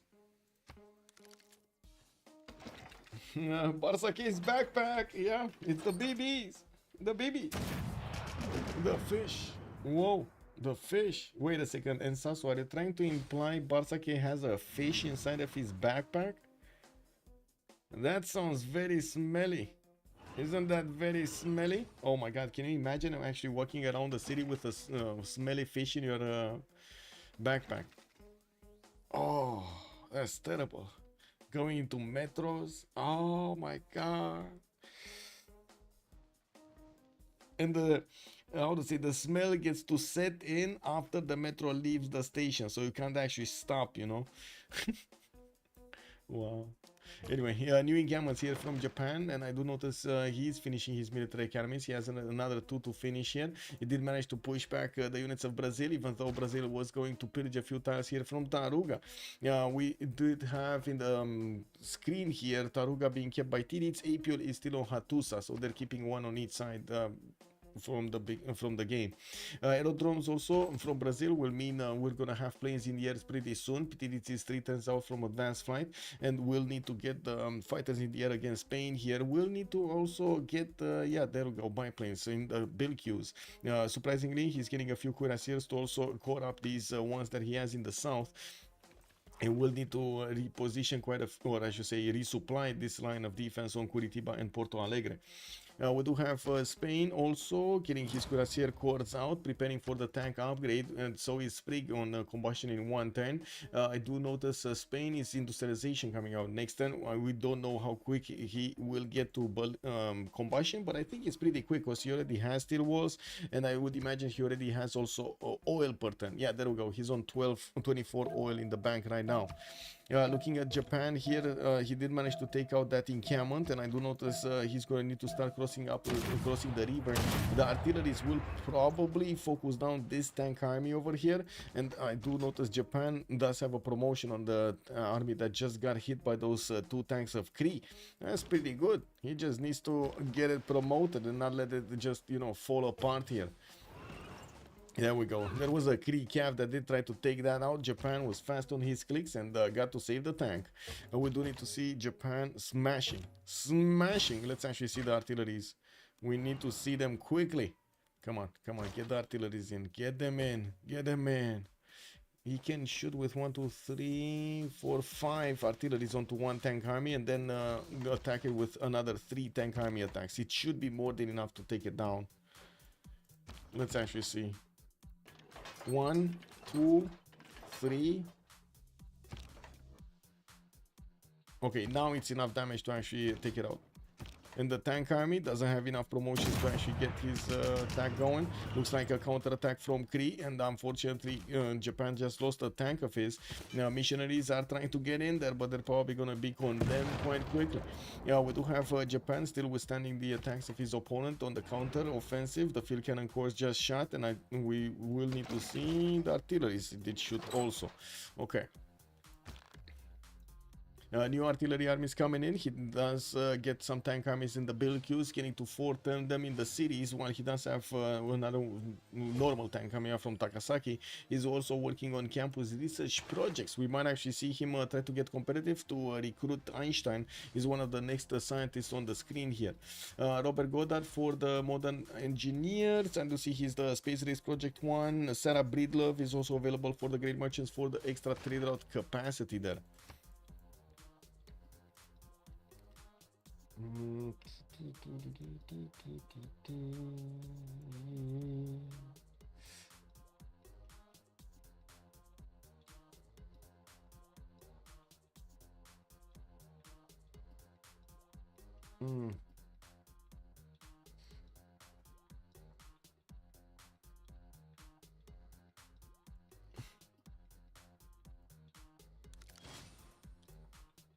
Okay, supply convoys. Japan is trying to get all of the bling on his side. We do have 5 more turns until the switch of the era, and I do notice a lot of them are actually going for a golden age from Freritos de la Vega or heroic age, while we don't have that many points on Arcane at the moment to get to their golden age / heroic. Ambiorix is gonna stay in a golden. We got Malm here 5 points away from getting his heroic age, and he's still valiantly defending his territory. Tiritz needs 8 more points to get to the golden. I do see Sprig is already securing his heroic. Trajan Dark Age, Hammurabi Dark Age, looks like Omega Dark Age, and Mikado is 10 points out from getting his own golden age. And I gotta say, Japan is not attacking. He wants another round of these artillery attacks against his opponent. What do supply convoys do? Passive heal per turn and movement. So supply convoys, they give you +1 bonus movement if the move is started adjacent to the convoy, and it also increases the heals, right? Increasing healing for adjacent units. They're very good. They're very good to move an army quickly. Let's actually see if Japan is gonna get to breach here. The defenses, it does seem like at the moment, no, he's not. Why is he? Oh, I guess he does want to upgrade it. He does need to actually put a road in there, so he gets to move around very quickly his other artilleries on that tile. Anyway, let's see, Brazil push back his opponent. We do have the aerodromes finishing, and getting those fighters in the air is going to be a must. I do see Byzantium is coming in from the north with a tank army that we will get to smash through some of the defenses of Spain there, or some of the units, while I do notice Byzantium is attacking into Rome. Rome is getting his combustion next turn, and he does have 1 tank army to upgrade in Arpinum, with another one coming in from Rome. That's a tank corps actually, not an army. This is the cuirassier corps. It can turn into a tank corps. Still, Byzantium is gonna do quite a bit of damage against these units until they get their upgrades, and I guess the gold is gonna be an issue here. Now we do have gold per 10, good enough gold per 10 on both sides. So okay, Byzantium starting to ramp up his aggression. We do have also factories coming up from Odessa for more production, while he's gonna try to bonk, or I should say poke at the Rome from both the direct east and the northeast. We're going to need to see where the Rome defense will crumble. We didn't have actually Babylon managing to get that many units in the air, in the field, but I do have to say he has aerodromes deployed to the west side. He could put fighters in the air next to Arpinum and could push, help push back the Byzantine attack, or at least slow it down to a crawl. And while we do have the massive attack here of Japan, he just keeps on getting more units against his opponent, and his opponent Malm is trying to get the aerodromes and also trying to get to a golden age here. We do have Malm building up Mont Saint Michel in the city of Miki Civ6, and I do see he's struggling to get his artilleries to get to defend against his opponent here. We do need to see the strategic, or I should say the tactical moves of Mikado. How is he gonna manage to secure the attack against his opponent? Also, Japan doesn't have balloons. No, now he has balloons, but he was relying on Babylon's balloon because he was there first. Now he has a balloon of his own. That should be fine. I do notice these artilleries did actually shoot that tank army and it got a promotion, so that's kind of a bummer that he couldn't manage to take it out earlier. Oh well. It is what it is. We do also need to see if Japan here is going to manage to get his own planes in the air, or he's going to rely entirely on Babylon, allowing Japan to focus entirely on tanks so he can actually get the attack going. We do have Omega getting combustion next turn, Crude Love also getting combustion next turn, Mikado getting replaceable parts, and I do see in the tech side we do have Malm going for radio, but in 2 turns he's gonna have advanced flight, but not quickly, while Sprig is gonna want his flight also. He's getting fascism. Theodora getting fascism. Actually, yeah, that's very quick on fascism. Okay, very nice, very nice. 350 culture attend here, 320 science on Sprig. He's pushing in through the lands of Rome and does manage to do quite a bit of damage. Rome is still... no, he actually does have the upgrade button. It's just a matter of pushing it. And there we go, we're gonna push coming in. These tank armies are not going to be that strong against the city center, especially with steel walls in there, but they will still have the opportunity to take out some more Roman units and even maybe do some pillages, you know, recover the health, the wealth, I should say, that he got. Rule Valley 530 in Nicaea, military academies in Byzantium, new spies coming around. While I do see he pushed back the Spanish attack from Brazil, we're going to need to see when Brazil is going to choose to actually go on the offense here. He did try to go on the offense against Japan and kind of failed miserably. Now he's getting all of those calves. Wow, did they get... I think they just got trapped, no? I don't think he can get through this. This water is not navigable. I don't think it is, no? It is not. This is coast ice. Yeah, this is ice. Oh no, this is coast. Wait, what? Wait, this is...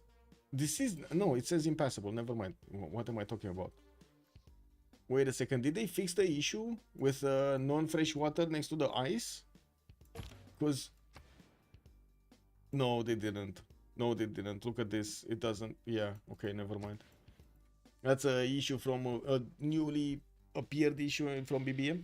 That will probably break the statement versus Kree. Japan needs to get to mechanized infantry. I don't think he wants to mechanize infantry. I think he just wants to get more artillery armies and planes in the air. He does have an aerodrome right out of Kyoto, and I would imagine in advanced flight with bombers is going to help him out push through this. Sanitation in 1, ideology in 7, and yes, I do agree mechanized infantry would be good units. Usually the players just don't like them.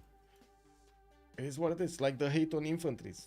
I think there was only one person who actually mained getting infantries, and that's actually Colento. He hasn't been playing with us for quite some time.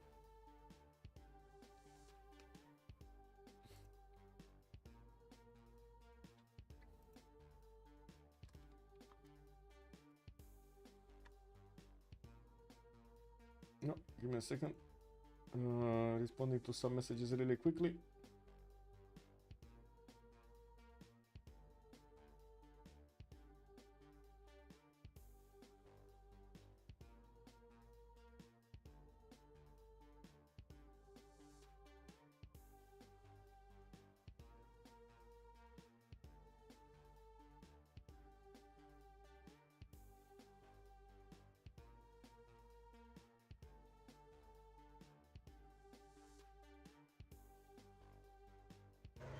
Okay, let's see.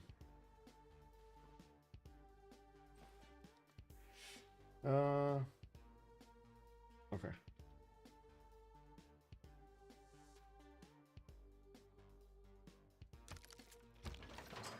Okay, attacks has started. Some more Japanese shells dropping down on the Kree tank armies, and it looks like there's still not enough.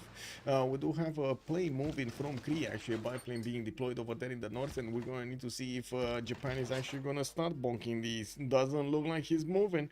The intel is right now on Kree's side. It does seem like Japan doesn't have the extra level 2 spy in here for that spicy intel. Yeah, well, let's actually take a look at Barsake. He is managing to get bombers out and finishing up more stock exchanges, trying to get the goal for his teammates. While he does have 435 points, I do see APL on 777. There was a brand of batteries that was called 777. Did you guys have that? And to see Colossus is getting built in Lutetia in 5 turns, while Gold did deploy fighters directly in the lands of Spain. That is starting to be dangerous here. Barsake might actually tear apart Spain with the help of Brazil from the left, and of course Theodora from the north. We do see Byzantium is still doing damage against the tiles of Rome and against the units of Rome.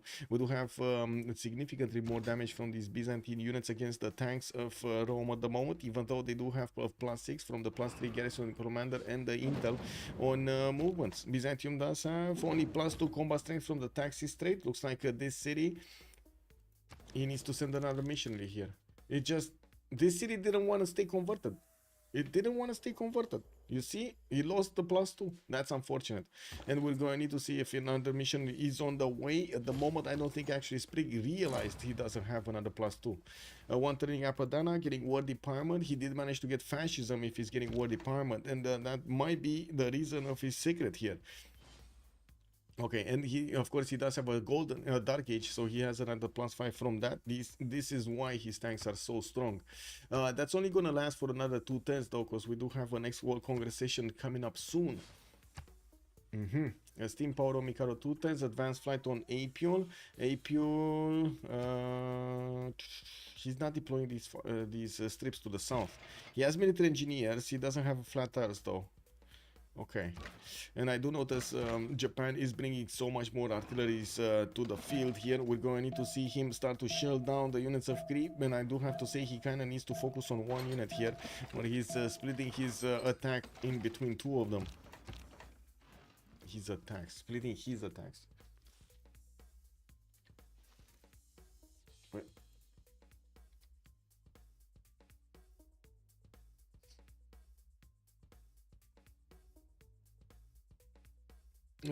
Goal bad QA? No, whoa. Oh, you mean he could have? It's fine. He's still a 2. It's still a 2, huh? Yeah, he got that harbor. He couldn't get a harbor anywhere else. Goal is settling a city right in the face of whom? Of where? Wait, left? No, he's not. Okay. Well, where are you saying Goal is settling a city? Because to the north he's not. East, I don't see him. Does he have a settler? No, I don't know. Anyway, we do need to see Japan actually starting his attacks here. He did attack with his artillery armies and dealt more damage to the Kree units. It looks like they did need to move, and that means that they're not gonna get the heals in between. We did have Japan also with enough artillery deployed to the east side, and of course Kree is trying to fend off attacks there. I do see a Japanese tank army is gonna manage to do the damage against the field cannons, and there are, well, I gotta say, there are so many more units from Japan. And he's building so many more also. Look at that, in 2 turns, and another 2 tank armies, 3 tank armies coming in, 4 tank armies in 2 turns. Okay, well, it looks like a Kree over here is going to have a problem to defend all of this. Advanced flight next turn is going to allow him to get the upgrade on the biplanes to become fighters, and we're going to need to see if that's going to be enough counter damage here against the Japanese units. And while Rome is still suffering at the hands of Byzantium, we do have Rome over here. Where is Rome? Going Dark Age. I do see Apule is getting his Golden Age. He's getting another one. Omega going Dark, and Mikado still needs 7 points. I don't think he's gonna get it. Sprig is gonna get his Heroic. Tiditz is gonna get his Golden. Malm is gonna get Heroic, and Barsake is gonna get Golden. Every one of the members of Freritos de la Vega will get Golden here. Very nice, very nice. With more tanks coming out from Rome, he's gonna have a problem actually coding them up or getting them coded up directly, and we're gonna need to see if we're gonna have the same problem on Byzantium. The economy is still in shambles here for Freritos de la Vega. They're trying their best to make this work. With War Department coming up in 2 turns here for Byzantium, we'll see how his production is gonna hold up later on. We do have Gaul also attacking to Spanish cities and units with his fighters. He did deploy them to the west side, forcing Spain to build up more anti-air guns, which of course will be a problem because Brazil was thinking of his own fighters to attack into his opponent with. We're going to need to see if Brazil is going to start moving his units here soon, or I should say moving his cities, because he's not yet moving that many units, not even building them. Guaterino, hello there, sir, and welcome. Maniuk, also good evening, sir. What was the question? The center is in Pacachuti's land. No, there is no Pacachuti. Oh, you mean Poundmaker? Okay. Poundmaker land. Where is the pound? Okay. Oh, this one. Yeah, it looks like he is getting this one. I don't know where he's getting this one, but he's getting this one somewhere. We'll see where he's getting it. Yeah. How's Diplo Victory? I don't think Diplo Victory is that hard, how to say, that strong this game. 5 points for Omegaya, and we got 5 points for Barsak, and nobody actually has an advantage on that. In the culture victory screen, Spring does have 17 out of 123. Apil does have 6 out of 135, but that's not that big, and we do only have 181 tourism on Barsak, while we got over here 100 tourism for Apil. So I don't think culture victory is going to be a thing. How are both teams doing in tech numbers? They were quite close actually in tech numbers. 55 for Barsake and 50 on Tiditz, while on the other side is 51 on Apul and 50 on Hojo. Looks like we do have Ambiorix Barsake managing to get that extra technology, and I think that's actually Oxford. That's because of Oxford, right? He did get that extra. Okay, a lot of bombers coming out from Gaul here, and it looks like he's actually going to focus his efforts on the east side, even though he does have Spain to attack into the west side here. I guess we'll see. We'll see where he's going to deploy these bombers. 2 of them coming out next turn, with also helicopter armies coming out next turn. We'll see. Oh, he has already a bomber. Oh, I see. They're going to take out Rome. That's probably the easiest way. Take out Rome. And Rome does have anti-air guns coming out from his cities, trying to get the tanks, but in the north he's starting to lose the battle against Rome here, especially with against Byzantium. Especially with fascism, Rome is managing to take so much damage from these Byzantine units. Okay, it looks like we do have a breach here. Japan is managing to breach through. Slowly but surely, the artilleries are getting his efforts going forward towards Moscow too.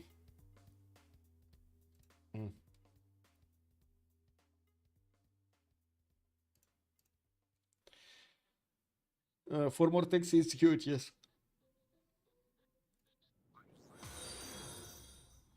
Infinite Hangout has joined the round table. Thank you so much for the follow, sir, and welcome to the stream.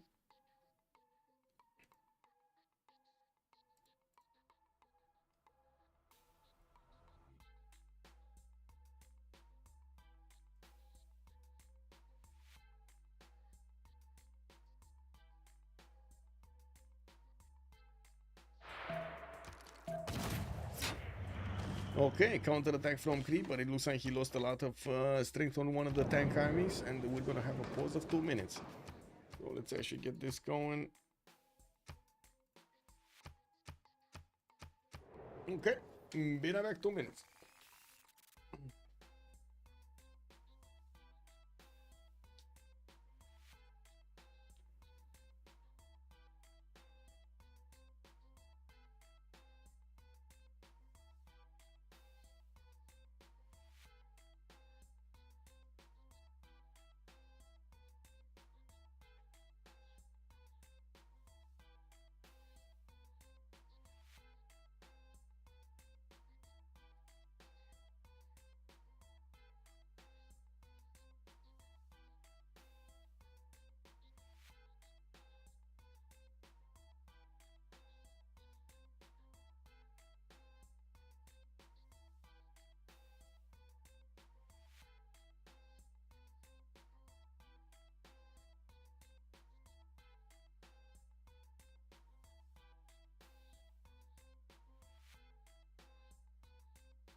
Okay, so we do have Japan over here getting moving forward, but now Kree does have fighters in the air, and he will get to attack back these artillery armies right behind the tanks.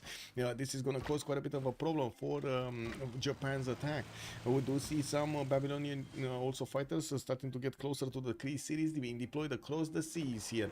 In the World Congress, we did have Faith, minus 50% cost until the next one, 100% production towards Entertainment Complex, and Gold did manage to get his 2 points for Diplo victory. He's getting also Colossus finished next turn. He does have a helicopter that is next to the borders of Toledo, even though I gotta say he doesn't really have an army here to go against his opponent. And we do have him with the helicopter armies deployed to the north, where he does have fighters and bombers ready to attack into Rome cities. Rome, I do notice, is getting pressure on the north and on the west side. It looks like Byzantium here is starting to breach through the defenses, and he does have significantly more strength than his opponent. He did manage to get back his combat strength from the Taxi Strait, and it looks like that city got got reconverted. Nestlin has joined Islam. the round table. Nestlin, thank you so much for the follow, sir, and welcome to the stream.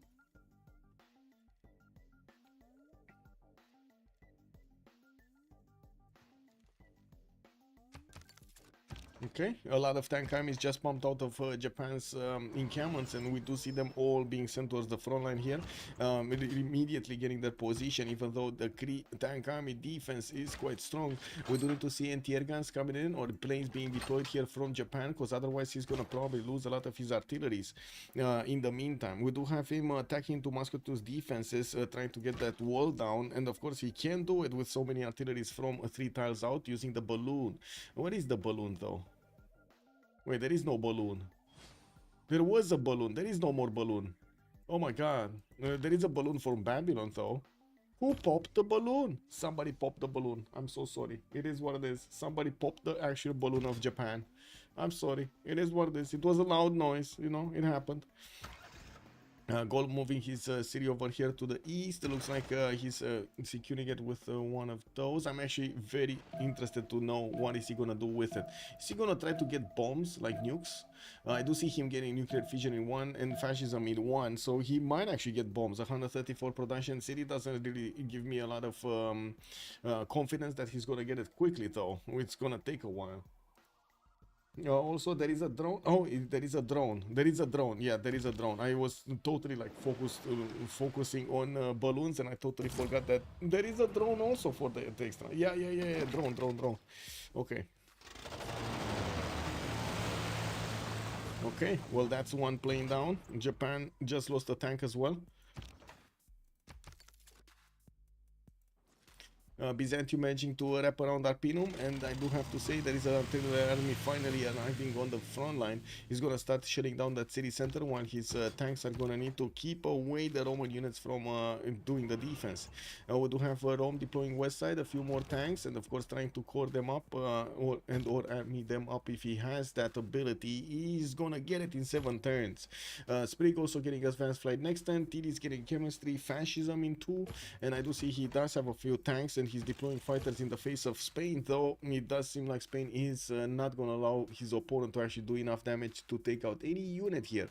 And we do have army museums from Sao Paulo, more of them coming out from Manaus for the extra culture, and I do have to say at the moment it does have 242 culture at 10 with 636 points of production. In the stat screen, it does still look like Freritos de la Vega do have the upper hand here, especially since they are attacking into Rome and taking out that city, and it does look like Kree is withstanding the attack of Japan. We do have some fighters from Babylon trying to get in here, trying to do the damage, and we're gonna need to see if he's gonna manage to do the damage against some of the Kree fighters to deny the defense. We'll see. This is starting to be dangerous for Japan, actually, not for Kree. Kree is managing to keep up quite nicely with the defense necessary. Does Gol already have nuclear fission on Rock? He just got it. He just got nuclear fission. And he's putting his Manhattan, starting off in Aduatuca, 5 turns to finish, getting more bombers and getting more aerodromes. And when I say bombers, I'm not actually referring to the Spanish bombers as in firefighters. I just noticed, by the way, after that, I don't know if you saw the unfortunate floods in Valencia a few days ago. I just noticed that firefighters are called bombers. That must be extremely confusing to anybody that's not there from there. Imagine saying, hey, my house is on fire. Don't worry, we're gonna send the bombers to you. What? You're gonna do what? Not the bombers, don't do, not the bombers, you know? Like, yeah. Anyway, that's not confusing at all.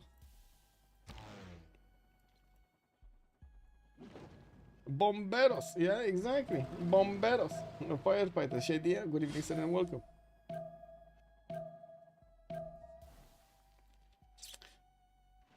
And Sasu is saying bomba means pump.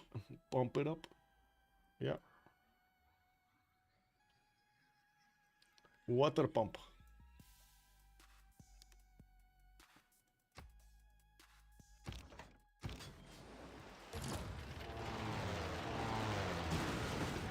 Well, that's another artillery down. Kree is focus firing these artillery armies as quickly as possible, so it doesn't let Japan keep on attacking his city center.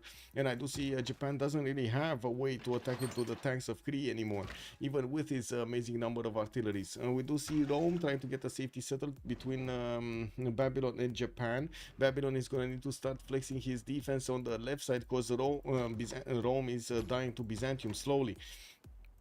We do have also units from Gaul starting to get into the Roman cities. He's getting the helicopters to start pillaging tiles here.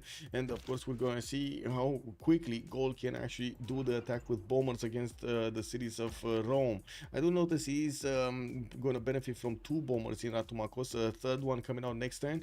While he does have his nuke in 4 turns here, he's getting a lot of helicopter armies to work with his attack going against Kume. Now the question is he just gonna keep on pillaging tiles here, or is he actually gonna attack into city centers? Anyway, artillery army still needs to shoot.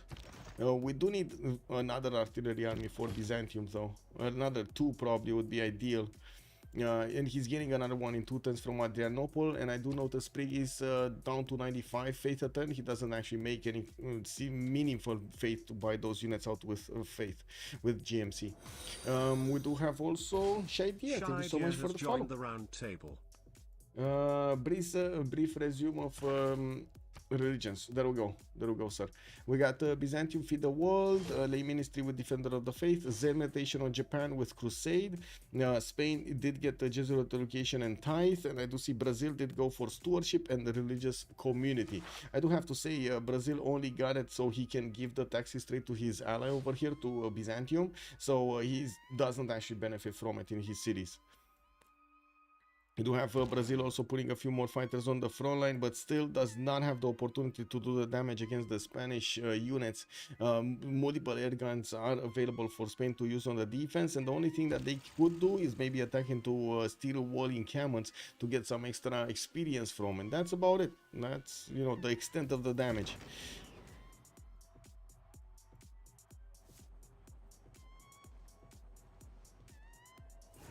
With my pleasure, sir.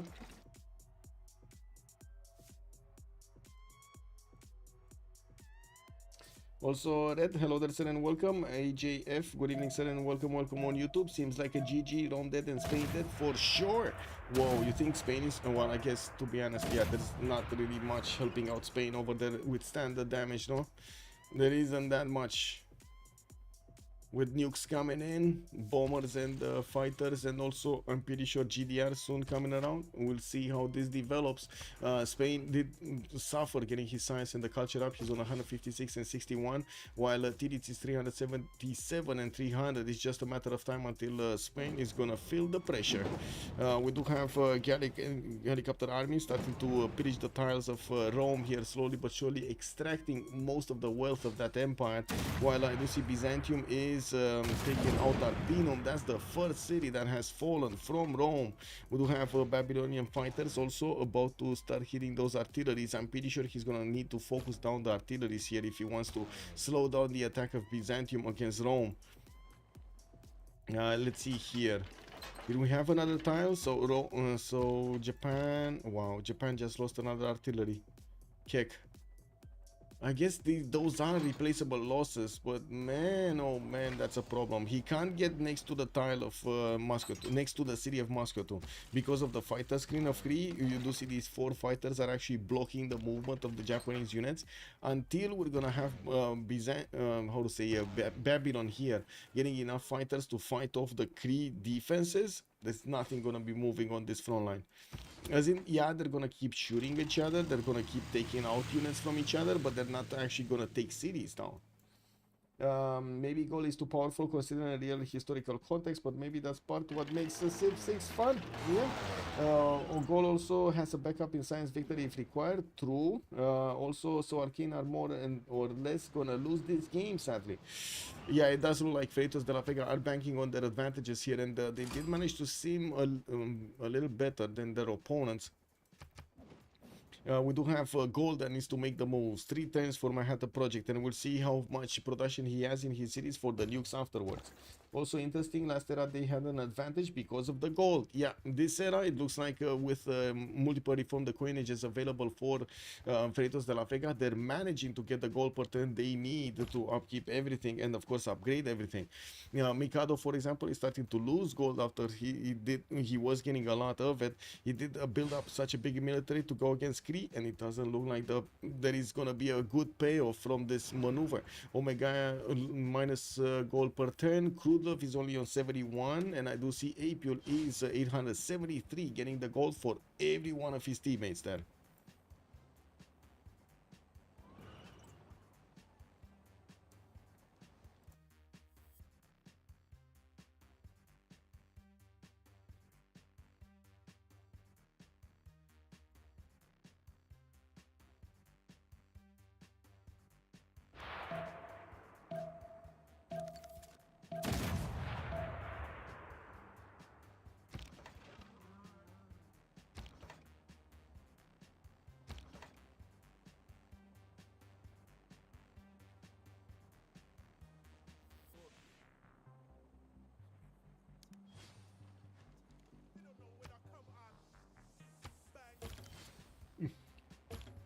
Okay, well, oh my god, this is catastrophic damage from Byzantium against Rome. That's way too much than Rome can handle. Way too much. Probably gonna see another attack being taken out this turn here. And I do see he's getting bombed back on return by Babylon, and I do see an anti-air gun has been deployed in Arpinum. We do have some attacks on the tank armies, which are just gonna get promotions, and that's it. Okay, that's another tank that's probably gonna need to be taken out. I do also notice this encampment was built from the capital city of Rome, not Arpinum. While of course Byzantium will need to bring more military units, he does need to take out the capital there. Kume is being torn up to shreds. It does look like the concentrated power of the Gallic attackers did manage to take that city down, and we do have the Gallic helicopter army starting to get also very close personal with the Babylonian units here. This is going to be dangerous for Babylon, and he's going to slow him down from actually getting the late game. Mikado, next turn he's going to get chemistry, allowing him to build up labs. He still is getting artillery armies from his cities, and I do notice he put the city of Moscow into the red zone. The question is, can he actually push this through? I don't see a way for him to push this through, but maybe I'm wrong. We'll see what happens. And we do have also Gold managing to deploy Tervana here with jet bombers in that city center, and with more places for him to actually place airstrips. We're gonna see him, and aerodromes, we're gonna see him start to bomb the cities of Japan from afar with that jet bomber. He's also gonna have the opportunity to get some nukes deployed, and I'm pretty sure that's what he's planning there. So first they need to focus on taking down Rome, and Rome is down to only 5 cities, or soon to be 4 cities. We do have also Spain on the left side, just getting as many of these anti-air guns as possible. He knows what's coming, and he knows he's gonna need to prepare for this. We do have also Gol starting to get a few more helicopters after he gets the attacks with the bombers. He does need to get the city somehow, so he's gonna try to get that helicopter unit to actually help him with it. We do have more Byzantine artillery armies moving forward. It looks like they want to go through the road pathway, through the railroad pathway towards the north of Rome, and I do notice Byzantium is just gonna keep on moving forward with his tank armies.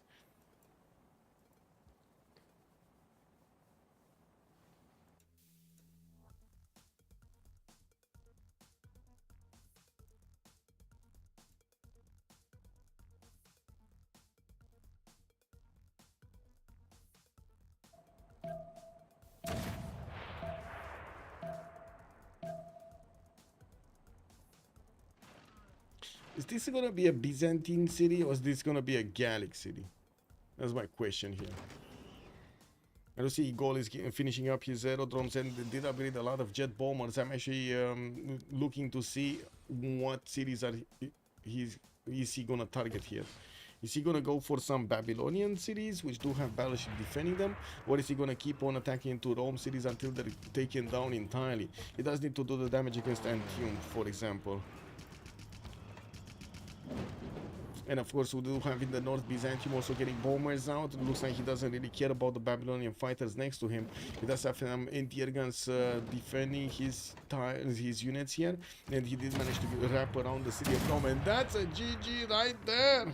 Though its We face may did have change throughout the Freritos de la ages. Vega. Big brain in this, getting the perfect sim going. A man History is managing to written from the withstand hand the of the aggression victor. of Japan, of Mikado against him.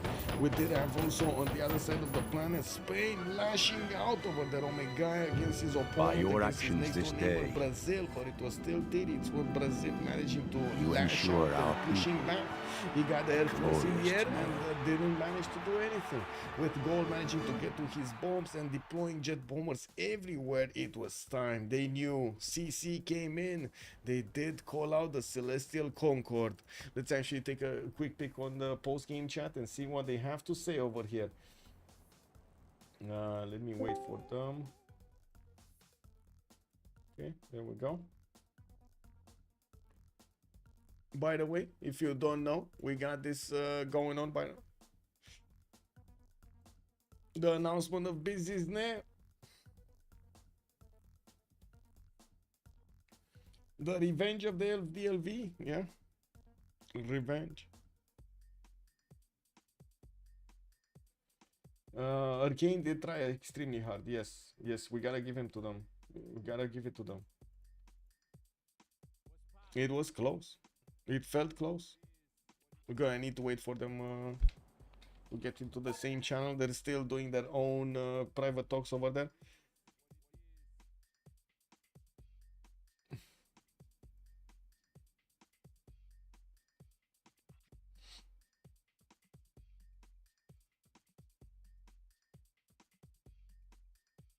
Let me finish the prediction. Oh, I did. Hello. Hello, GG, well played. Thanks. Can you move my teammate? I think they can't go Yeah. from here. There we go. Hello! Hello, Mikado. Man, too many thanks, Yes. Mikado. Too many thanks. What can I say? I think my spy capture, I don't know to say that. It's too Did I hard pos- to capturer les espions. Oh yes, oh, his spies got captured. Oh, So he didn't have one level 2. So it's too hard. He has plus GG. with Yeah. GG, victory. Wow, Mikado push tank like old-fashioned guy. 1040 was like, oh, I don't know what to do with my game. I Then, think like, that's why oh. Mel, I know. Mel I did know, the it's break for PP. I'm going artillery. Nice. But I wanted to do the special, but I need to go labs first. I won't do the special, so it's for next time. Nice coup de tête dans le mur, Mikado. Yes. I'm so happy. Headbutt. Headbutt. But beautiful. Push tank. Nice, dodo. nice God spawn, Bart. God spawn. I don't know, I didn't see it. It's it's- really good. Yeah, it's pretty good. It's pretty good.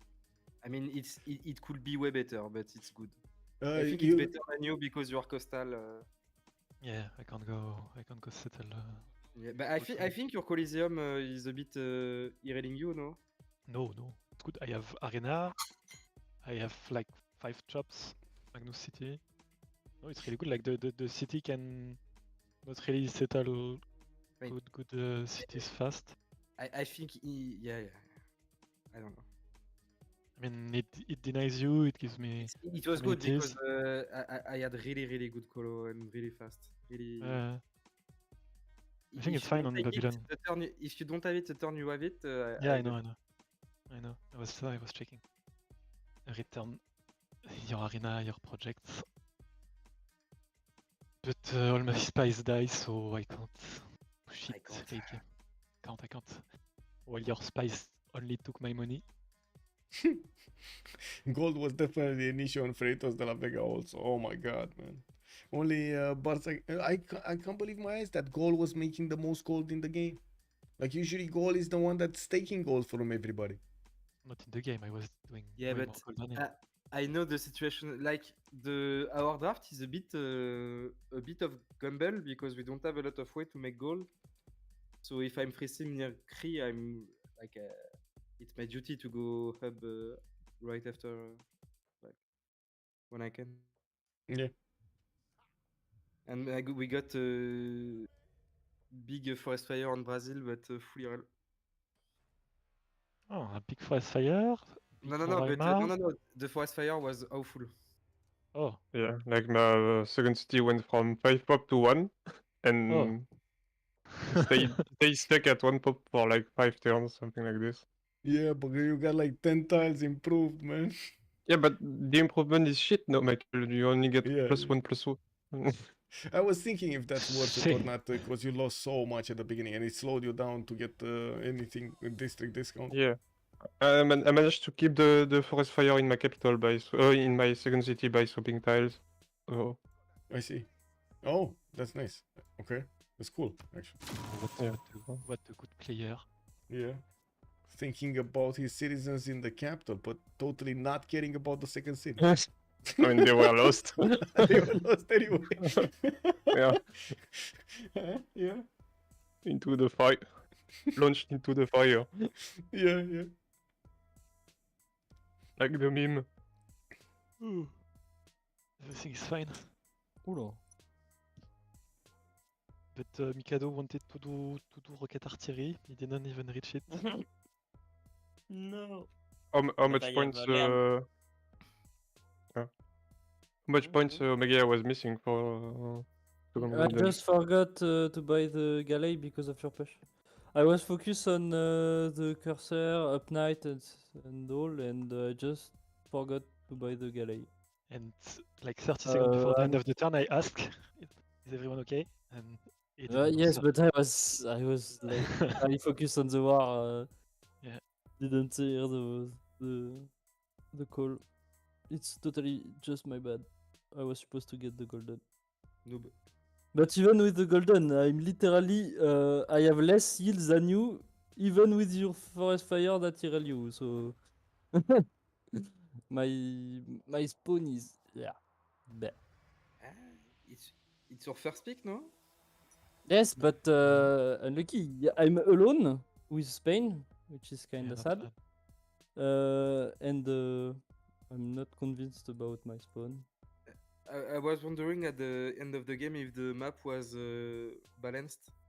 I felt that way. I don't know, Michael, if you think it was balanced.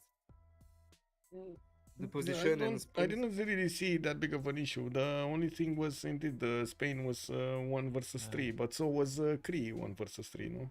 Oh, 1 No, versus okay, 2 it was actually. 1 versus. 1 versus Yes, 2. but versus one and a half. three can trade at Yeah. least. Yeah, I Yeah, can- yeah. I think the like position are good except for Spain. But like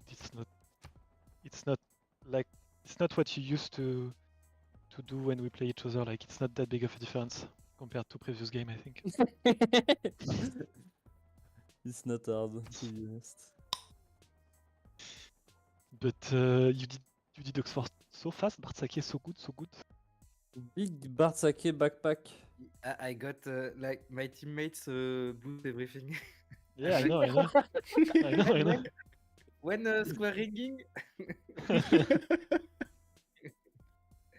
But yeah, Oxford, I didn't think you would have it that fast. I Because- shift enter my cap. Yeah, but the fact you have the Civ6 like Yeah, but 4 we, turns like- before, The strength of our draft is the boost in culture. Like Yeah, we that's can all suck each other in culture. Mm. and- yeah. I was like, okay, he can't have it before me. I have Colo. FL and I And kept we- one and charge then- from Filippo, Yeah, and I got figured. the Pantheon. Oh, yeah, Pantheon was Wonder. a bait because I wanted to launch Wonder every turn in every city. But like the turn I put the Oxford, I Arcane my Oriette and and the Wonder disappear. I was quite sad. Yeah, it was quick. Well, But GG, well yeah, played. Congratulations Artak is for the win. back. Thanks, Michael. Thanks for the cast. Michael, Thank you. Thank you for allowing me to Yeah, do so, bye. and see you in the GOAT tournament. Huh? Let's see who's gonna be the big one in CPL. Yeah. Yeah, sure. Have a great you. one. Bye Bye. bye. Bye. Well, there we go. We did see the game between Freritos de la Vega and Arcane on the other side. We did have Freritos didn't manage to get the win today in the CPL Premier. We do have tomorrow another game started off at 1800 something. Let me actually put it up on the screen here so we can take a look. Upcoming games: Meow for Delegation going against the same Freritos de la Vega. We're gonna probably see a different lineup tomorrow.